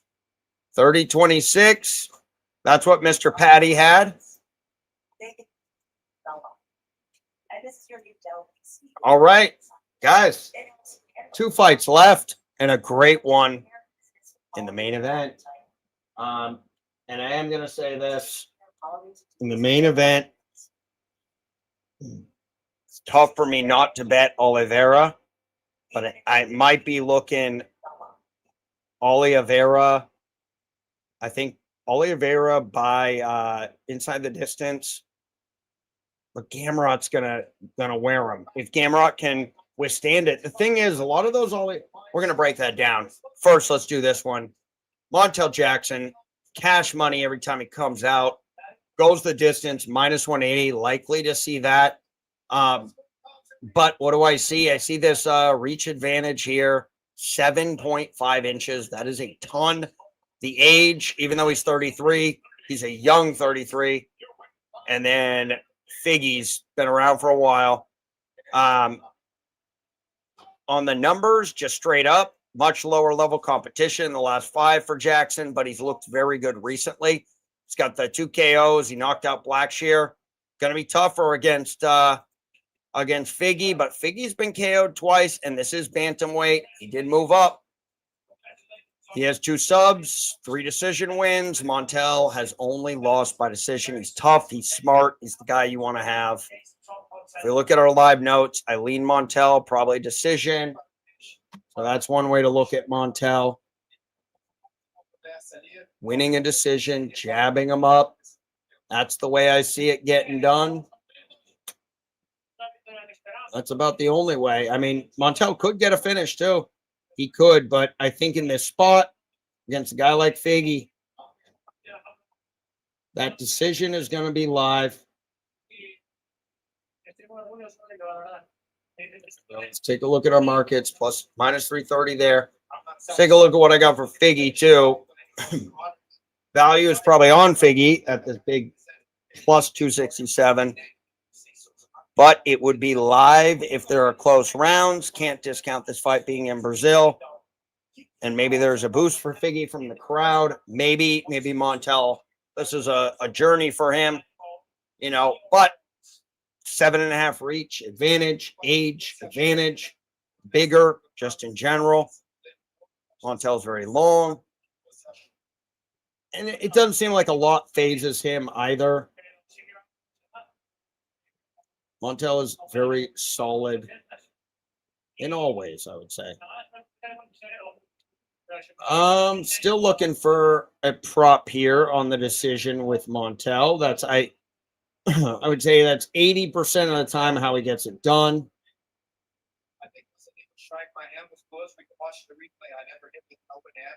My hand was always closed, but you know, Vicente stuff, but he came back and what is that decision? Montel by decision plus 110. That is the most likely outcome for me.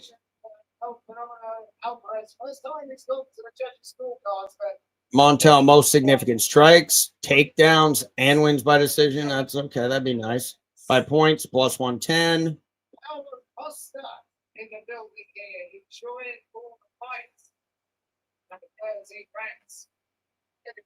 I like the, in honor of Curtis, I'd like Montel third or decision. That'd be in honor of Curtis, who will be rooting for Montel with him right there, which is go. Okay, here we go. Montel in round 3 or by decision, minus 115. Now that is something I can sink my teeth into.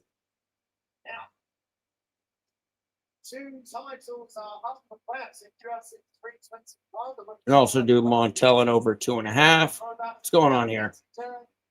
Why is Bovada acting a fool? What do you guys think? Oh, what was the final score there? I, of course, went off on a tangent, as I do. Bovada's acting up. And that's where I'm getting this line at. We want, there it is. We want round 3, Montel or decision. And then we look live. We are approaching the business end of Pacific Series Rio and record our next fight and again. Thank you very much, John. Over 5 days to you being Davidson Figueredo says he feels healthy again. Is that just and trust round? I do think that Figgy's tough though. I don't know. I get this bad feeling when I'm about to bet Montel by decision that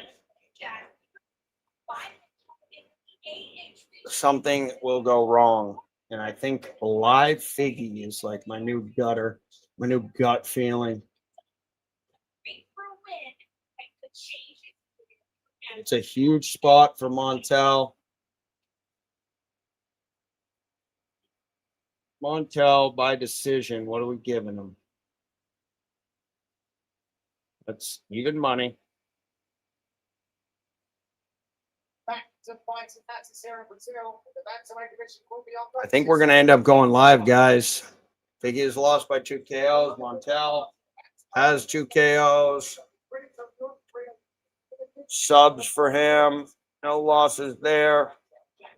Montel by KO is also kind of spicy, but he's never had to fight someone as good as Figgy.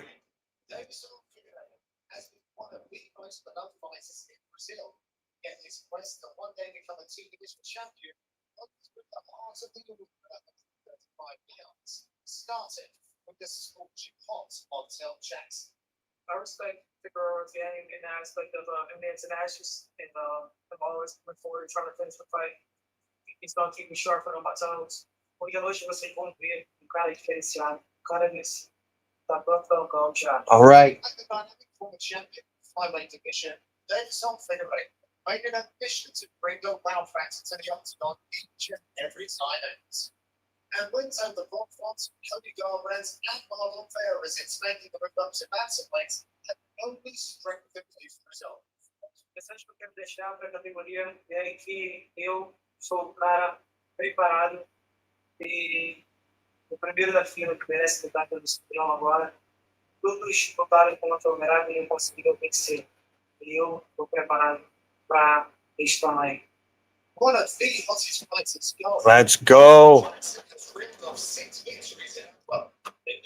Figgy by decision is also probably a decision in general. I could see happening. Oh, goes the distance is minus 115. That's interesting. I think that's the move. Goes the distance minus 115. Oh my God. Why was I even thinking about laying that the other way? That's crazy. What are we getting over here? Just make sure I'm getting the best market. Rounds. They say no. How about Bovada? Bovada might be saying no too. I like fight goes to decision here. Will it minus? Oh, they got up to minus 125. I like it to go the distance. It's a good one. It's a good one. Minus 125. What is it over here? It's minus 150. Minus 150 over there.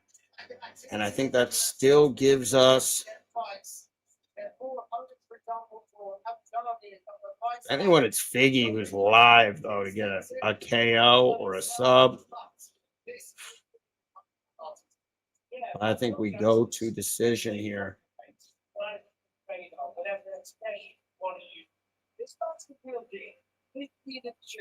Still learning, still getting better. Incredible hand speed. Is this Montel's full breakout party in Brazil? 18 cents. Perfect. 1, 2, down the 5, puts it to sleep. I mean, the man is. I think Figgy plus 185 winning inside the distance is a good one. Well, got that. Then we'll have Oliveira. We'll have a live spot here. I think this is as good. We also thought the minus 140 on the under 1.5 was good.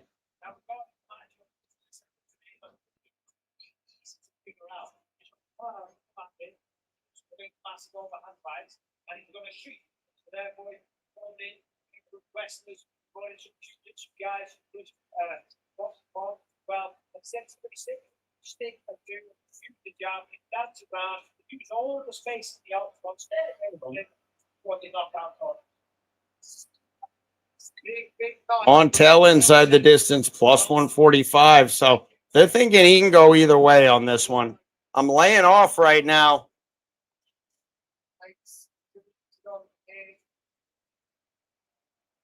I thought about goes the distance minus 125.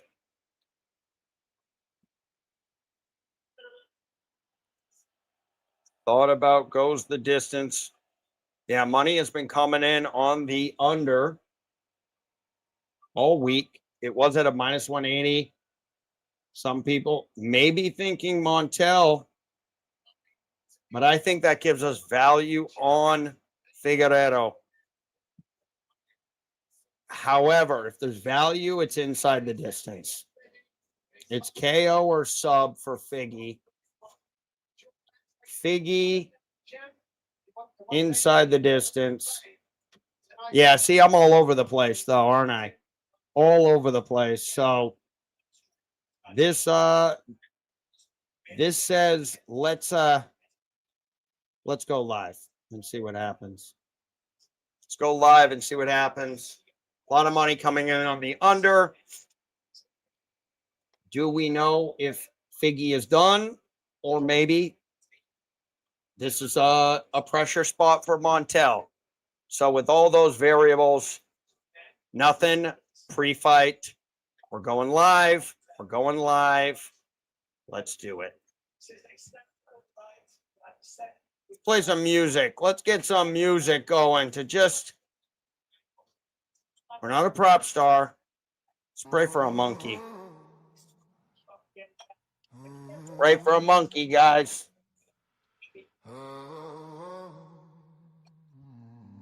Throw up your bets in the chat. Speak them if you got them. I got nothing on this one. Oh, I wish I could have done something in honor of Kurt. Maybe I can get Kurt a good bet here.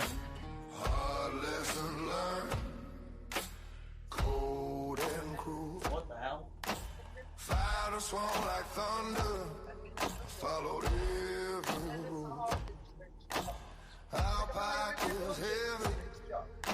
Three-way winner? What? That can't be right. My live book said Montel Jackson fight winner three-way with the draw at plus 4,900. Saying I'm getting a...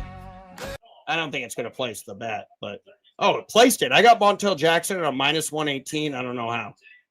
I bet him three-way live on Bovada. That's three-way, meaning Figgy minus 118, Montel minus 118, draw plus 4,900. I don't understand. They'll probably take it back.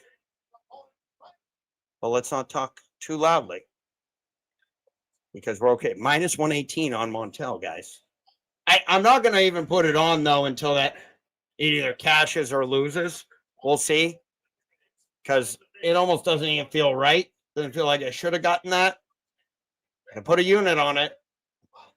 They accepted it. Technically, they should let me have it. Dude, Mr. Addict, for some reason, they let me go three-way bet. They had Figgy minus 118, Montel minus 118, and draw plus 4,900. I bet it on Montel at a minus 118. I bet a unit. Let me take it. I think we find out now. That's why I like live on Figgy potentially. We'll see if they actually let me have that in the end if Montel gets the dub here. Okay. Live lines are on the board. Montel's got good wrestling too. Let's see who's got it better.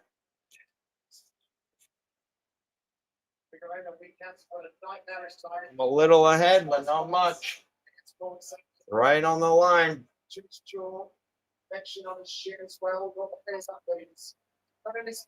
They got it all. Plus 185 line on the live. What are we seeing? Plus 235 over here. I think we're seeing, oh, big shots by Jackson. Big shot by Jackson. Figgy coming in. Figgy's got that power. Jackson's got that reach. Figgy's got the experience too. Oh, Jackson's got to keep himself up. Money has been removed. Figgy with the takedown. He's at a plus 145 live. I think we're a little early on that. There's going to be a great live betting spot if Figgy makes this competitive. One way or the other. I think this is our spot here. This is the one I'm looking for. As long as we don't get a finish early. As long as we don't get a finish early.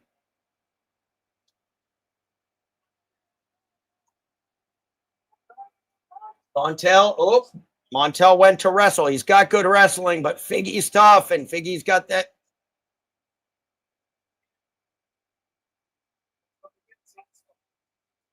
They've taken it off, and a lot of time for Figgy to work. What's the live line? It's plus 125, Figgy. Plus 125, Figgy. Montel's up. Montel's up.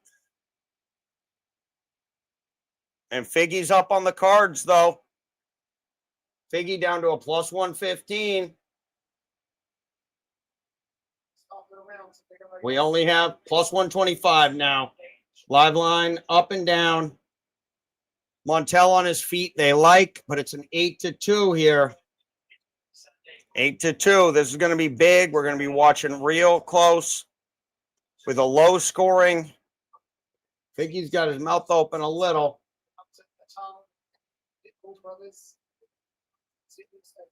Figgy, considering he's up a little bit, but considering he was the dog, it's going to be important. Montel is good in these fights. Down to a plus 115 on Figgy. Down to a plus 115.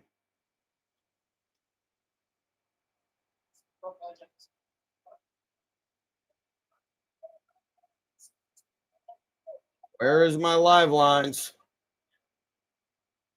Figgy is off the board there. He's plus 115 still over here. 8-4. Montel may not be putting enough volume out there. I'm going to bank this with the low volume. I almost have to bank it for Figgy. Yep, I got to bank it. No, it's 8. Close. It's close.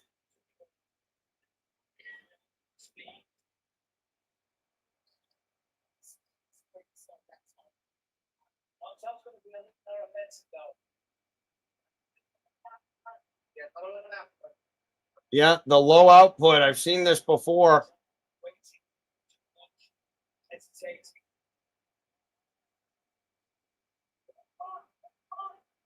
Okay, I got a unit in on Figgy because I think I may still have that Montel at the. Actually, gave it to me at even money. Close.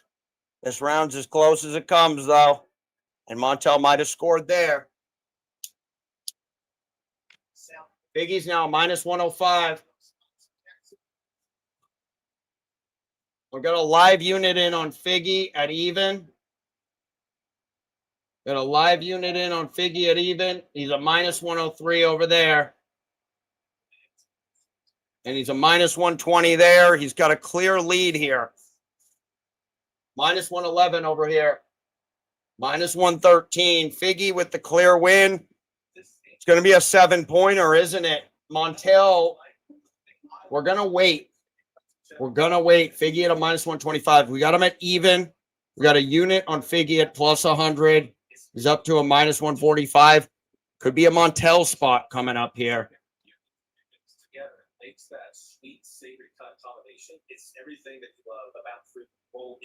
I essentially hedged out. I essentially hedged out of my pre-bet on Montel. Oh, they gave it to me at plus 110. Good.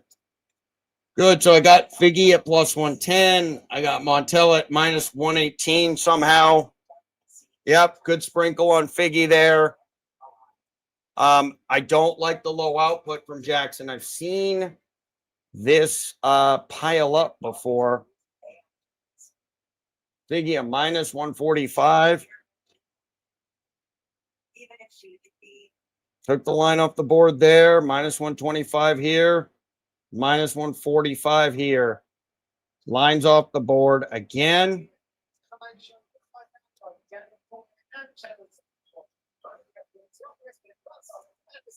I am just getting started.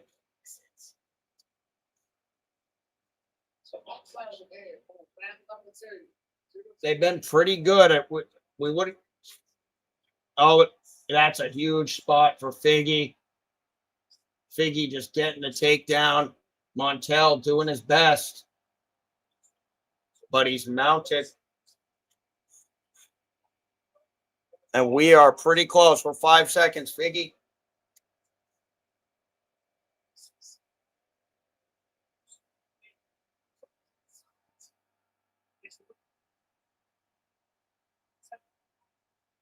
Montel staying calm at least. We have to look Montel if he can get up. Wow, Montel's a plus 525. We look Montel if he can get up. But he's down 7 and he's down a round. And so the spot needs to be he gets up and really cooks. At this point, Montel has to turn it completely around for a 6-11 type win. And Figgy's just dominating him on the ground.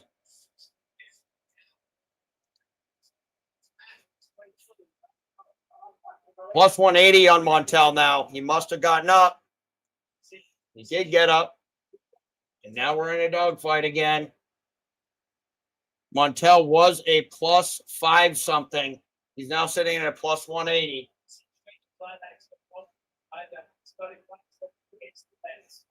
Now he's a plus 205, Montel.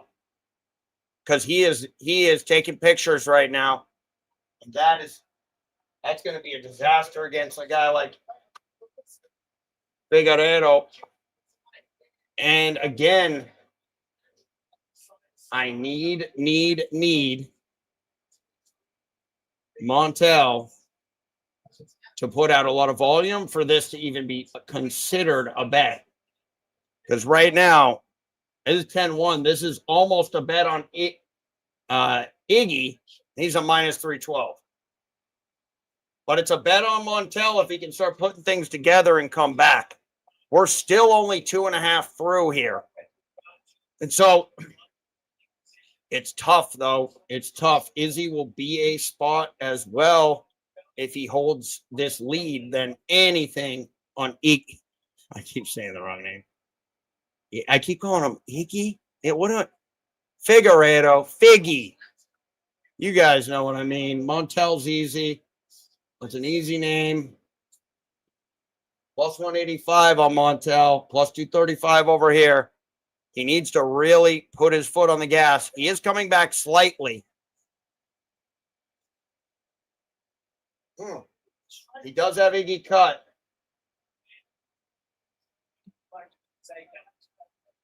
He does have it.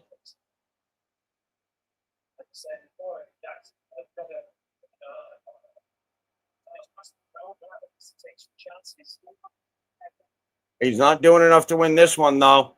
The minute 40 down 5.5. Tight. Plus 270 live. Plus 270 on Montel. He needs something big here. Because if he goes down 2, he's taking pictures. I don't like the body language with Montel. He's working the jab, but he just can't seem to overcome.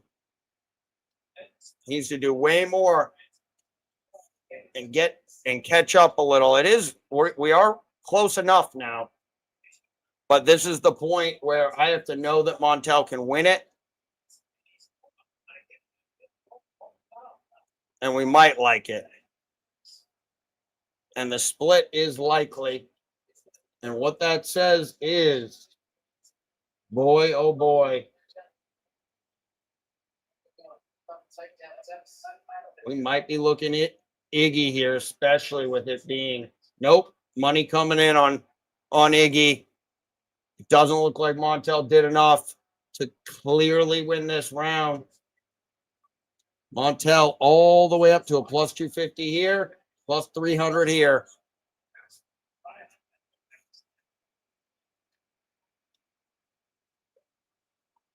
Nice knee there. Big shots by Montel. Split likely.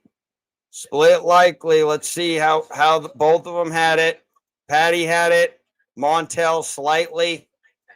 Figgy slightly on the other one. We may have a split in that second. But I will say we could be looking at 1-1. All we need is 2 of the judges to say it. Still plus 300. So it looks like the books are saying it too. Saying not quite yet.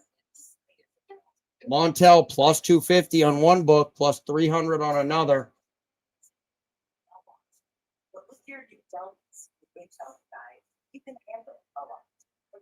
Montel could easily be down 2-0 though. And I think Bet Online is telling us that.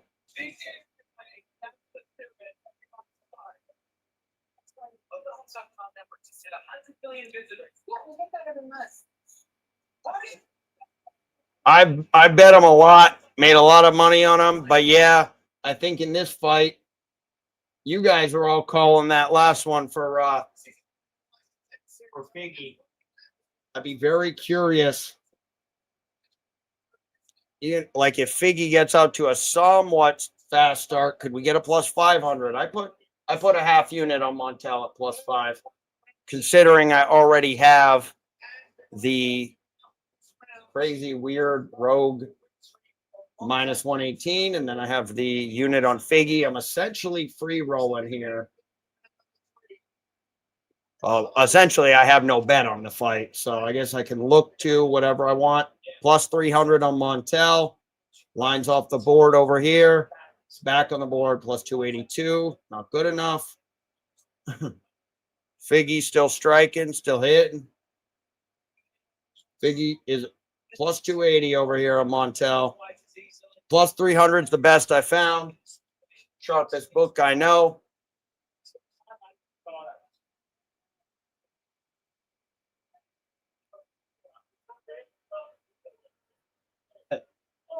Okay, 4 minutes left, and not a lot has gone on, which is not what Montel. If Montel needed to do work, he is potentially down 2-0. We are getting a better line now, though, on Montel. Plus 385. It's going to steam here because what they will be looking at is if Montel does absolutely nothing, they're just going to keep steaming it. And I think Bet Online is my best indicator there. Plus 385 on Montel. And to be honest, Montel in this spot is a tough one because he's a smart fighter. He needed to win probably that first, could have dropped the second, could have played this game. However, we're getting a plus 525, and we have no idea on that second. I think Brazil would lose their mind. But you never know. You never know. I'm just saying. That could be we bet it because it just has value type of a bet. Plus 700 on Montel. He's up 3. Half the fight to go. They brought it back down a little. Back to plus 700. And that could be Figgy just doing work. Plus 950 on Montel. Figgy's got to do something here. Plus 950. How ahead is Bet Online? How is this plus 950? I think what could happen too is someone knows the judge's scorecard. Someone in Brazil's peeking over. And they see 2 of them with Figgy, which would not only not surprise me, it's what I expect. I think people would get very mad. Plus 1,300 on Montel. They got to know something. They know something. Guys, Bet Online knows something. Because Montel got the takedown.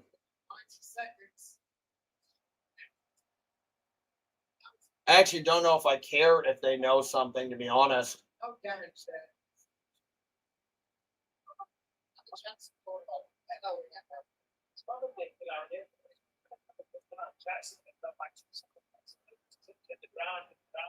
Jackson winning this round.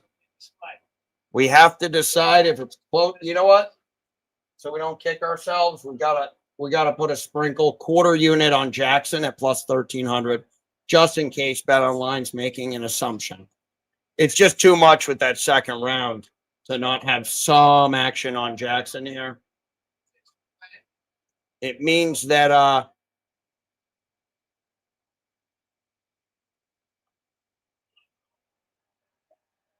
what does it mean? I hope they took the line off the board. So I took a sprinkle on Figgy and a sprinkle on Jackson at plus 1,300. Yeah, that goes to decision was my money shot. Minus 115 was looking nice. Then it went to minus 125, and I was like, I don't know if I like it anymore. I think Jackson's ready to start banging. Okay, Jackson won that round. Maybe. Did Jackson win that round? Close on Patty's. A little less close, but still probably Jackson wins that round. Probably Figgy wins the first two. That'd be my guess. But you know what, fellas? We got to put them in.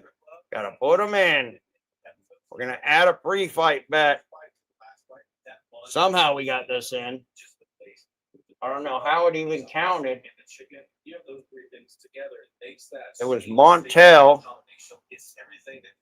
at minus 118, which I will take all day, every day. I guess we found out, though. I mean, Montel should not win this fight, but he could win this fight. But with your adults intel inside, you can have it. Oh, we got that. Doesn't even make sense. Taking care of Angie, even if she. So that was a pre-fight. And then we got two live in. We got Montel, a very nice plus 1,300. And we put a very small wager on it. And then we had Figgy.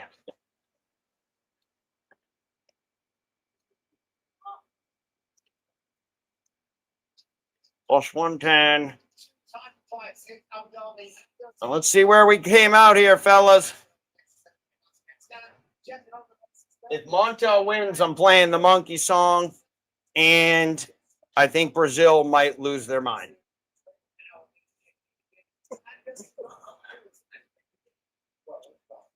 This could be interesting. If it's interesting in my favor, I'll go a little crazy. Split. Split. It's all about that second.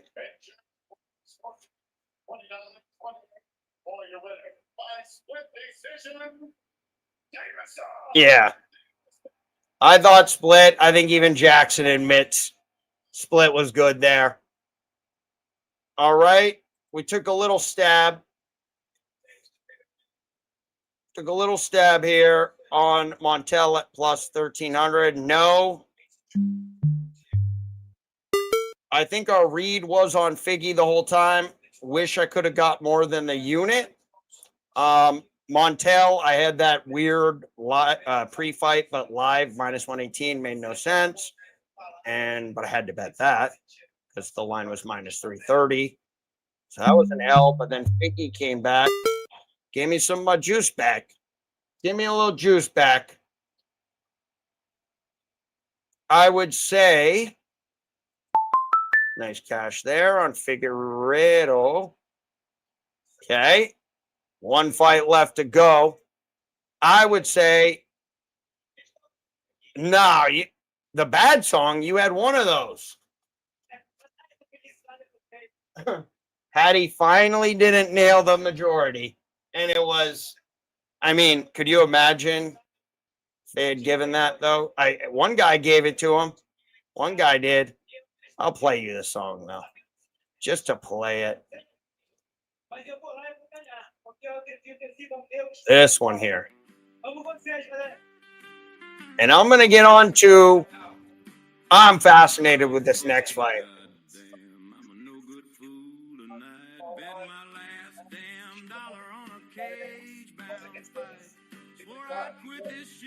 Fascinating here. Great striker, especially the look of the takedown. Many surprises in the fight. Momento estratégico, ele mostra aí, está colocar no chão, mas alguma coisa te surpreendeu.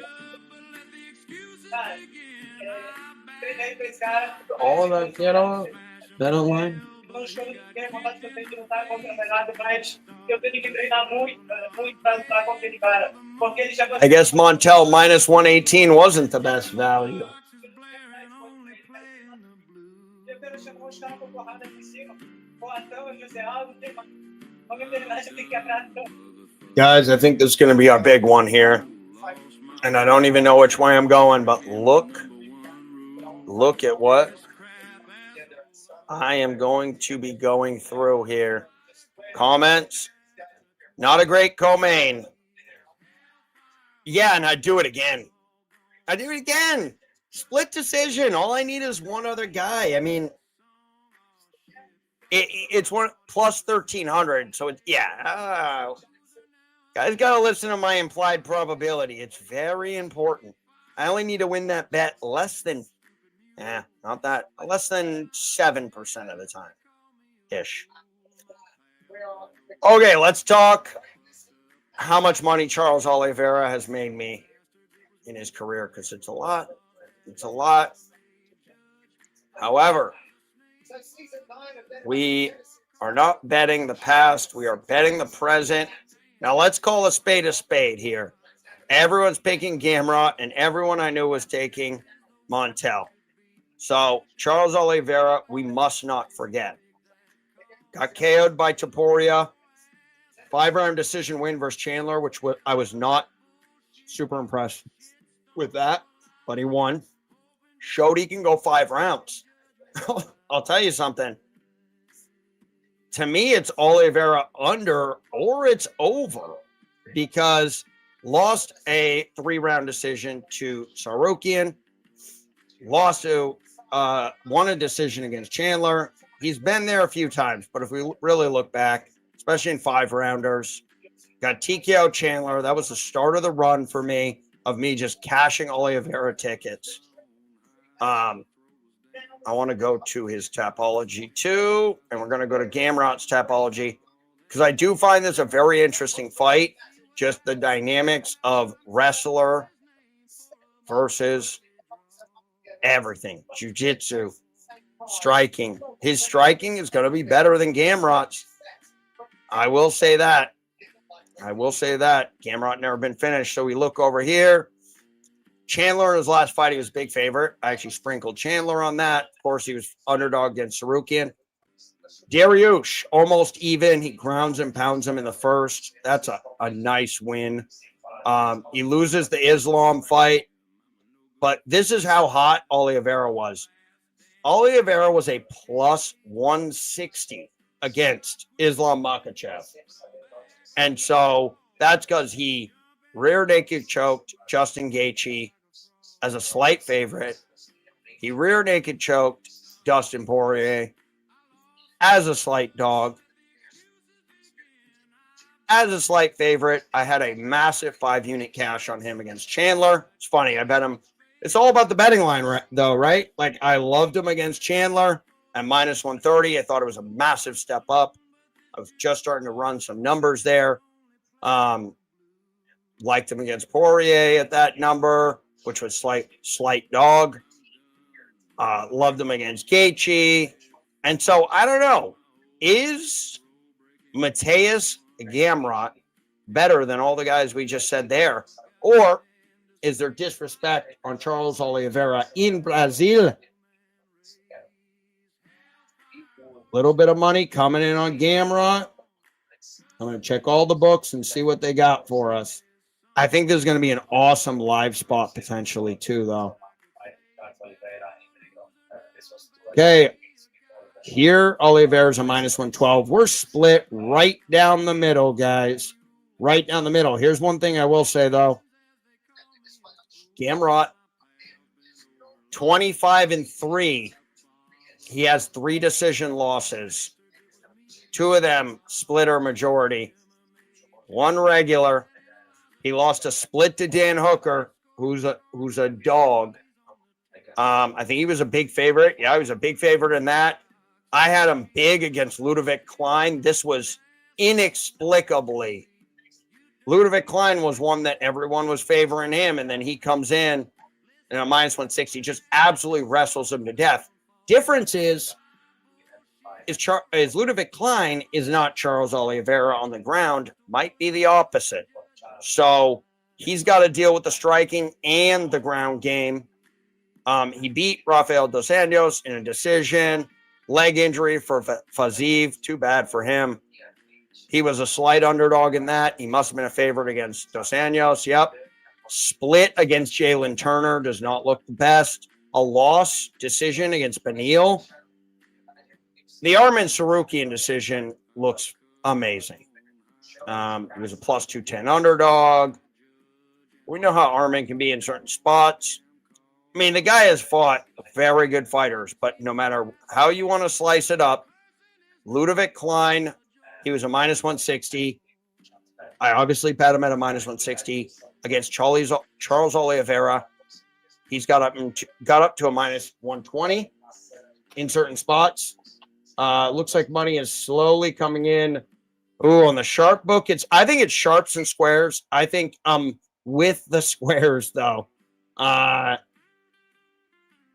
I think it's being overvalued how bad the drop-off is for Oliveira.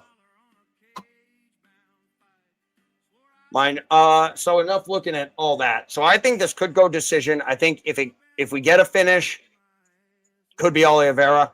Short notice for Gamrot as well. Cannot be discounted here in Brazil.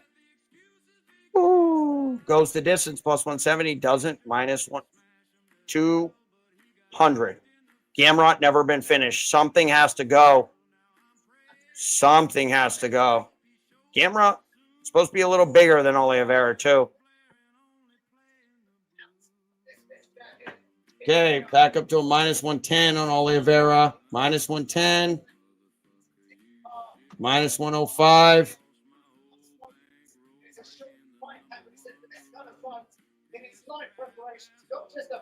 So we're staring down the barrel at 2 minus 110s. What are we getting over here? Minus 111 in the live.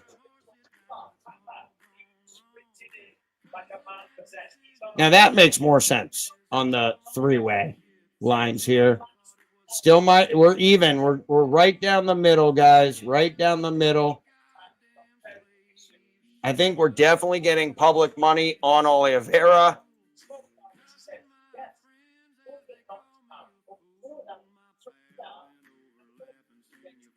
Gamrot's going to wrestle. I just think this is just such it's an overreaction.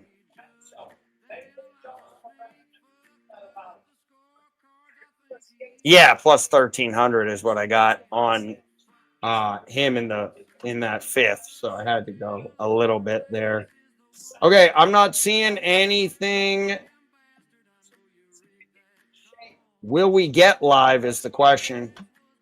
Longer the fight goes, I like Gamrot. Early, I like Charles. And I think Charles has potential to just take a lead and never stop.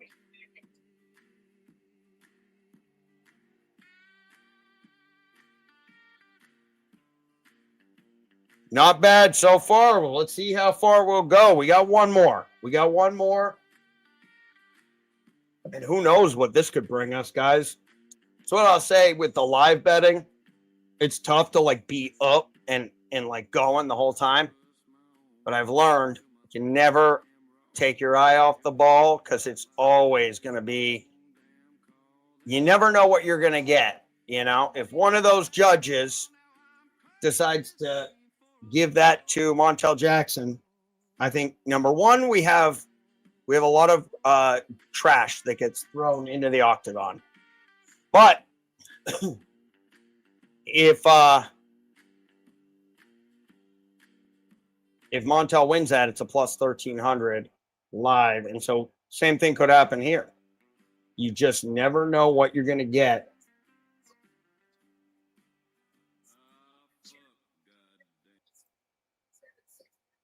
Okay, fellas. We probably are going to go a unit on Oliveira. But be looking the whole time. Yep. We're going to go at minus 110 if they give it to us. Nope. Fight lines are off the board there, so we're going to get straight to the live betting. Doesn't look like we'll have action on Oliveira unless we go live, unless. Oh, Oliveira minus 129 there, minus 120 here, still minus 111 here.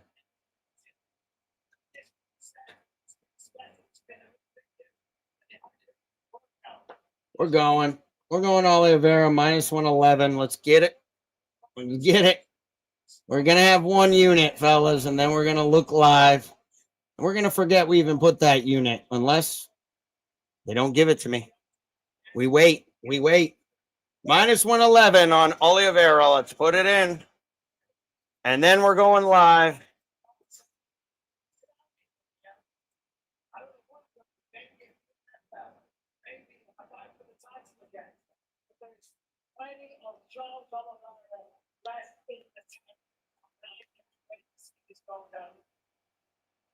We added it in. That's just a pre-read. But here's what we're really here for. The analyzer score. Stretch out the fingers. Oliveira doing his thing. It's intimidating when he does that. I will also look Oliveira early, but most likely if he's doing the work, the lines will move quick here. They will move very quick. They won't hang around for a long time. But I look Gamrot later. I look Oliveira early.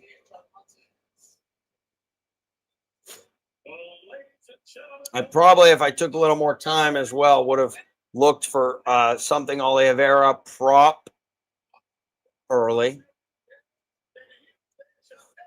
Round one sub. If I could still get it, I'd take it. I'd at least take round one or two.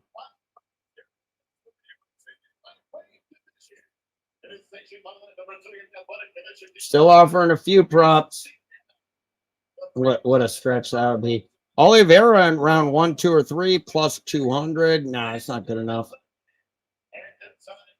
Oliveira round 1 or 2 plus 300 is spicy.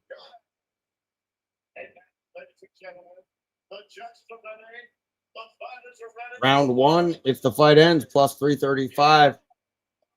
Who knows? We're going live. We're going live, fellas. It has been a Brazilian night, except they had a little rough patch, remember, calling off Lee. We had some big wins and also Lucas Almeida. But Figgy kind of put him back on track. Figgy gave him a little juice.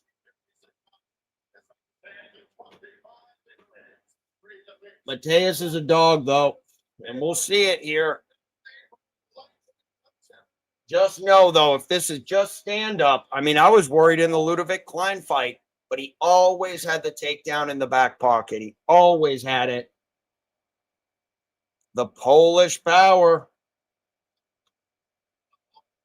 We've had success betting Polish fighters live, though. Don't forget about that.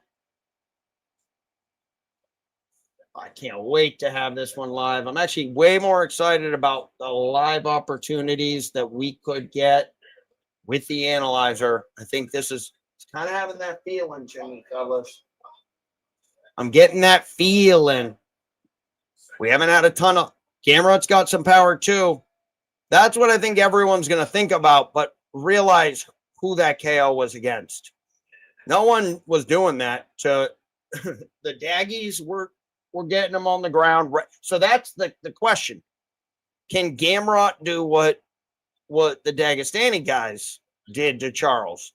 That's been his kryptonite. Otherwise, Charles on close lines has just been so money. And part of it is he's better on the feet than people give him credit for. Yeah, he got knocked out by Ilya, but everyone gets knocked out by Ilya.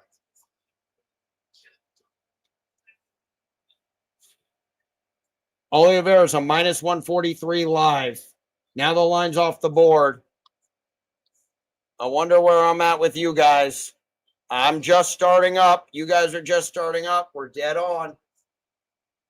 No live lines.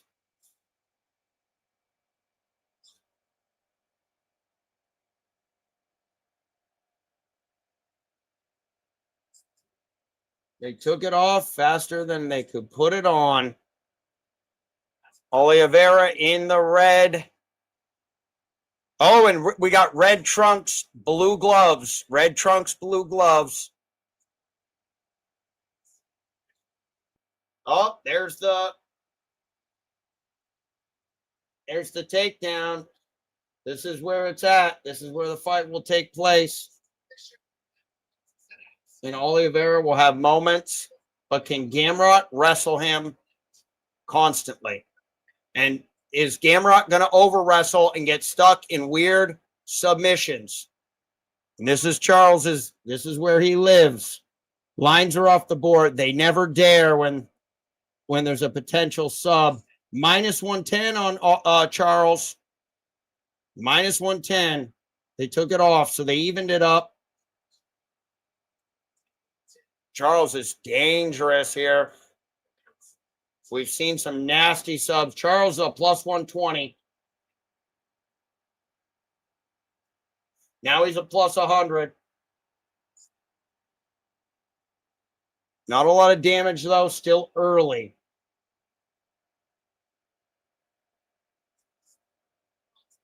Okay. What are they going to do on their feet? Will Gamrot go back to the ground? Of course, the answer is yes. And Charles will keep throwing up subs. I'll say one thing. Gamrot could take this to the ground all day, and he's going to have trouble. Charles up to a minus 200.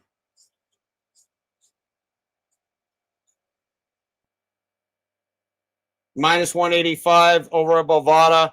They like, oh, Charles a minus 400. Charles a minus 400. Lines off the board. Charles with a slight lead here. And wrestling from Charles, you don't want him on your back. A minus 400 is a little crazy, though. Gamrot has never been finished, and it's a 5-round fight. I think there's going to be moments on Gamrot.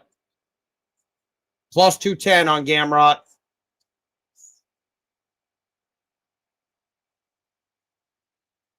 It's close. Gamrot will not stop wrestling, though.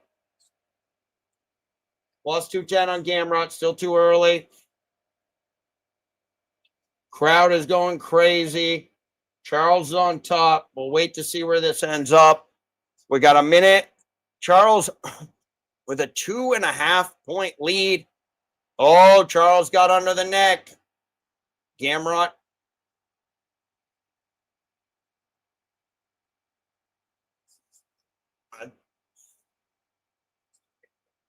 Charles is winning this round. Looks like he's going to win the round. I'm going to be extremely curious. They throw up some plus 400 stuff on Gamrot. I will bet Gamrot.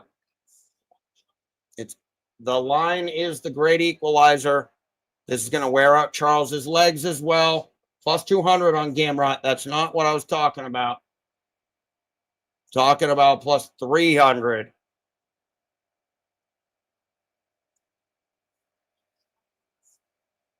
What it's going to come down to, Mr. Addict, is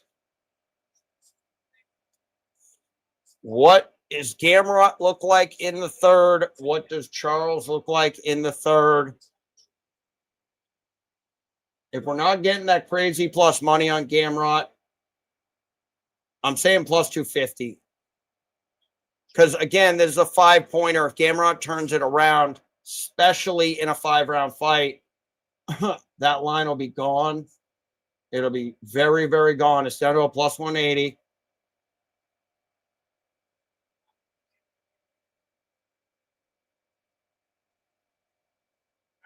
Plus 200.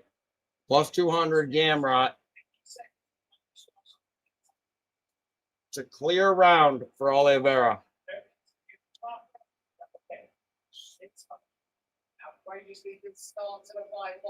So one of two things will happen. Money came in on Gamrot, plus 180. Crowd's with them. Third, KO round 2. You think KO round 2? Who do you think KO?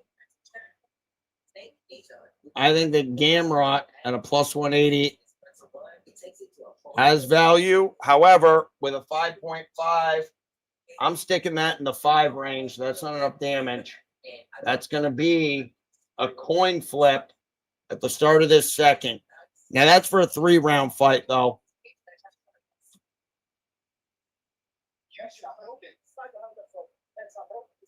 Gamrot plus 180. This will flip one way or the other early.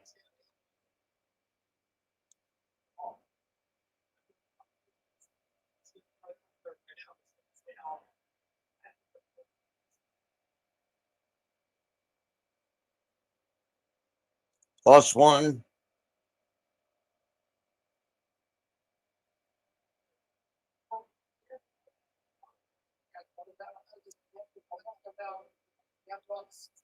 I think we got to see what Gamrot does here early. And he's ahead.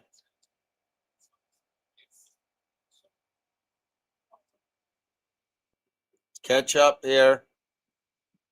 Plus 165 Gamrot. Plus 165 Gamrot. Still early. Still early. Charles taking a little off. I think he knows his wrestling's better, his striking. I like what I'm seeing from Charles, even though I think the live on Gamrot should be at a plus 180. But I think, especially with a 5-rounder, this is where we're going to see weird lines. If we can get this fight moving through 3, we could see some really weird stuff and potentially snag something incredible. So as of right now, I'm not going mid-rounds. And Oliveira is looking good on the feet compared to Gamrot. Gamrot's actually looking a little tired in the second. I would not feel comfortable with a Gamrot play right now.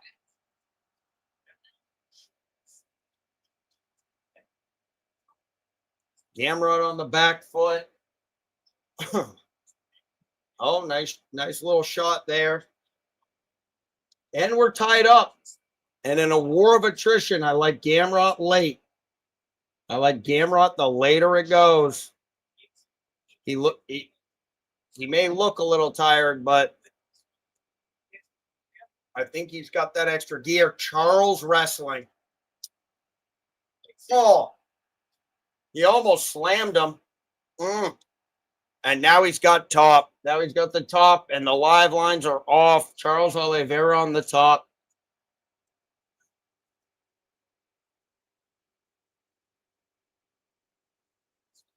And Gamrot here, if he can't stop it, he's going to have some real problems.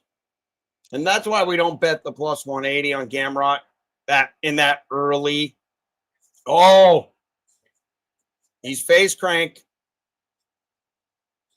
And that's he's got the tightest of squeezes. Oh, he might be, he's out. Sub for Charles.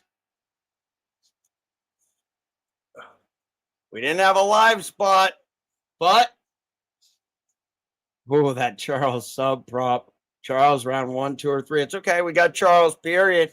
We'll take it. We'll take it. We got through. Wow. Yeah. See, that's my prediction was correct. I will say my prediction was right. Let's share it. I'm glad I didn't, in the end, I'm actually glad I didn't hedge there on Gamrod. I thought that was good discipline after the first. We had to see a little more. Let's cash it. Let's cash it. Wow, guys. What a night. What a night.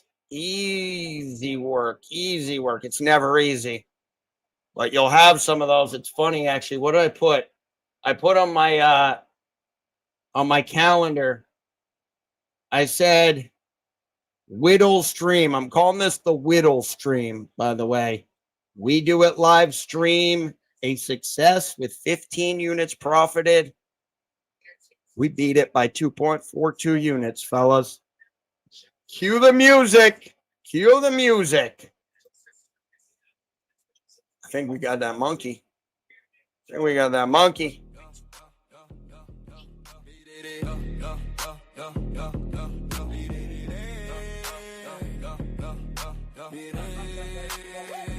Let's run through them.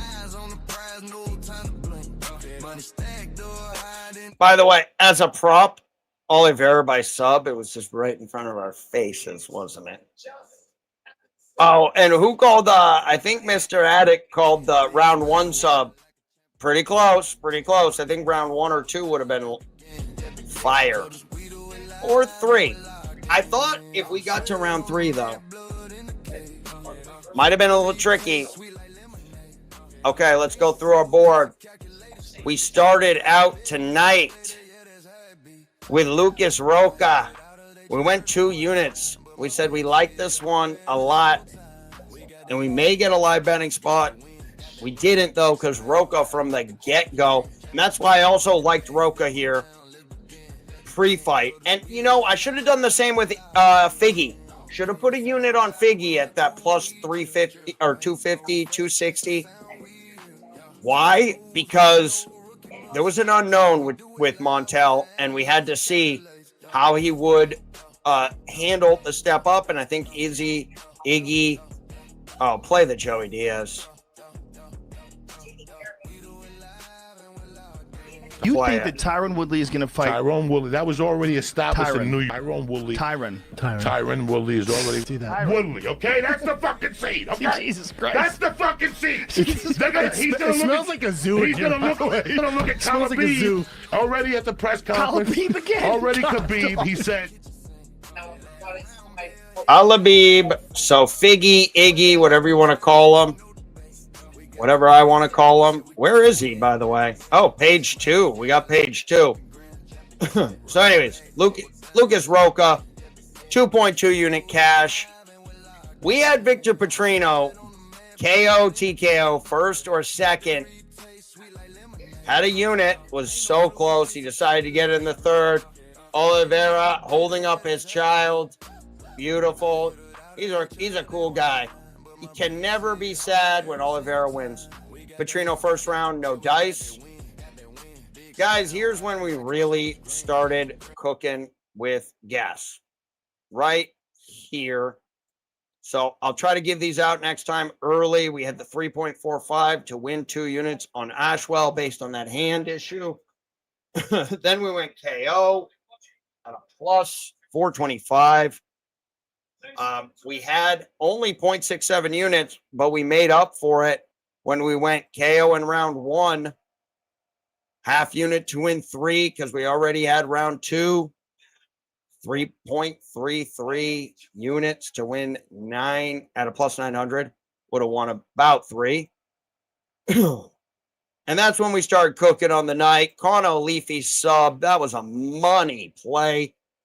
Don't forget, MMA Addict was part of that with his breakdown. He thought it. We had Gamer. He placed a Cono Leafy. So we cashed that. And then the icing, the cherry on the top, Cono Leafy, Khan Awfully, Genghis Khan. Submission in round 1 was a plus 1100. We thought maybe us. And we got it. 0.33 units to win 3.63. And I love the numbers we're getting at the end. You may know that I subconsciously put those numbers in sometimes. Anytime it's paying out a 3. So Mario Pinto, another great pre-fight better. Pre-fight reads were great. Plus 110, good number. Cash that. No live available. Our Alvarez Luque was a no-go. And that was just an under 1.5. That thing went and kept going. 2 decision. That one did not go. Montel, we just had to sprinkle at plus 1,300 in that third round. We had to take them pre-fight at a minus 118 when they gave it to us for some reason we don't know. Maybe they'll cancel that bet. They would if I won, probably. But there you go. Then we took Figgy money line, a unit to win 1.1, another nice 111 number, and Charles Oliveira, minus 110, 1.1 units to win a unit.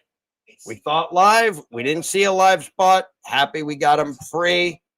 Very happy we got him free. And I do think the Sharps had to eat it a little bit here. I was thinking earlier, what would a Figgy Oliveira parlay pay out? And it would be very nice. I'll tell you that much now. Comment section. Money on the card. Yes, sir. Yep. I mean, that would have been a good one. That would have been a good one. I thought Oliveira, I was talking about it a little bit, but then we ended up just going straight on it. I always thought Oliveira had more value in the first 2 rounds anyways, because again, step up. That's when we usually see it. Betting angles. Thank you, sir. Great job from our analyzers, as always, finding us spots. Charlie money line. We take it. You know, there's plenty of bets where we go, oh, we should have taken it. I'll tell you one thing. I forever in my head, I called that Giants Eagles game like down to a T. I was like, this is going to happen. Then this. There's going to be a flag that brings the Eagles back in the game. We're going to get Giants plus 130 or better. I got it all the way to a minus 130 on the Giants right before the Eagles threw that pick. And I didn't place the bet because we're doing it live MMA, but who knows?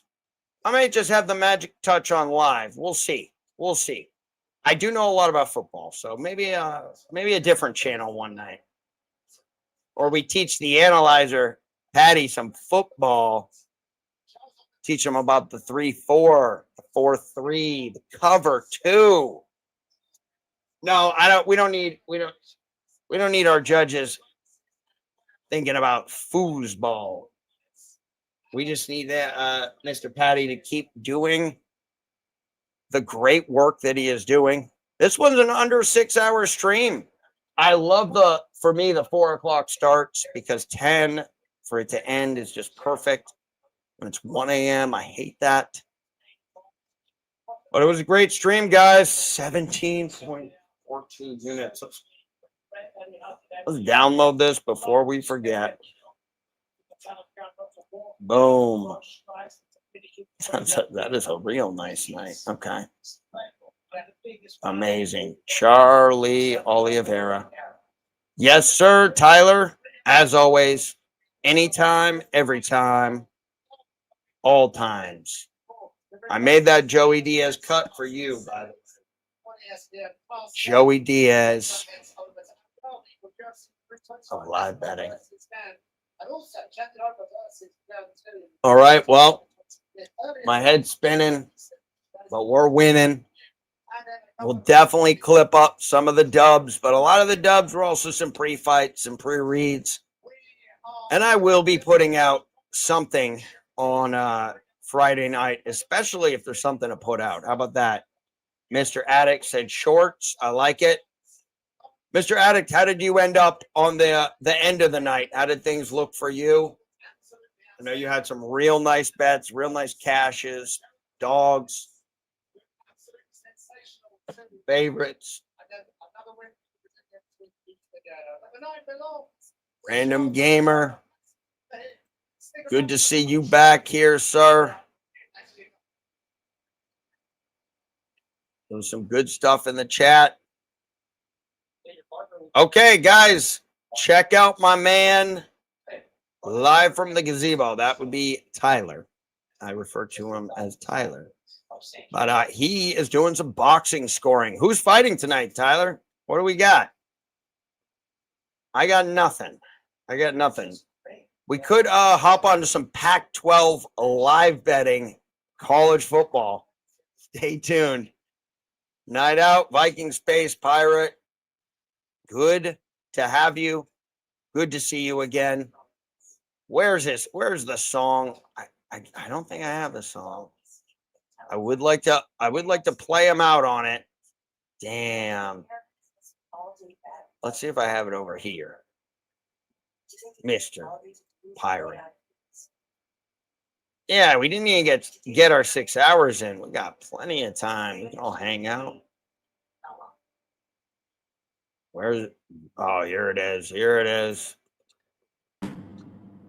Viking Space Pirate. For you, brother. For you. King of the chat. Got that smoky and talk that chat. BSB, King of the chat. Got that smoky and talk that chat. There we go. Boxing in Philly. Jaron Ennis.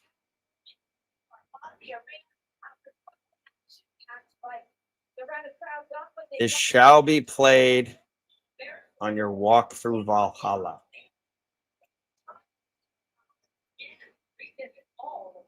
All right, guys. Join Tyler for some boxing. I think I'm going to go outside, maybe breathe some fresh air. We haven't had that in a while, but awesome night. See you guys at Contender Series. Oh, what's my play out music here? What am I playing out with? Yeah, we're playing it out with this for sure. All right, fellas. Peace out. Catch us on Tuesday. We do it for our books. Curtis. We do it live, brother. Another one. Devin in my line, I'm cashing out non-stop. Got the monkeys in the group chat, I'm up, yeah. Cash boy singing like I'm cheating eyes, no. I'm a prop star, not an analyzer. Devin in my line, like I'm cashing out non-stop. Milwaukee in the fucking house, I'm up, yeah.